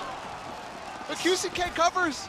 Saya player falls. They've fully lost B long control as well. So again, it's going to be a foot race. MWZera, how much do you stay in the smoke? Because there's everything right in front of you. He gets one, the second not falling. Massive awareness from Carpe to turn around and clean things up for now. The cages are still up right now for QCK. As soon as the suppress stops, Digigen as well on the flank. Seeker's coming in too. QCK has to find the timing here if you want to push your way forward, because all attention has been drawn back towards A main. Digigen swings around with the ult and finds 3. No ban left alone in this 1v3. Again, time not at his side. His health isn't either. Digigen gets 4. Furia on map point. And the crowd erupts as well, knowing one more round away from taking the first map in emphatic style. No A main control whatsoever for T1. So focused on trying to make this push through artwork. And they're able to flank so easily. Now, I've been historically very critical of Neon on Pearl as the meta has evolved, but DGZin is showing stuff that's different. He's still able to apply the same amount of pressure that you would expect from when Neon first kind of had the surgence on this map. And it's just proving to be too much for T1, man. I have to also, I talked about in the cast yesterday for EDG, just the fundamentals with Pearl. You're seeing players get so good with it. There he's using the timing and the speed that he can break the timing. Actually 2 rounds in a row now, and now he's using an op too. It's just so unpredictable about what's happening. Again, full B control lost for T1. So they're going to have to deal with the pressure that's going to be coming in from all over the place, and that's why you see it. You've got Zeta, who's playing a little bit further back. The lockdown's been invested to try to clear out some space, and they're playing just on the outside of it, waiting to pounce. Saya dashes onto the site. How far do they go? They still have plenty of time here. This is such a cheeky round out from T1. Look at where Munchkin is. Look at where Saya is. Khalil has to be aware, and he is. How? How is he aware? It's ridiculous. Scans coming through the flash as well. They're full blind. Oh, they're in so much trouble, but the kills get traded back. MW0 cleans it up. Pearl goes in favor of Furia. Again, the crowd fully jubilant as they take the opening map in this series. And honestly, Bala, it's not just about that map. They have plenty of reasons to be smiling. Furia looks so good. And they do it with no information either. That's just pure practice in the offseason. And MW looks good on this roster. Yes, and he does. The Fury that we saw at Champions still continues. Digison is such a good player. 21 and 13 for him on this game. And I'm so excited to continue to watch as we go on to map 2. And it was, I mean, we'll see how it plays out in map 2, but it's just so much fun to watch how Furia understood their positioning in the series. They knew when to apply pressure, and it was surgical. This is so fun, man. Look at this. I mean, you couldn't ask for more. Up next is Icebox. Let's go watch this.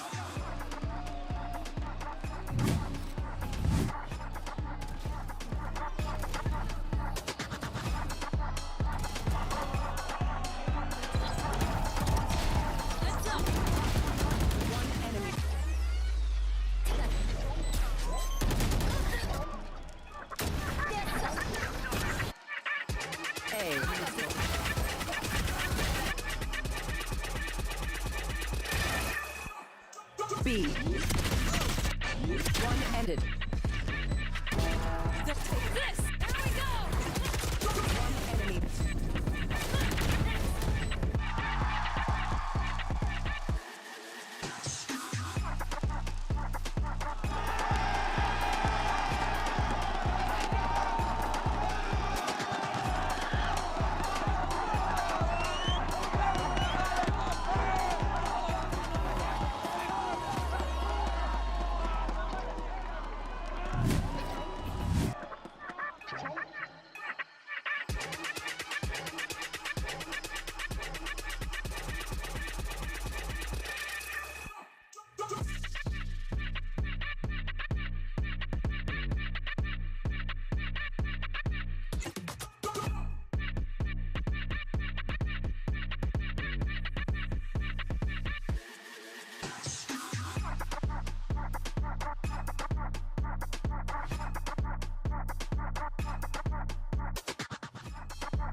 Going into the second half, we said, don't diss the fish. Well, Furia said, watch us do just that. They dominate and take the first map there, going up in the series 1-0. And Seth, I mean, look, you and I, we were standing a little bit for our boys, but at the end of the day, you got to keep it $150. Furia, they look good. No, they do. And I got to say, I feel a little bit lied to because that was a good-looking first half from the side of T1. Debated. But this is definitely Fury going to be tipping the favor there as far as that round win percentage there, because only one round picked up from T1 as they swapped over to that attacking side. Those first couple rounds were they able to put four on the board. It seemed like the coordination was there. It seemed like they really knew how to play it. Unfortunately, that just kind of crumbled just a bit. Yeah, in the second half, the fish certainly got filleted by the side of Furia.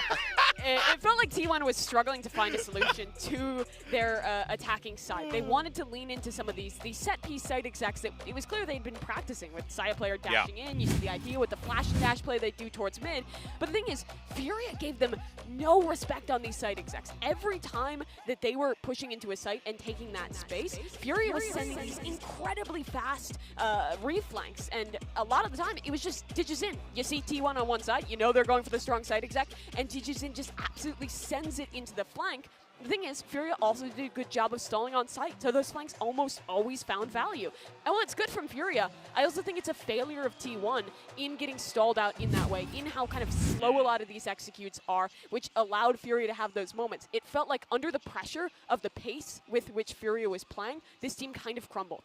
Yeah, I mean, 1 out of 3 post-plant wins for the side of T1. I mean, granted, they were hardly ever able to just go ahead and get that spike planted to begin with, but yeah, those are figures that really need to be increased if they want to have any hope of running it back here. Yeah, and also, too, it's important to note, right, that, like, what T1 were doing to get onto the sites, yeah, you know, in most instances, that works, right, Mimi? But the problem was Fury always had an answer. Yeah, I mean, I was hoping for a little bit more, but I think another part that was really shutting down on T1 is when they were going for these side execs. Furia was always flashing through and just storming. It was never, you brought up the stat around retakes, it never felt like it even got to a retake because these pre-takes from Furia were just so good. Yeah, I mean, I'm looking at it right now, retake attempts 2 out of 3 from Furia, so. Yeah, it just goes to show, like, the speed at which they were giving T1 no room to breathe. And I think once you do that, once you take the fish out of water, you know, it really becomes a problem. They're going to have to fix this in map 2. No, they absolutely are. And one of the things that's going to be super important for them is going to be Munchkin. He needs to be able to guide this team to victory. He has been a veteran player. We saw him over on Crazy Raccoon, was always going to international competition with those guys. But right now here, he plays Astra for the very first time. In total, he's only played Smokes now 23 times across his career in Valorant. So it looks like that comfort still isn't there, but he can't afford to have these moments where he's starting to get hazy when the shot calling comes out. Well, let's go ahead, though, and move forward. And even though it was a loss for T1, there was still some high points there, most notably from Carpe in round 4 for a Verizon high-speed moment of the match. And you know, again, we know that the talent, Mimi, is there. You've seen it for yourself. I think you kind of become a little bit of a believer, but obviously you need a little bit more than that when you want to win a game of Valorant. Yeah, I think the individuals on T1 are fantastic. Don't get me wrong. I think the issues we've seen have come down to team coordination. Still, on the individual level, I've been impressed. Carpe, I was a humongous fish doubter heading into this one, and Carpe, in a sink or swim situation, he's swimming. We have to stop. This is it. Enough's enough. We keep making the fish reference. Okay, fine. I mean, yeah, it was a good showing from Carpet to begin.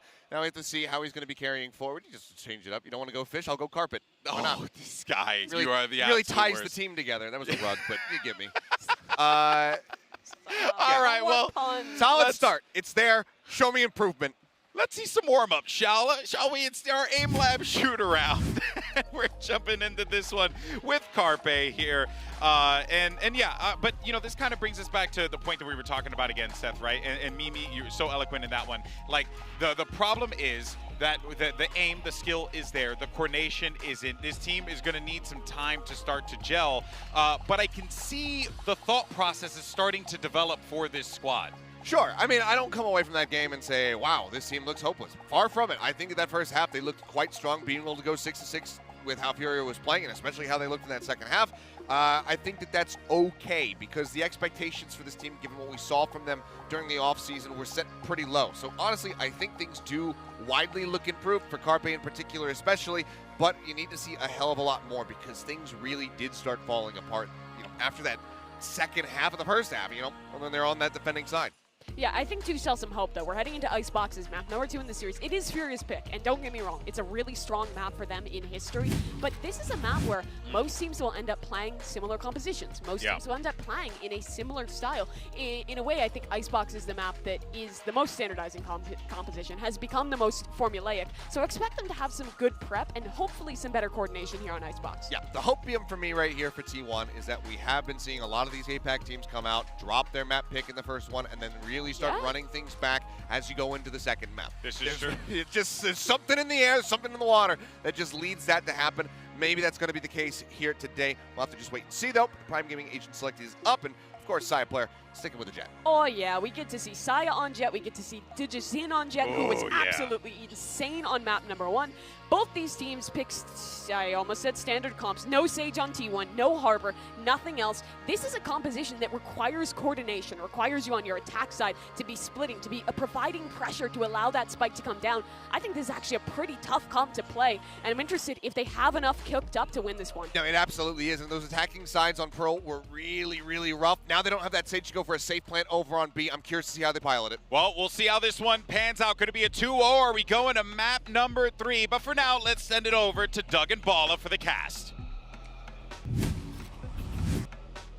Thank you so much, GB. Yeah, Fury have T1 on the ropes. One map to potentially send them home, to clean things up, and to, in a lot of ways, defy some expectations. But I would say, I think you and I were different in our predictions for this series. Yeah, I definitely expected Furia with the experience that they've had. Yeah. They've shown that they aren't going to succumb to pressure of not only the crowd expecting them to do well in this, but at the same time, too, the new roster type of, or the new change type of situation. Seems like upgrades all around. I think for T1, I had the doubts, and everybody had the doubts. But you have to say, on paper, their roster can look amazing. And right now, the roles that they've done, swapping Band completely onto KJ, swapping Munchkin completely onto Controller, I think it's important to solidify that. That was still up in the air in the offseason. Well, they've certainly made their intentions clear early on. You see the orb funneled early into QCK, the wall goes up. And the interesting thing, too, is you left DGs in here in this position if it is a late push towards B.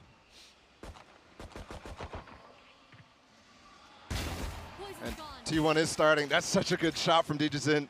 And the setup was gorgeous. Just over top of the wall, giving himself a little bit of a sliver of an angle. That wall can be deeper to completely block that, but leaving it open on purpose. I think Mimi on the desk right there really wanted to maul about not having a Sage in this comp for T1. And they are starting on attack, so it really does have to be coordinated. There's a Molly still on the site right now. Oh, shock Molly, barely. But Zeta gets off. So that's a lot of time where the rotate is coming in. That's so much time. He has to fight. They might not get this down entirely. Carpe's shots onto MW Zera. Secures one. Fighting screens, I like this idea. Spike's still not planted. Zeta now trying to get it down as Carpe was trying to take some space. Try to buy some cover and provide some safety for the spike to go down. And he pays for it with his life, but the mission was accomplished. But you're only halfway there.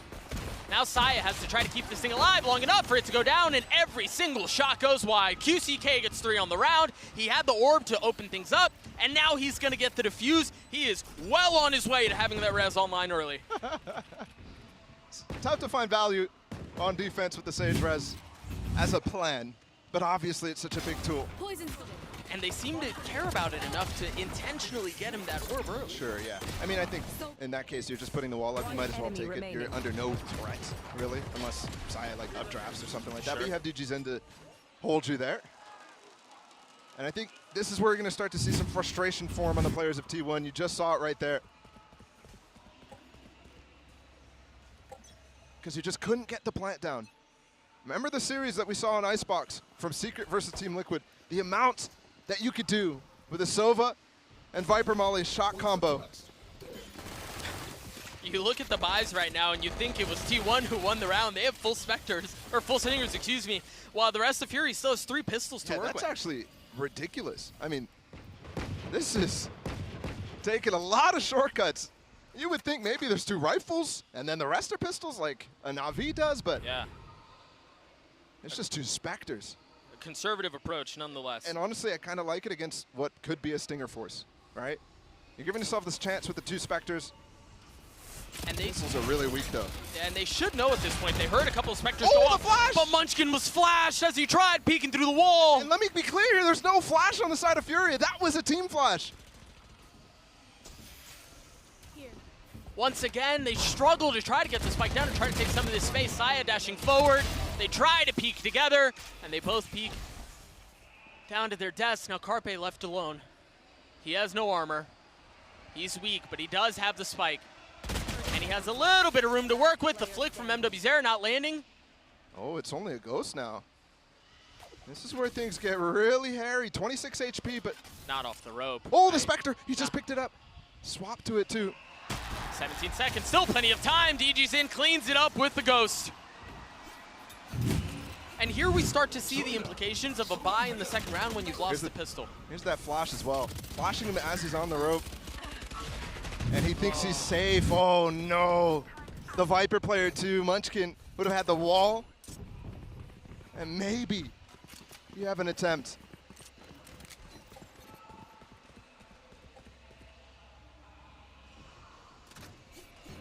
We'll see what the buy looks like for T1. I can't imagine it's very good. This looks like... Okay, I thought for a second there, Digizim might try to float deep on the belt. Instead, he's got the op right now, trained onto Zeta's position. And we saw the 3rd round op for Fury in the last game, too. You see the intention with their buy now. Yep. Not only was it really good against the Stinger force, and also not taking super risks, there would have been 3 players right now who could have completely invested. Both QCK and Khalil, who right now have to only invest Spectres, but that bank is going to build up and potentially keep an op in this too. He didn't see his foot. He didn't see his foot. If Sai is wise to it and checks, oh, just narrowly missing the shot, and DG's in does not. He just wall banged him. 1 shot through the wall. It's not easy to get op wall bangs, but there you go. DG's is a monster right now. And dude, you kind of think about, again, their force in the previous round. I'm assuming Saya didn't have any armor. He also just spotted the spike got picked up right now, so it's not going to call a rotate off for Furia. But it is going to give them time, now that there's 30 seconds left, to move over towards it. Digizin still on that angle. He knows A is clear right now. Now the orb right now, too. QCK is decayed, though. But risky play. He is bold, man. Peeking through the wall to try to deal with the aggression. The molly missed. That one did not. Ban takes a little bit of damage there. And MW's is able to clean it up.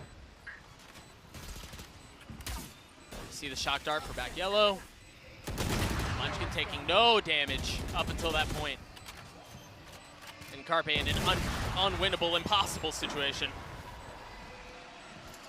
And the bank is rolling. Now they've got this op up, a bunch of rifles too. And Khalil finds, is there even another one? No, there's not.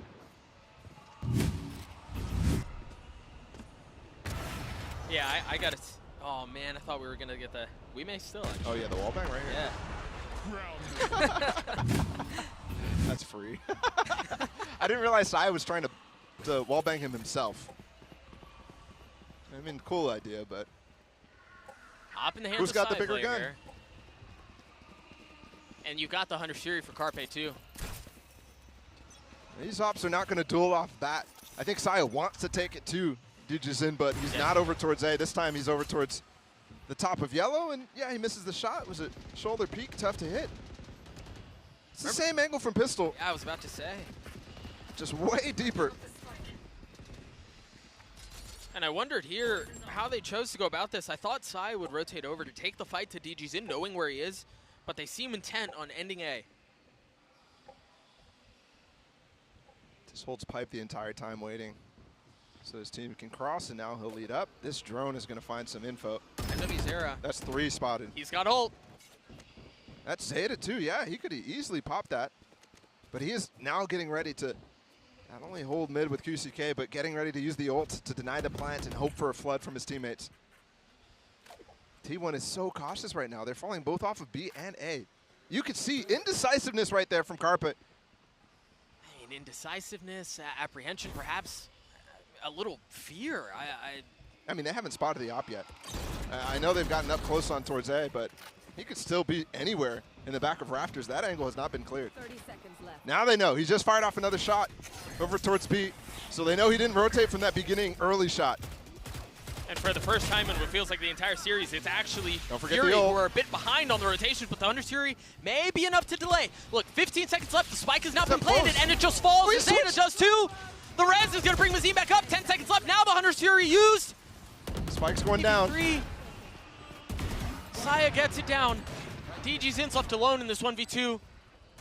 His clutch is going to have to be outrageous. He's got Saya right above him. Carpe spotted. The shots land, but the first ones go a bit too wide, and that buys enough time for Saya to reposition and clean him up.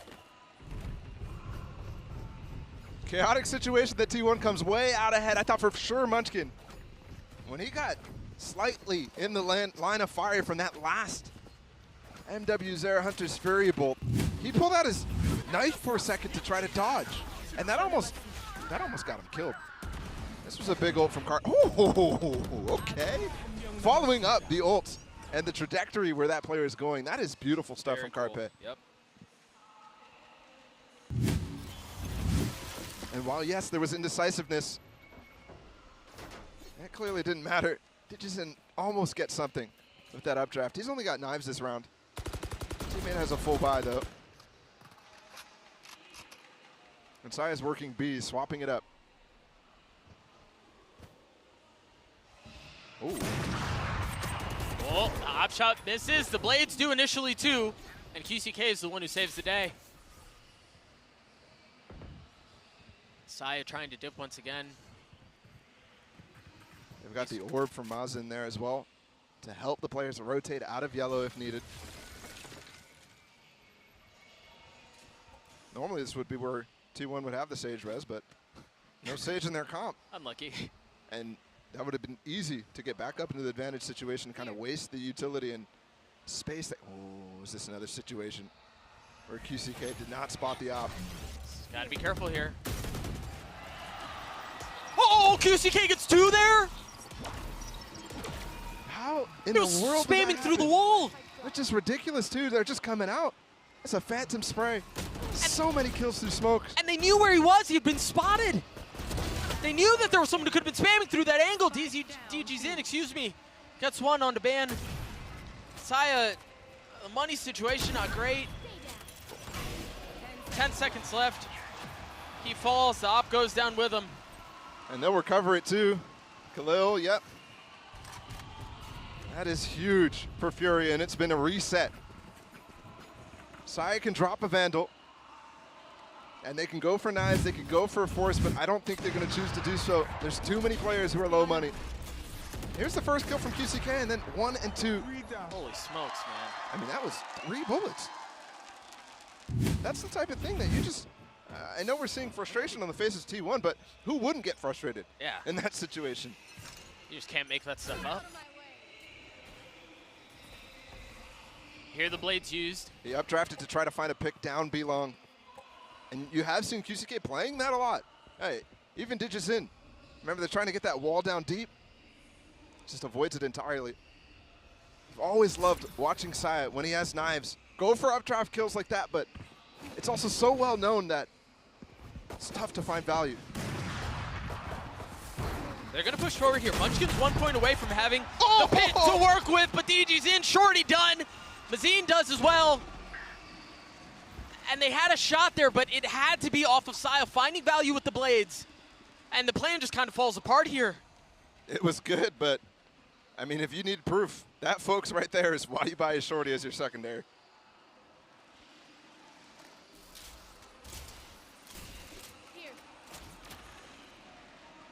And they know they have space on this A side, Furia, so they're too cautious right now. I mean, really cautious, and that's for good reason. They want to give up anything. Fade away Shorty not landing, but Mazine swings around, gets 4 on the round. The Prime Gaming Flawless comes through. This is looking really good for Fury, a 4-round lead. It's not much, but it could snowball. Another round. Sai just used his knife, by the way. So another round, and all of a sudden, Holy smokes. they're ecoing again. Oh, that shot from Azan on the ban, too. And it's always just peeking with darts. I don't really know why T1 was going for a left side plant there. If they were expecting a flank to come in or something like that, not feeling safe on the backside of that site. But, I mean, they don't have a Sage. You can't really feel safe in so many different situations. And honestly, Fury is giving them space. And that one, sure. It was T1 who forced them to give up the space. But you saw him pistol round on second round as well. They're able to deny the plants. You pulled a Doug. With Molly Shocks, with the setups that they've been spreading all around, the KJ setup as well. Gotta find answers. And it's not going to be just from gimmicks. We need to see more pressure applied on the mid lurk, on the executes. On Pearl, T1 had some good executes. But for example, that round where, who was it? The Sage player, QCK in the back of Yellow, for example, just spamming through the smoke. That doesn't happen if you have a dart coming in, if you have something coming in, a flash. Zeta has the tools, because then you're occupied dealing with that while you're crossing out. Right. Yeah, they do not look great. You imagine off of this timeout, you've got to be able to figure something through, make the adjustments that are needed. Because again, it looks like there is a pause. We'll get you all back in as soon as possible.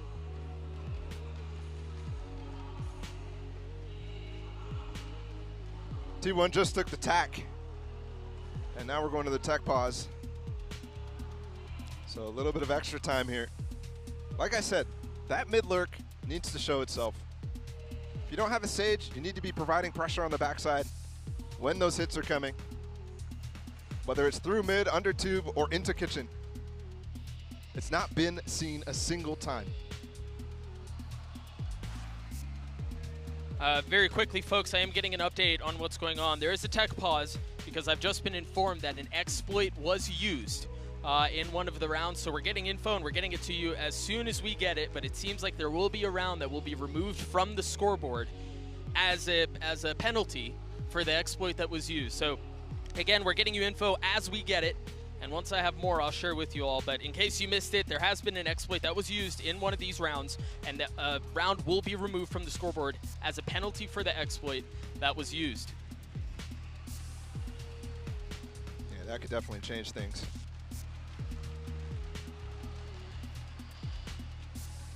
Right now, the players are probably also trying to figure out how this is going to continue. The holds from Furia have been phenomenal. It's the approach from T1 that I think right now is struggling. And it's not, I mean, Saya, a number of the T1 players are still playing quite well. I think that round that they won, Carpe with the ults, those are the type of flashes that we're seeing more and more from him as a new player to this game. You expect even more, though, from someone with his tenure. All right, Bala, you've got the tools that you've got on T1. You're down 4 rounds here, elimination map, and you've seen their offensive approach throughout this series. It's generally not aggressive, it's not explosive, it's more reserved initially, defaulting, trying to take space, trying to get information, draw utility from your opponents, and then you go. Yep. Do you, off of this extended timeout, are you looking for a fast, aggressive hit? Do you trust Saya to take space and flood behind him, or what are you calling here? I think I'm sticking with the default. I'm trying to figure out where that op is, still in the hands of Digizin. I'm trying to figure out where that is, and then I'm still pressuring into mid. And then once we find it, go to the other place. Let's get some executes going with Saya getting deep. Go further. And sure, I saw that fast play on the eco. That's not the type of thing that I'm looking for. That's trying to target down the op. I want to go away from it and force him to retake. Tons of love for Furia still being shown in the crowd. Also curious how they will start to approach the counter calls. Oh, this is cool. Yeah, this is cool. I just turned around. Very cool. Counter call for me. They have had mid presence. They have been walking down tube. I think just make sure that you have that turret up. Make sure you have presence watching it. And continue to just fall back when things are happening. Fall back when you see pressure on the A site. Very quick update for you all at home who are watching, waiting to figure out what's going on. It sounds like there is still deliberation as to what is going on. So again, as soon as we get enough info for you, we will keep you all updated on the circumstances. But again, if you are just tuning in and figuring out what's going on, we're being told that there was an exploit used in one of the rounds, and because of that, there is a penalty that will be applied to the score. One of the rounds will be taken off of the scoreboard. As soon as we get more info on you on what the exploit was or anything like that, we will keep you all informed. But for now, deliberation taking place on an elimination map, and I mean, the story is just, it's just incredible. The drama built into this script is just so good. There's always at least one, Doug. There's always one. There is always one. But yeah, you know, as I think back on what you were just mentioning, Ball, wanting to move away from the op and then really aggressively take some space, execute hard. Once you figure out where the weakness is, the weakness being moving away from DJ's end, which is a perfectly good area to try to exploit. I think you have some room to work with there, but it's been difficult to go. Yeah, I mean, I just want to see, they have Sova, they have KO, and they have Saya. Set him up to the maximum degree. I want to see him avoid opping on this attacking side. I want to see him dashing in his smoke with a dart and a flash to come out of it. Those types of things. Like pushing into Snowman. And maybe the problem has been stemming from there earlier. I'm not sure, but that's the type of thing I want to see Saya be able to be set up for. And because I know Zed is such a good initiator player. And we've seen Carpe be able to be in that type of role. That's a good mustache. That was a good mustache right there. You got to point out every single one, appreciate huh? it. Yeah, man. Folks, I have some updates. I have some news. For all of you who have been waiting, I am being told that an illegal Killjoy Molly was placed by Furia, and it was well within the rulebook, so they knew that it was not a Molly that should have been placed. It was placed anyway. Because of that, a round will be removed from Furia's score. So we're going to get you all back into the action. The score is 1-4 in favor of Furia. A round will be taken away from Furia because of an exploit. A Killjoy Molly was used where it should not have been used, and that is the reason for the penalty. I lied to you. I lied to you. Sorry, this is coming in hot. The mail's hot off the press. It is not going to be a round taken away from Fury. It's a round that's going to be given to T1. Okay. And that's how Competitive Ops is going to be rectifying, again, the penalty for the Molly used that should not have been used. Yeah. Interesting. I mean, that changes a lot right now. Absolutely. Especially how the economy stands. Because T1 has an opportunity now to snowball back in the opposite direction. I don't want to speculate on what it was, because I just have no clue.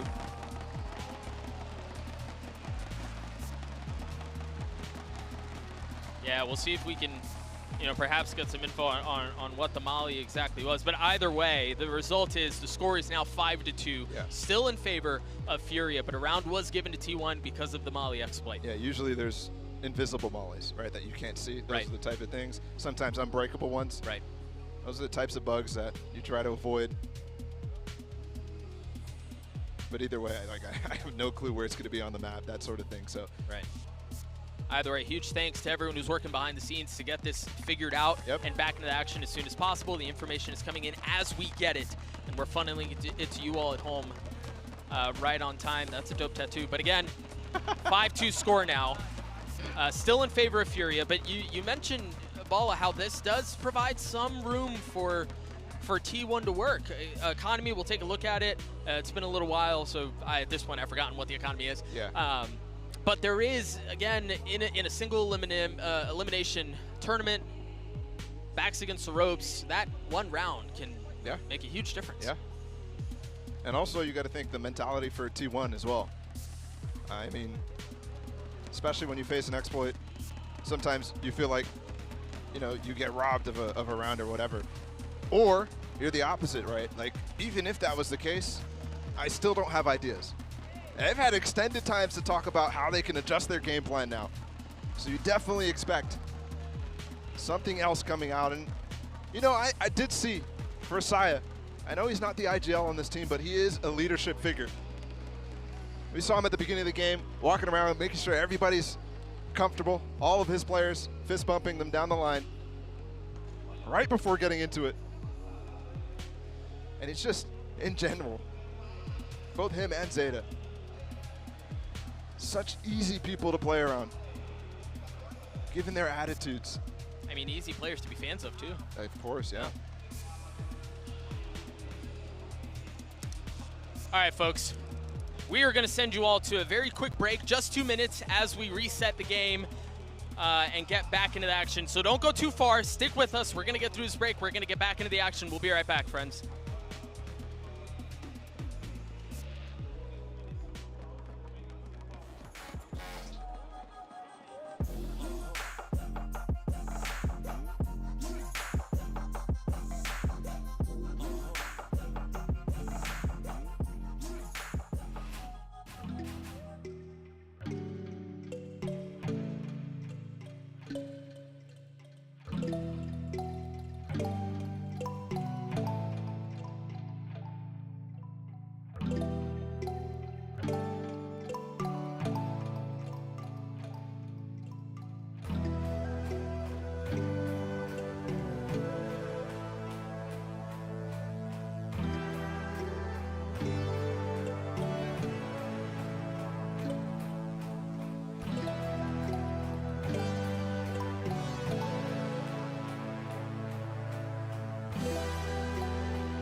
Welcome back, friends. Again, we have gotten through the break. I believe we have the game reset, and we should be getting back into the action.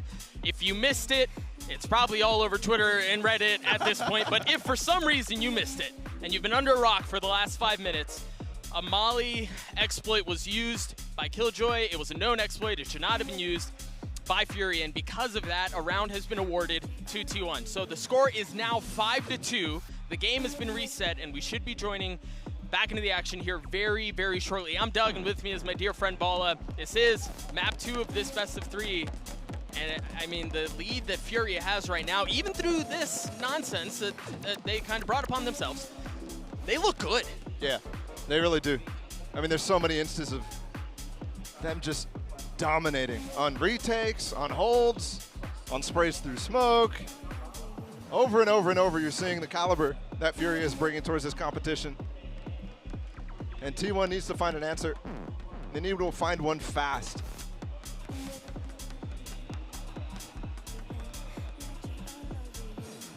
It's a win for the game to get back in right now. And I've been talking about so many different little adjustments that T1 can make. So many. Especially about getting back in through mid, getting some lurk pressure, getting those executes happening before you start swinging the sight, and finding ways to get safely down that plant to replace the Sage. It is certainly a unique approach to the map. I'm also really curious about, you know, as much as we've talked about the crowd and how strong they've represented the Furia faithful this lull. Yeah. And once they get info on what it is that's exactly gone on, I'm very curious to see how they react and how they respond. Yes. Momentum has been so heavily in favor of Furia. I mean, look, I'm pretty sure I just heard them receive the news inside of the audience, and there was a slight boo for a second. I saw some thumb downs. I saw those. And I'm telling you, the crowd could very much turn into a massive boon for Furia. You just kind of wonder as we go through something like this, and it's just so uncommon of a situation that you have to consider really every dynamic, right? The crowd, how the players are feeling individually, what's going through their minds with the Molly exploit, the fact that T1 now have just gotten perhaps a second lease on life that they didn't have otherwise. You kind of think, okay, we're just down 3 rounds here now. We can easily 6-6 this, 7-5 this. Yeah, but on the flip side, Furia as well. They've got a chip on their shoulder now. Sure, yeah. We used something that we should have known about? Okay. We don't need that. Right. I mean, to me, I'm thinking back to that Vivo Keed series against You're taking us back. Ascend back in 2021. No, I mean, sure, okay, it's a Brazilian team. I'm not trying to say that. I'm just saying that team came out super hungry. Yeah, MW Zera was on that team. Yep.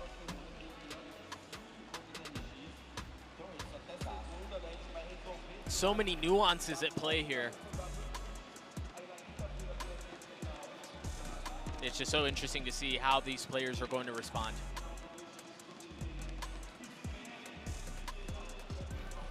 I mean, even with that, the crowd still looks very lively. You still have the Thunder 6 popping off, so perhaps not. I mean, what else are you going to do right now? Yeah, that's true. That's a very good point. That's a very good point. I feel like this is where signs come into play, right? Crowd signs. We've had a few, man. Remember the MVP sign? Yeah, that's true. Plus, you can't even understand them anyways. That's a good point. That's a very good point. I mean, surely the drawings, right? It's just some smiley faces, some arrows. I mean, we can even get that. So what's going on right now is we are resetting the economy for the game state so that we can get back into the action. Credits are going to be reassigned for each player accordingly, and then we will be off to the races. Yep. And for clarity as well, when situations like this happen, you first restart, get the players back in the game, and then you assign the rounds as you want them, and then you assign the credits. So you have to go back and check, make sure everything's perfect in terms of what abilities they had and how many credits they have. A massive lift in situations like this. So again, huge thanks to the production team, the competitive ops team, everyone behind the scenes getting us to do this so we can get back into the action, so we can bring you guys at home what it is you want. Yep. And that's more Valorant gameplay. We should be back here very shortly. And yeah, the crowd's still having a good time, man. Crowd's still having a very good time. I'm just laughing because you had no. Oh, you must have seen it on the other screen. Yeah. Credits being assigned means we're in the final stage as well. We're really close.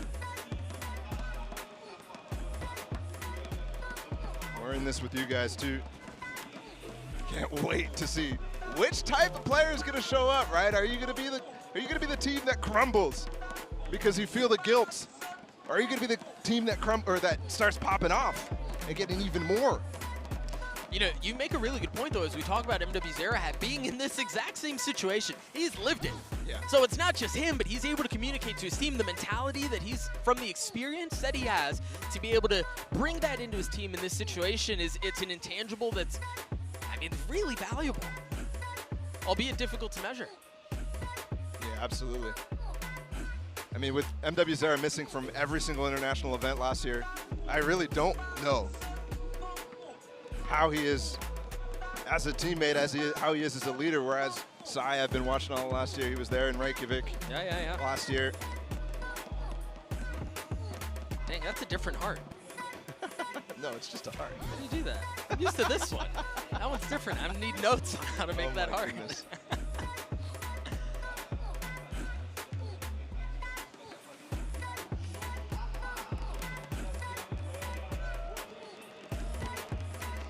All right, here's the plan. Y'all sick of listening to us. Now you're actually gonna have to listen to Golden Boy, Achilleos, and Mimi. I don't know if I should tell you guys you're welcome or I'm sorry, but either way, that's who you guys are stuck with. So we're gonna throw it down to the desk here in just a moment. to have them talk about the music, because the music's a bop, right? I've seen you, GB. I see the hips moving. He's been dancing. Yeah, you're into it. Take it away.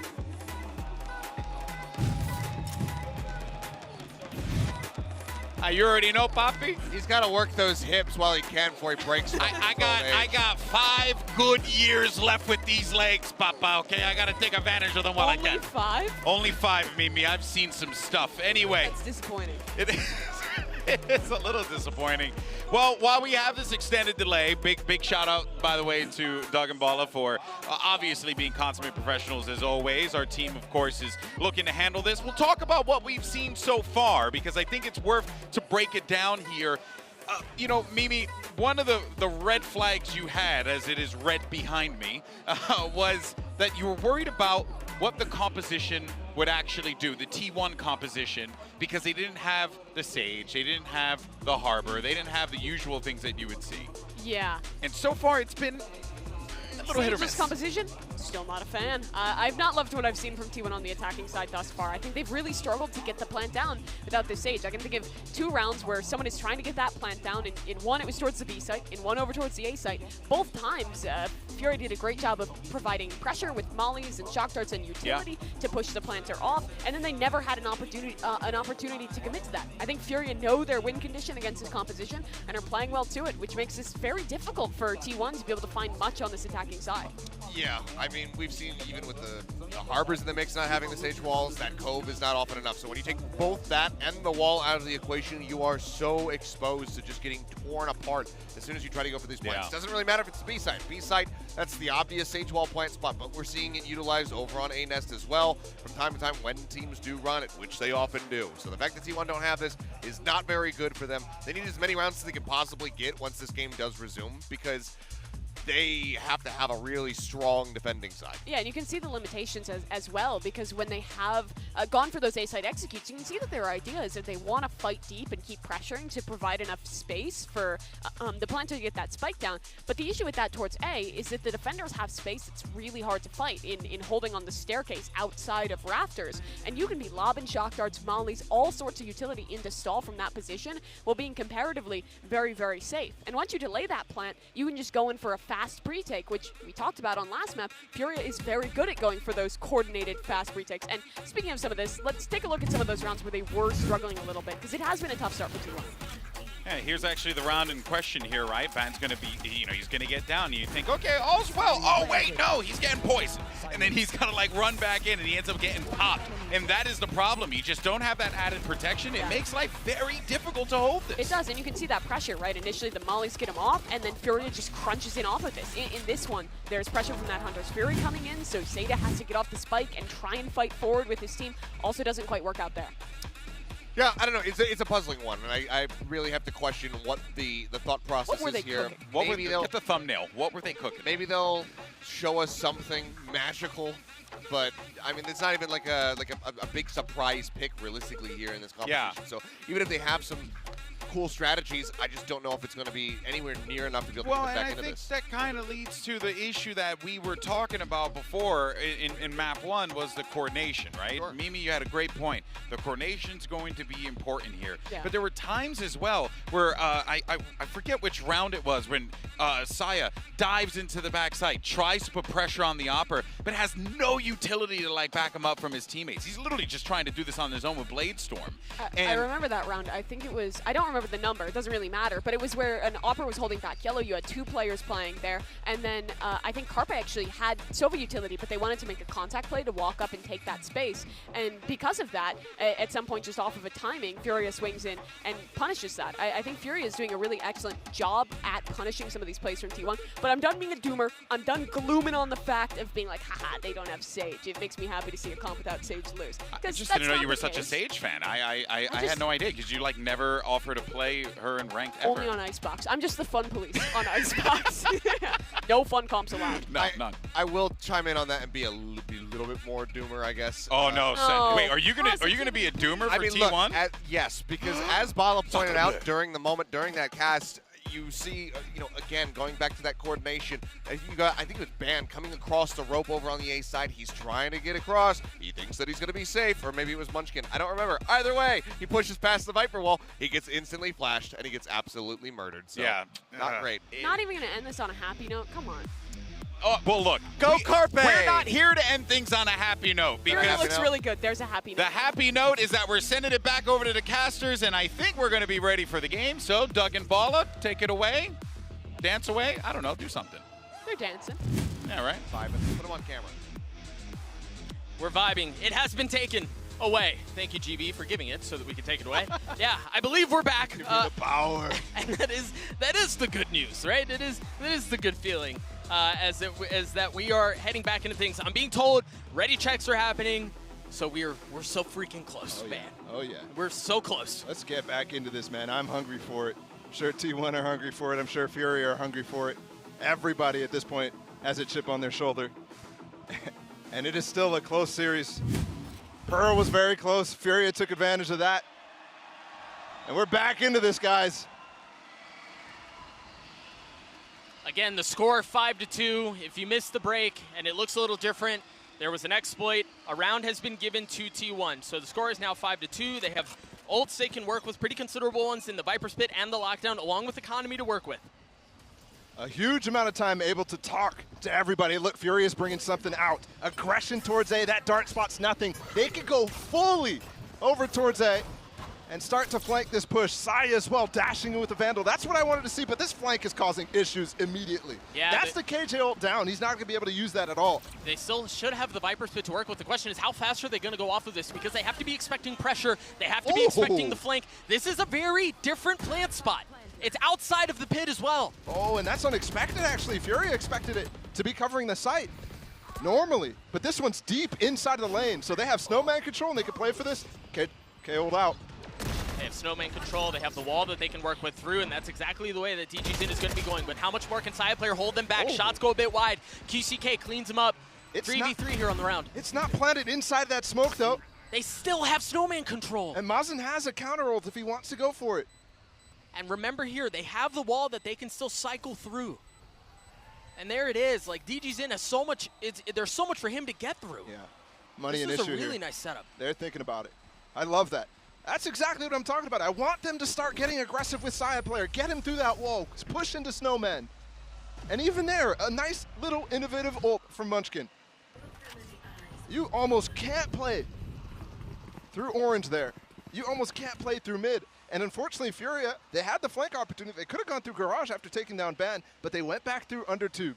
And then they saw it, and they're like, oh, how do we get through this? Well, and the thing is, even if they had continued the flank through Garage, again, you've got the wall that's cycling, you've got the pit you have to get through. There's so much there, it's just almost impossible.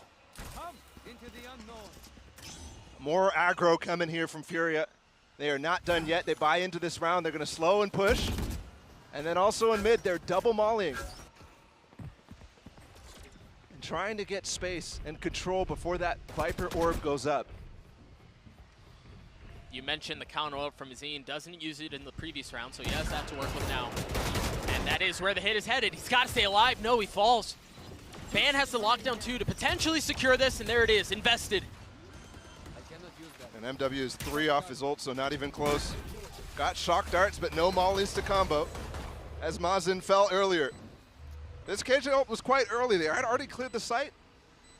So this still is a lot of time for them to retake. Look at the double flank going on, though. Yeah, but Ban just dropped the alarm bot. Literally just drop it. So that's going to give some info over, but the thing is you don't have anything watching belt.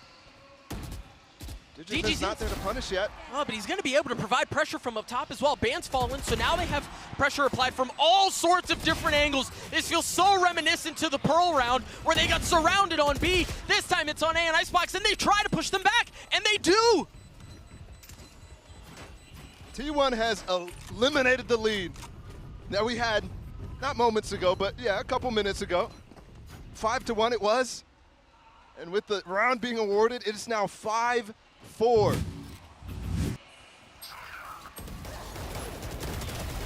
I thought as well with that double flank coming in, they did net themselves 2 kills, but that's a huge round for both Zeta and Carpe.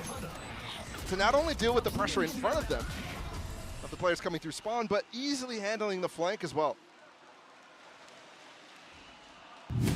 See all smiles for T1 as the timeout comes through. This time, it is an intentional timeout by the teams from Furia. And I mean, again, the mentality for these players is something that has to be talked about. T1 get the round, they're able to capitalize on 2 quick ones. All of a sudden, you've got something cooking here. And Furious, both 2 approaches since then have failed, right? The aggression on A got them a kill, but it all fell apart from them, gave up way too much space on B, and T1 immediately pounced on that. And then the secondary one, where they go for a little bit of B aggression and then try to hold on to A. I mean, Mazen did a good job to actually get a kill before trying to fall back, but then he fell.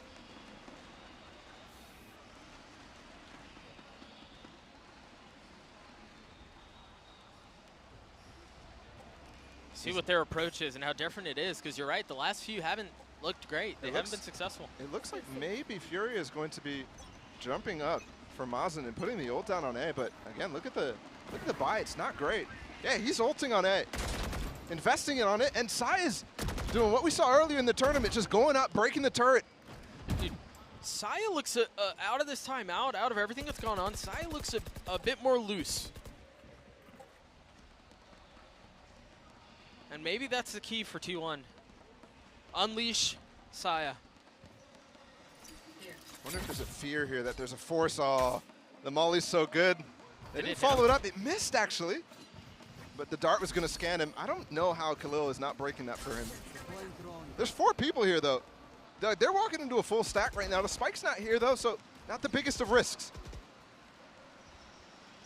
They have the molly to deny that early plant spot.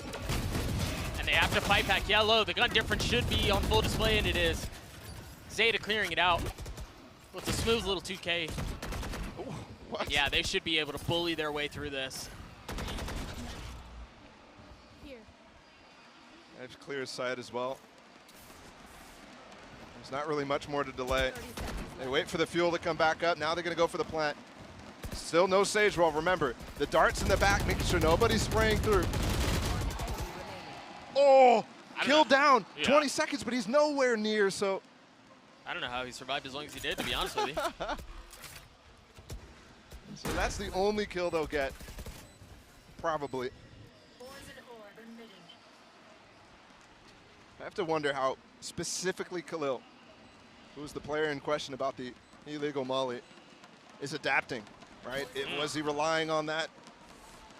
Is he going to have to adjust and make sure he's using safe mollies, in a sense?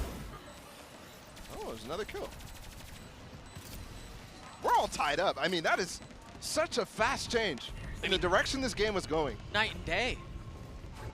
Remember, it was what, 4-1? Momentum all in favor of Furia. The crowd was fully behind it. And we're talking about an entirely different game here. Yeah, and I have to criticize a little bit here, Furia. The approach that they've had out of this extended pause has been gimmicky, to say the least. There's been a push 3 towards A with the wall, and then there was the stack over towards B really early. Now they're back to old standards, right? DJ's in on the op. They've got the money flowing again. But the approach from T1 is exactly what I wanted to see out of that timeout. Try to break this turret. Okay, that's smoke. He's still in a strat. And it's not exactly working out. Oh. Khalil? Well, I thought he was going to swing that. Yep. Just a little bit too far back. Didn't quite have the positioning to do it. I think everybody and their entire family watched that Koi NRG game where Koi was completely using Fatino to break down that turret. So it's a well-known idea now. But this is it. They're threatening the flank. They're threatening the mid-pressure. It's pulling people off. Forcing QCK to play here, forcing them to jump spot out of Boiler, and it leaves players like DigiZin in a world of hurt. Oh, the reclear. 45 seconds, yeah, I like the idea. Okay, let's get some space in mid, make sure there's no flank so we can hold whatever site they go towards. But not only now, they have to cover that space, but the hold is weaker. Carpe has a Hunter's Fury too for post-playing if need be. And that can counter the lockdown that Khalil has, so. Yeah. Maybe they can try to get a Hunter's Fury counter ult. Oh, the Oh shock my gosh, volley. that hurts. Spike's still not down. Volley landed slightly before, but this is what I'm talking about. No Sage, no plant. The floor is lava. He's got nowhere that's safe. Lockdown used, countered by the Hunter's Fury. Khalil pushing forward. Khalil gets 2. How much more can he find? So he's fallen. Saya player able to take him out. It's a 2v3. And it all falls onto Saya. He's got blades, he's got time, and he's got health. 6 bullets to work with. The high-low is way too much for him to deal with. The response from Furia, we will not let you take the lead. And note, it is going back to what worked for them before. Oh, absolutely. You mentioned it, Paula. Out of the break, it was a little different, maybe perhaps gimmicky, as some might say, but this round, they go back to what they know, to what worked for them the entire first half, and who would have thought? It works. And those shock molly combos are so difficult with the comp that T1 has trying to get on the site. But I have to say as well, this half right now has fallen completely out of Furia's hands. This is now even, no matter how this goes. Yep. This is now very doable for T1 on a side and a half that is very tough for them as well. Saya goes back to the op and instantly punish. The first head-to-head we really see between Digizin and Saya when they both have ops. And this is what I was saying. Kind of, I wanted T1 to avoid this. Yeah. Because it's too passive. I mean, they're trying to avoid it now, but it's perhaps too late.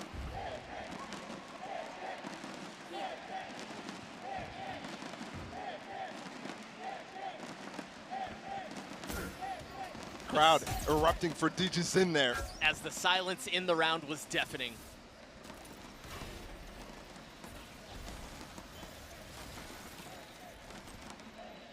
So little tools here. They're gonna need to rely on a flash to get through this wall or just wait for it to go out. But don't forget the tools. There wasn't that many ults used for Fury. They still have the Hunter's Fury.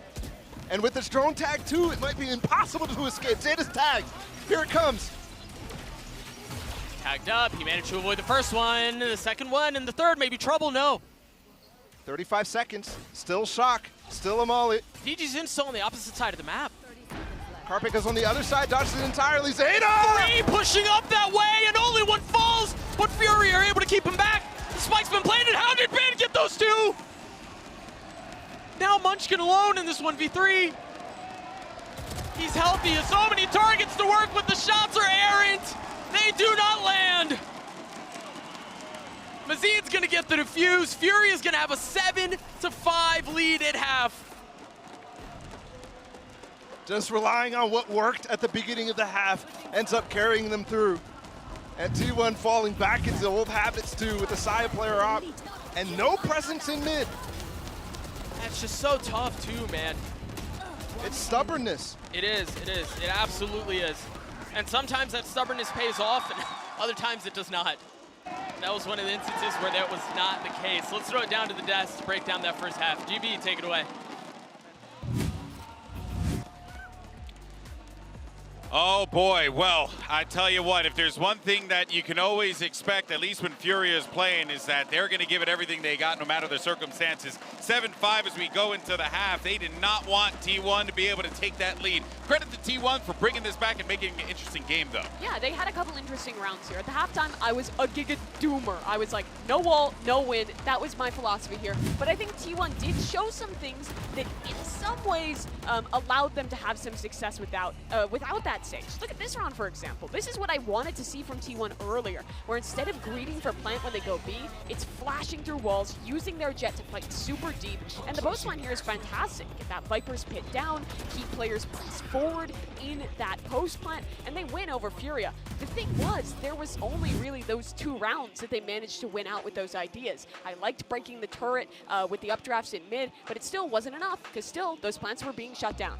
Yeah, I mean, even going in, that you can't replicate that sort of round all the time because you're not going to have that. You're not going to have that Viper's Pit all the time. You're not going to have an empty site that you can just run into all the time. So definitely a little bit rough, but to have that scoreline, it's definitely a lot better than we might have anticipated for the side of T1. The question is, can they transition this over onto the defending side and still find success? Because somebody right now on Furia that is still looking very good is Digizin.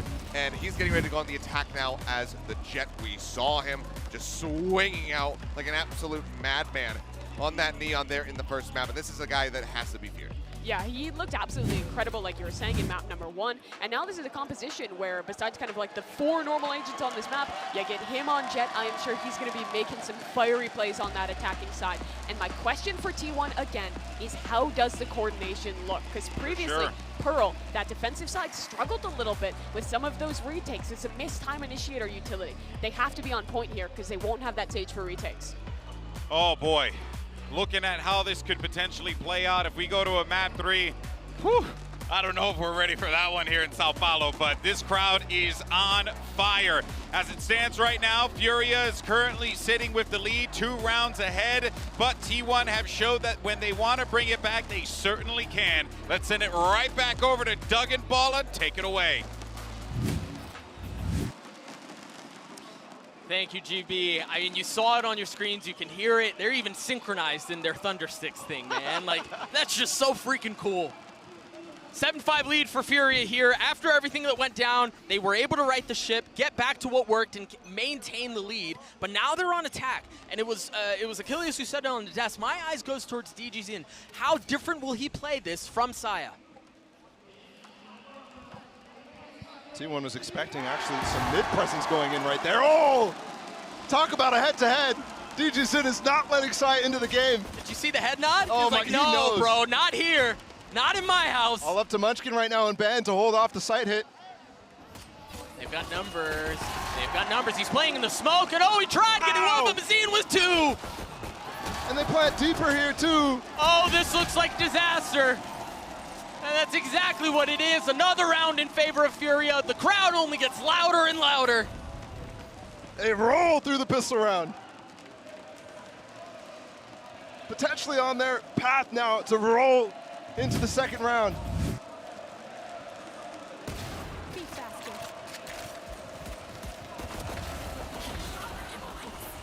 So clean out from the scene. The positioning there, Score just putting himself in a spot where he can help his team deal with the early hits, and there it is, man.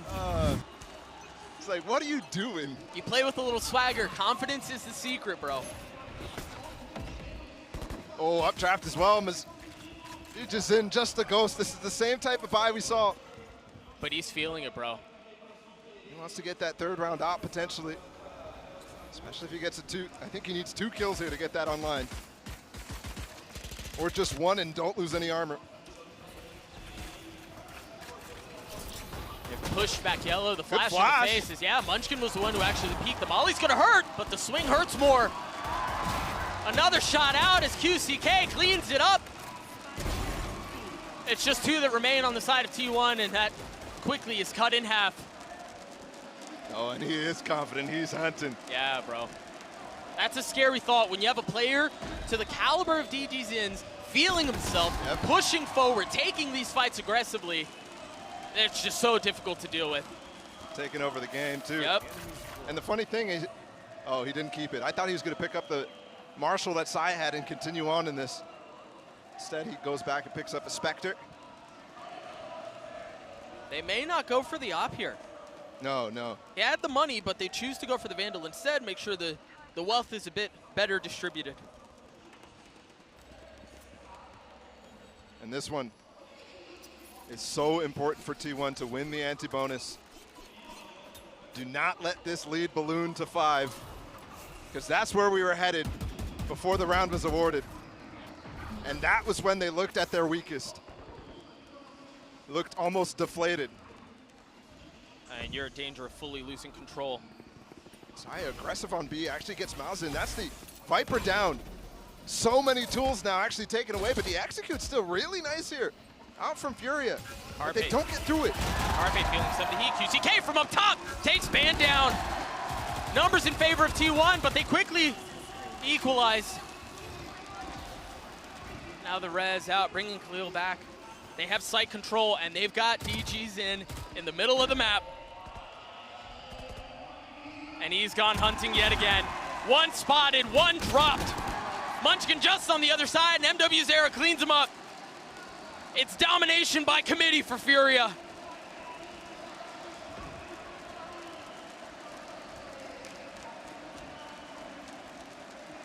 Sai, a player with too much to do and not enough time. At best, you save the Vandal and bring it into the next round. Almost a must at this point. I mean, you've fully lost control of the situation if you're T1 here.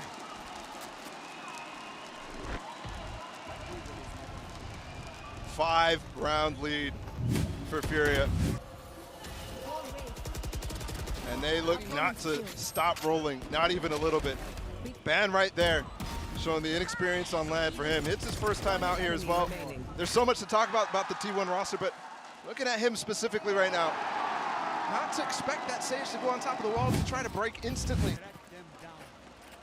Definitely hurts. He loses his life, then it isolates the player on site. Similar look from the previous round. DG's in pushing the pace, and Carpe cannot handle it. Now Mazine trying to swing out as well, and every kill going Furia's way. It's looking like they cannot lose these fights. Oh. And it's hilarious because Digizin now doing the stuff that Saya was doing when they found success. And it's T1 who doesn't have any answers. It's T1 who's even losing frags to it. And the funny part is, too, not even breaking the turret because Ban has all his utility elsewhere. Dude, he's not missing. They're planting the spike on A, and they're killing the players who are still on B. And it's not just DGZin who's out there. Look at where Mazine is. I mean, they've got him all sorts of discombobulated. And it's the star left in these situations over and over and over. And he's not able to do anything to help his team. It's just falling all apart around him.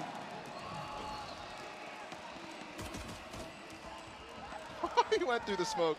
Jin just doesn't stop. Oh! All right, so Sai, it turns out Sai is still really good at the game. But an 11-5 lead for Furia. 2 rounds away from this crowd erupting again. This is just too clean for Digizin. And Mazin, the double flank. I mean, it's not even a flank. That's the first thing that's happening in the round. That's the first thing that T1 needs to bring attention to. And there's just nothing there to try to stop it. Not a molly, not a recon, nothing to try to fight or help. And even in that case, when you're giving it up, give it up. Right. Don't lose bodies to it at the same time. Right. Aggression from T1. They've got the opposite side's hands. He doesn't take the shot. Khalil gets through. I feel like he takes that shot 9 times out of 10. He's backing off as well, even though there's a drone here. They've given it up, all the space. Back to Furia. Zeta has the tools potentially to flash through and peek, but he's not going to go for it. So much hesitation. But they're fully giving up the site. And there's a pit too. Hunter's Fury used. Find Zeta. Zeta's in trouble. Zeta's dead. Pit's down. They've got the pit too, but Carpe trying to hold them back. And they get the plan as well. MW holds the flank. The knife is out. Oh my God, she gets it anyway. Ban continues to struggle, but can T1 snatch it back? A 2v2. They still have to deal with the pit from Mazine. Oh, and he's up high too. This is so difficult, but the call's been made. MW Zera has 2 shot darts to work with. He's on the rope. He's gone aggressive. They're going for the jugular. They smell blood in the water. Out of the pit too. They can fully play this post plants. 2 shocks for MW. And Mazin, they're up in the nest.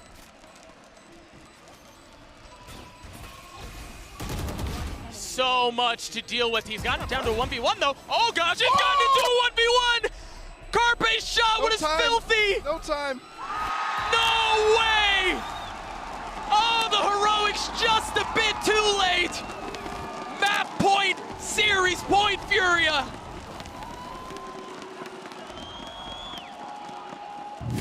When T1 looked like they had a chance in this game, when T1 looked like they came out of that round being awarded to them with new life, what they didn't expect was Furia to come out in this second half like absolute beasts.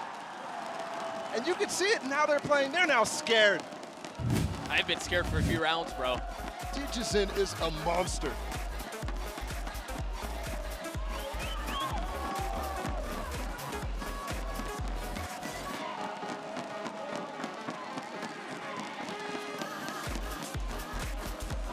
T1 taking a timeout here on what very well may be their last breath.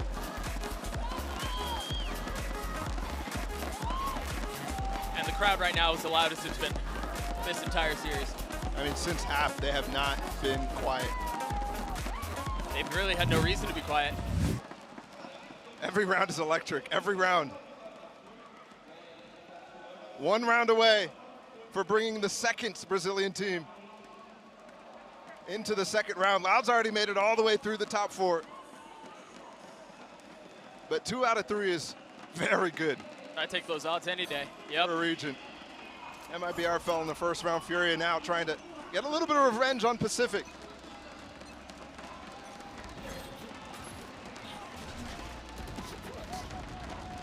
Very nice knife there. Puts it in a position that's really impossible to clear. See him creeping forward, and he's by himself here. MW's just jump spotting to see if Syed pushed this. He's done it before. We're gonna have the head-to-head. Here's the Jazin against the drone. He's gonna peek with it. Can he get the shots? No just shot. He barely gets, this, gets right? away. I mean, he wanted it. He hit that. Oh, he hits it that time! There's just no winning if you're Syed. Mazid's up close too. No, not gonna find this one, but the pressure's over towards A. And meanwhile, there's only one player watching it right now. I think Mazin got the info. Yeah, I think they conceal this in such a way that you would think everyone else is with the Viper, and it's Jet by themselves, but that's the opposite of what's true. They've gotten on to A, they've gotten the wall up, and now they should be able to get the spike down. Oh, and look how cautious Ban is this time of the player on top of the wall. That wall is not broken. He's waiting for his teammates to get there, but that is time. Look at the mollies on the spike. How do they get through this? I don't know that they can, but Munchkin's gonna do his damnedest. QCK from up top, drops Zeta, pushes forward, aggressive as backside is gone. 2 left on the side of T1. Numbers in favor of Fury as the crowd silences with bated breath as they wait to see how the round will end. And it's all on to Munchkin, and he cannot do it. The fury of the Brazilian representatives is too much. Furia take down T1.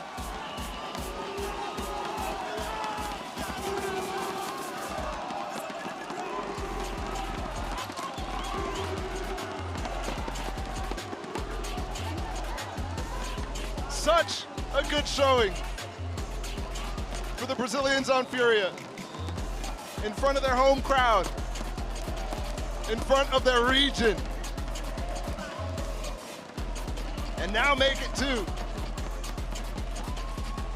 Furia moves on. The crowd erupts.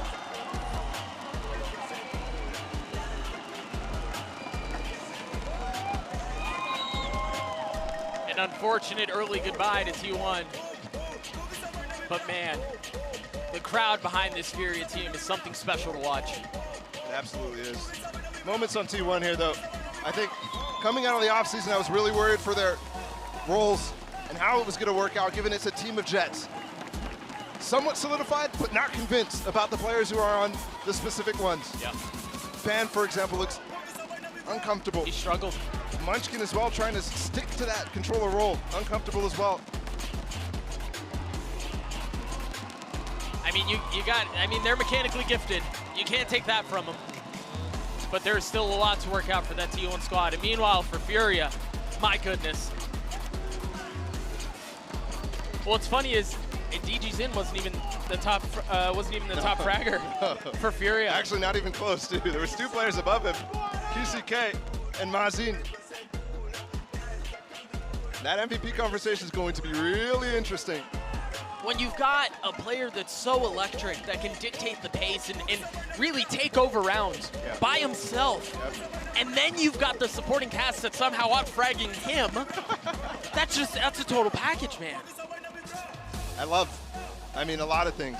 Obviously the firepower, that's probably what's on a lot of people's minds, but MW, a great addition to this team too, and he looks like he's finally coming into the element of playing fully initiator. It's been a long time since he's committed to that role, but I have never been fully convinced. On Pearl, for example, that guy was really, really good at finding opportunities for his teammates. So everything coming together for Furia.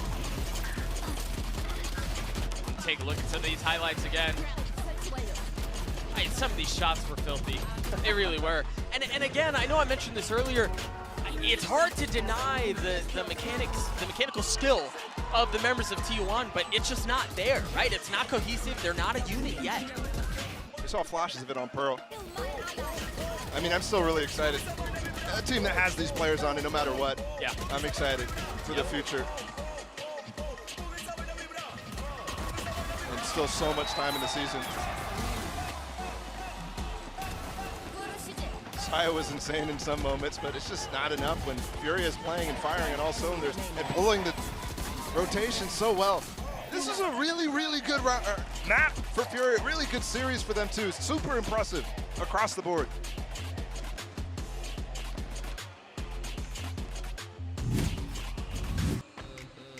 Outrageous performance, man. DGZin was out of his mind, and it's so hard not to turn around and just take in the crowd, take in everything that's going on. Oh, yeah. And you mentioned it. You guys are gonna have to figure out who the MVP is. I don't envy you guys at all. You're gonna have plenty of options. They pop up on your screen right now. Get your votes in. There's a QR code. Scan it. It's gonna take you to a tweet in which you can cast your vote. Who you got? It's tough. I think between DGZin and QCK for me. QCK was still a factor on Pearl. DGZin was the biggest one, though, for sure. I think the way that he was able to stay dynamic with it and find and break timings was awesome. And he really disrupted T1 on that map and, in my opinion, led to that victory. I mean, they were in the lead the entire time, but it felt really good once he really got a beat on the game. But at the same time, QCK on Icebox was a fiend. He's electric, man. He was a fiend. The spray through the wall, everything was really nice. I think this one's going to be close. It should be close. It was a ton of fun to watch. Again, Fury, a takedown T1. They send them home, and Fury advance in front of the home crowd. We're going to throw it to a break. When we return, the desk breaks down the series. We'll be right back.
In the hood, no, we ain't had much, but we made something out of nothing. And I remember being at school and I ain't had no lunch, but I made something out of nothing. Me and my brother saved every little dime we had to keep the lights in the water running, but that's okay.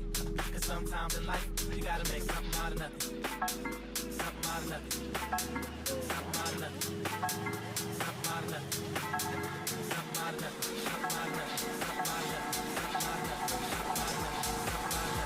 Cause sometimes in life, you gotta make something out of nothing.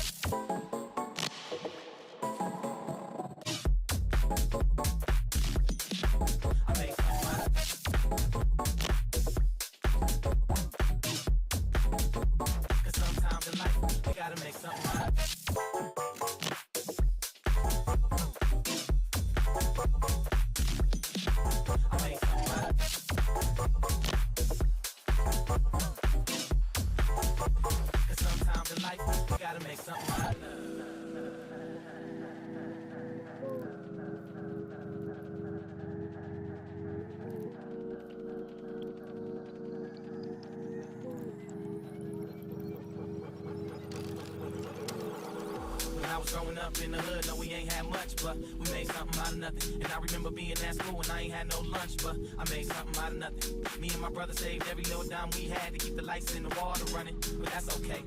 Cause sometimes in life, you gotta make something out of nothing. Something out of nothing. Something out of nothing. Something out of nothing. Something out of nothing. Something out of nothing. Something out of nothing. Something out of nothing. Something out of nothing.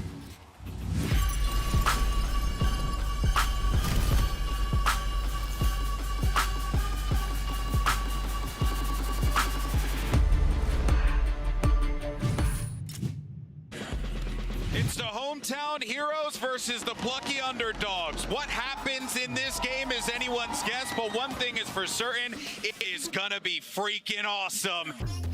This is going to be so difficult to deal with because you can just overwhelm backside, and that's exactly what they do. Carpe with 3 on the round, now QCK not able to keep back the aggression of T1. Oh, DG's in, getting aggro. Van has to turn back, but DG's in for backside's able to clear him out. He gets 4! All attention has been drawn back towards A main. DG's in, swings around with the Aldrin finds 3. DG's in gets 4. Pearl goes in favor of Furia. Again, the crowd fully jubilant as they take the opening map in this series. Fadeaway Shorty not landing, but Mazine swings around, gets 4 on the round. The Prime Gaming Flawless comes through. Carpe feeling some of the heat. QCK from up top takes Van down. Opponent's killed. Nice! No way! Oh, the heroics just a bit too late. The fury of the Brazilian representatives is too much. Furia take down T1.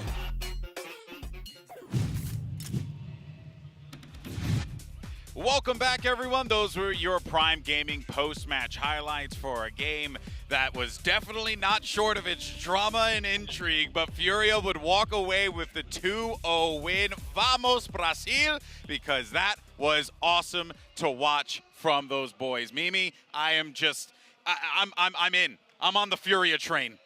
How Give far me a do you think ticket. the Furia train is going? I think the Furia train can go far. Okay. Yes, they have to deal with Fnatic. I think we should temper expectations. There's going to be a stop at Fnatic Junction. I think we should temper expectations, but we should also say that Furia played a damn good game today. I mean, Yeah. I think that every time T1 gave them a gap, they were exploiting it. I think that they had a good game plan on Icebox. They played well against the no stage comp, and their individuals were absolutely frying. Digizin was having such a good game across the series. Quick was popping off on Icebox. I mean, it's kind of what we were talking about ahead of time. This team just has so much raw individual talent, and the coordination actually looked quite good as well. Yeah, I mean, like you said, exploiting gaps as soon as they had those come through from T1, which was quite often, as it turned out. Yeah. The comp did really not set itself up for very much success here. Again, I'm still kind of surprised that they ended up finding those 4 rounds on that attacking side, just given that they didn't have the Sage wall. But yeah, it just kind of fell flat from there. Nothing snatched for themselves over on that defending side. Some bright spots, I guess, namely Carpe. But, And we'll talk. We'll dive more into that. Sure.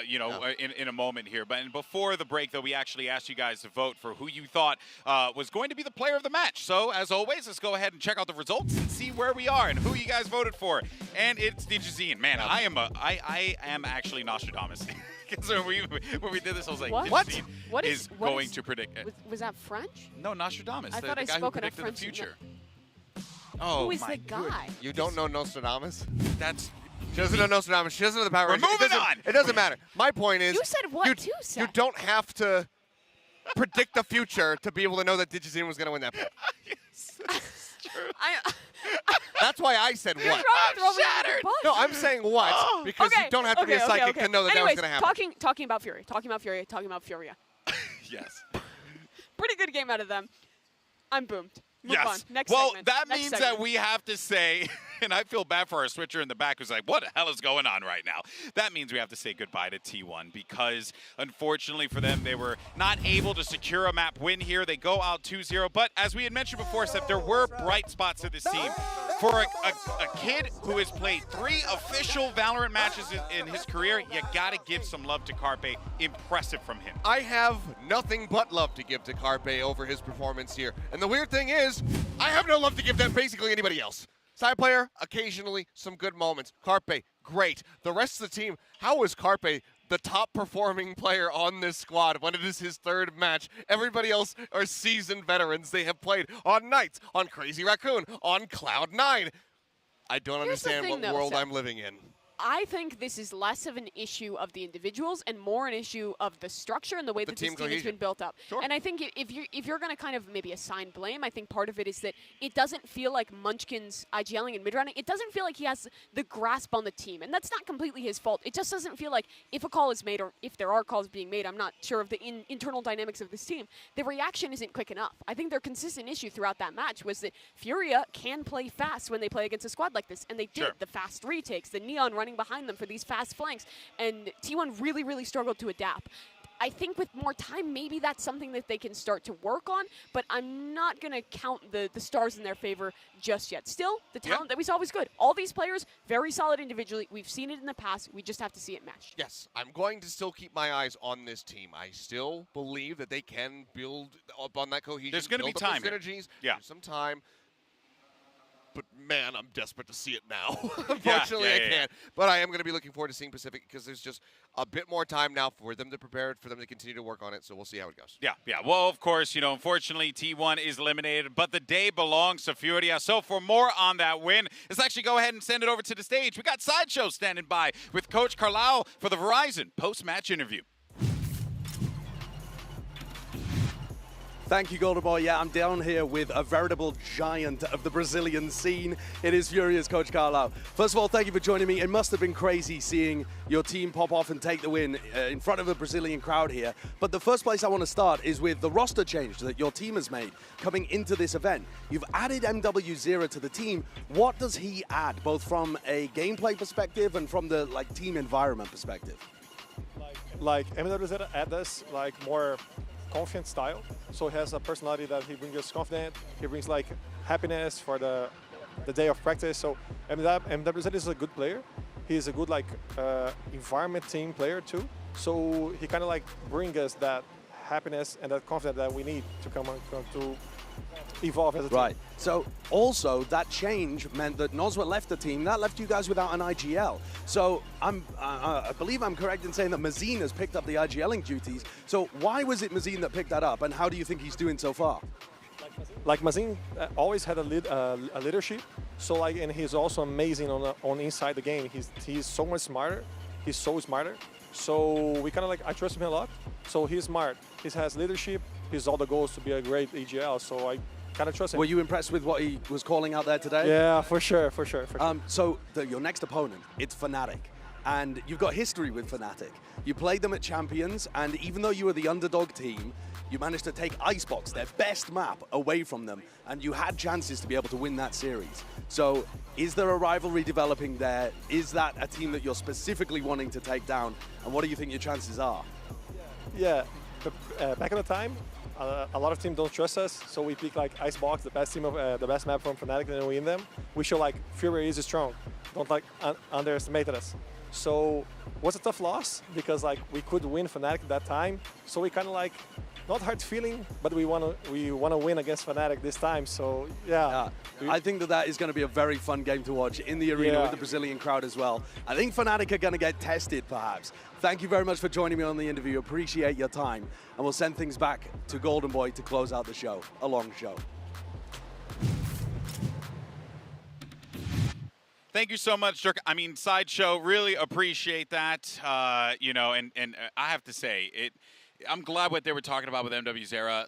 We talked to him. We saw that he just was so calm, so relaxed. This guy has the right mental for those big stage games, and he proved it there today. Yeah, and I think what their coach Carlau was talking about there was kind of losing a voice in Noswar, but then Mazin steps up, and so does MW0. You kind of, in a way, don't lose that much because the rest of the players on the squad and this addition of MW0 is really able to fill that gap, and also adding a player that is highly flexible and great individually. This does just feel like an upgrade for Furia. Yeah, indeed it does. But, ooh, man, the hairs on my back of the neck are standing up. Is it sponsor time? That's right. That means it's time for a HyperX Reflex moment of the day. But this one is actually going to be from Ban from T1. Man, that was a thing. But this shot was absurd. And that's the thing, Seth.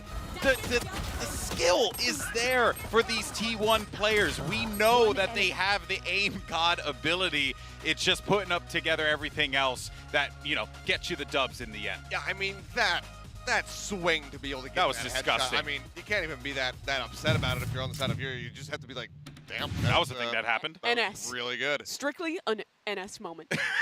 Yeah, you just go into chat, NS, and then you just move on with your life. But yeah, and that is the reason why, you know, there is some hope for T1. There is some hope for T1, but of course, you know, we'll be keeping an eye on what happens in the Pacific region, though. But with the opening rounds of the Omega bracket complete, let's go ahead and check in, and it seems like the dartboard's starting to look pretty interesting here. We have some great games. Fnatic are going to take on Furia. Secret's going to take on Na'Vi. Leviathan versus Vitality. Foot versus 100 Thieves. There's going to be some banger games, Seth. I certainly hope so. I mean, yeah, I mean, that Na'Vi versus Secret one in particular, I think that should probably be kind of at the top of everyone's list, just given how both those teams did look. And yes, it is going to be tomorrow, so that is absolutely one to check out. Vitality looking pretty decent, going up against Leviathan, who still look very scary. So I'm very curious to see how this is going to shake out. Yeah, those games on the other side are going to be good too. We just heard about that kind of little bit of a rivalry between Fnatic and Furia. They get a chance at a rematch there. We also have 100 Thieves versus Foot. I think Foot impressed a lot of people with their kind of re-debut, or I guess it was just their debut on the international stage, but it's been a while since we have seen them. And 100 Thieves looked like they struggled a little bit versus EDG. EDG played a great game, but it's going to be interesting to see how those two squads match up. Yeah, the Omega bracket certainly has been an interesting, wild ride. Certainly one for the books, if you will. Tales from the VCT, but don't worry. Are you writing the next chapter already? What can I say? I'm a scholar, okay? But unfortunately, do scholars write books? I feel like they study books normally. Yeah, whatever. A writer? In any case, though, unfortunately, that means for myself that this is my last day here for the VCT. Unfortunately, duty calls for me elsewhere. But don't worry, because you're going to be in the capable hands of the incredible Yinsu, and of course, Dash is coming in hot to support as well. So it's going to be a great time. I want to thank my desk crew. I want to thank. Give me a hug. Oh, come here. Coming in come for here. a hug. We're coming in for a hug. I love you, buddy. All right. I love you, buddy. Yo, oh my God, over. don't do this to me. You're going to make me cry. I just want to say thank you to our incredible production team. This has been a difficult day, and I hope that everyone in the back can hear me. You guys are truly incredible, and I'm so grateful to be able to work with you each and every day. To our awesome fans back at home, thank you so much for sticking with us. This was a wild ride, but it's only going to get better. We'll see you next time right here in São Paulo. Take care, everyone, and I'll see you soon. Peace. The Omega bracket started off with 16 teams, and after today, we're gonna be down to just 8. If this doesn't get the blood pumping, you might need to check your pulse, because you could be dead. This is what it's all about, baby. Sentinels versus Fnatic, a clash of titans. His own Dash coming through, trying to spray it down. Boaster does help them out a bit. A running gun in action. Okay. Let's go, baby. The extra layers that I was talking about earlier. Alphier locked and loaded. Depth falling all down to Zekken. A nasty shot to be found, but Alphier once more with that consistency. Rips his way across, including the stun as well. Finding a one fight. No! All just being met pound for pound, match for match. Intelligent play from Fnatic, and they take map 1 in this series, 13-6. Over the wall though, no one watching for it, and a spray down. Reset of the aim, Def being the playmaker. This way, that way, Alphier has to be the difference maker. And what a shot to find. And cool, calm, and collected, that is the name of the game. Oh, Alphier as the anchor. Those are not really being baited out too much, and a shot to the chest will do it just from the Marshal in that moment, cleaning up these players one after another. Icebox. The hopes and dreams ended in a flash as Sentinels are sent home, and the Fnatic super team are looking primed and ready to continue in lock-in. It's the hometown heroes versus the plucky underdogs. What happens in this game is anyone's guess, but one thing is for certain, it is gonna be freaking awesome. This is going to be so difficult to deal with because you can just overwhelm backside, and that's exactly what they do. Carpe with 3 on the round, now QCK not able to keep back the aggression of T1. Oh, Digi's in, getting aggro. Van has to turn back, but DG's in for backside's able to clear him out. He gets 4! So all attention has been drawn back towards A-Main. DG's in, swings around with the Aldrin finds 3. DG's in gets 4. Pearl goes in favor of Furia. Again, the crowd fully jubilant as they take the opening map in this series. Fadeaway shorty not landing, but Mazine swings around, gets 4 on the round. The Prime Gaming Flawless comes through. Carpe feeling some of the heat. QCK from up top takes Van down. Opponent's killed.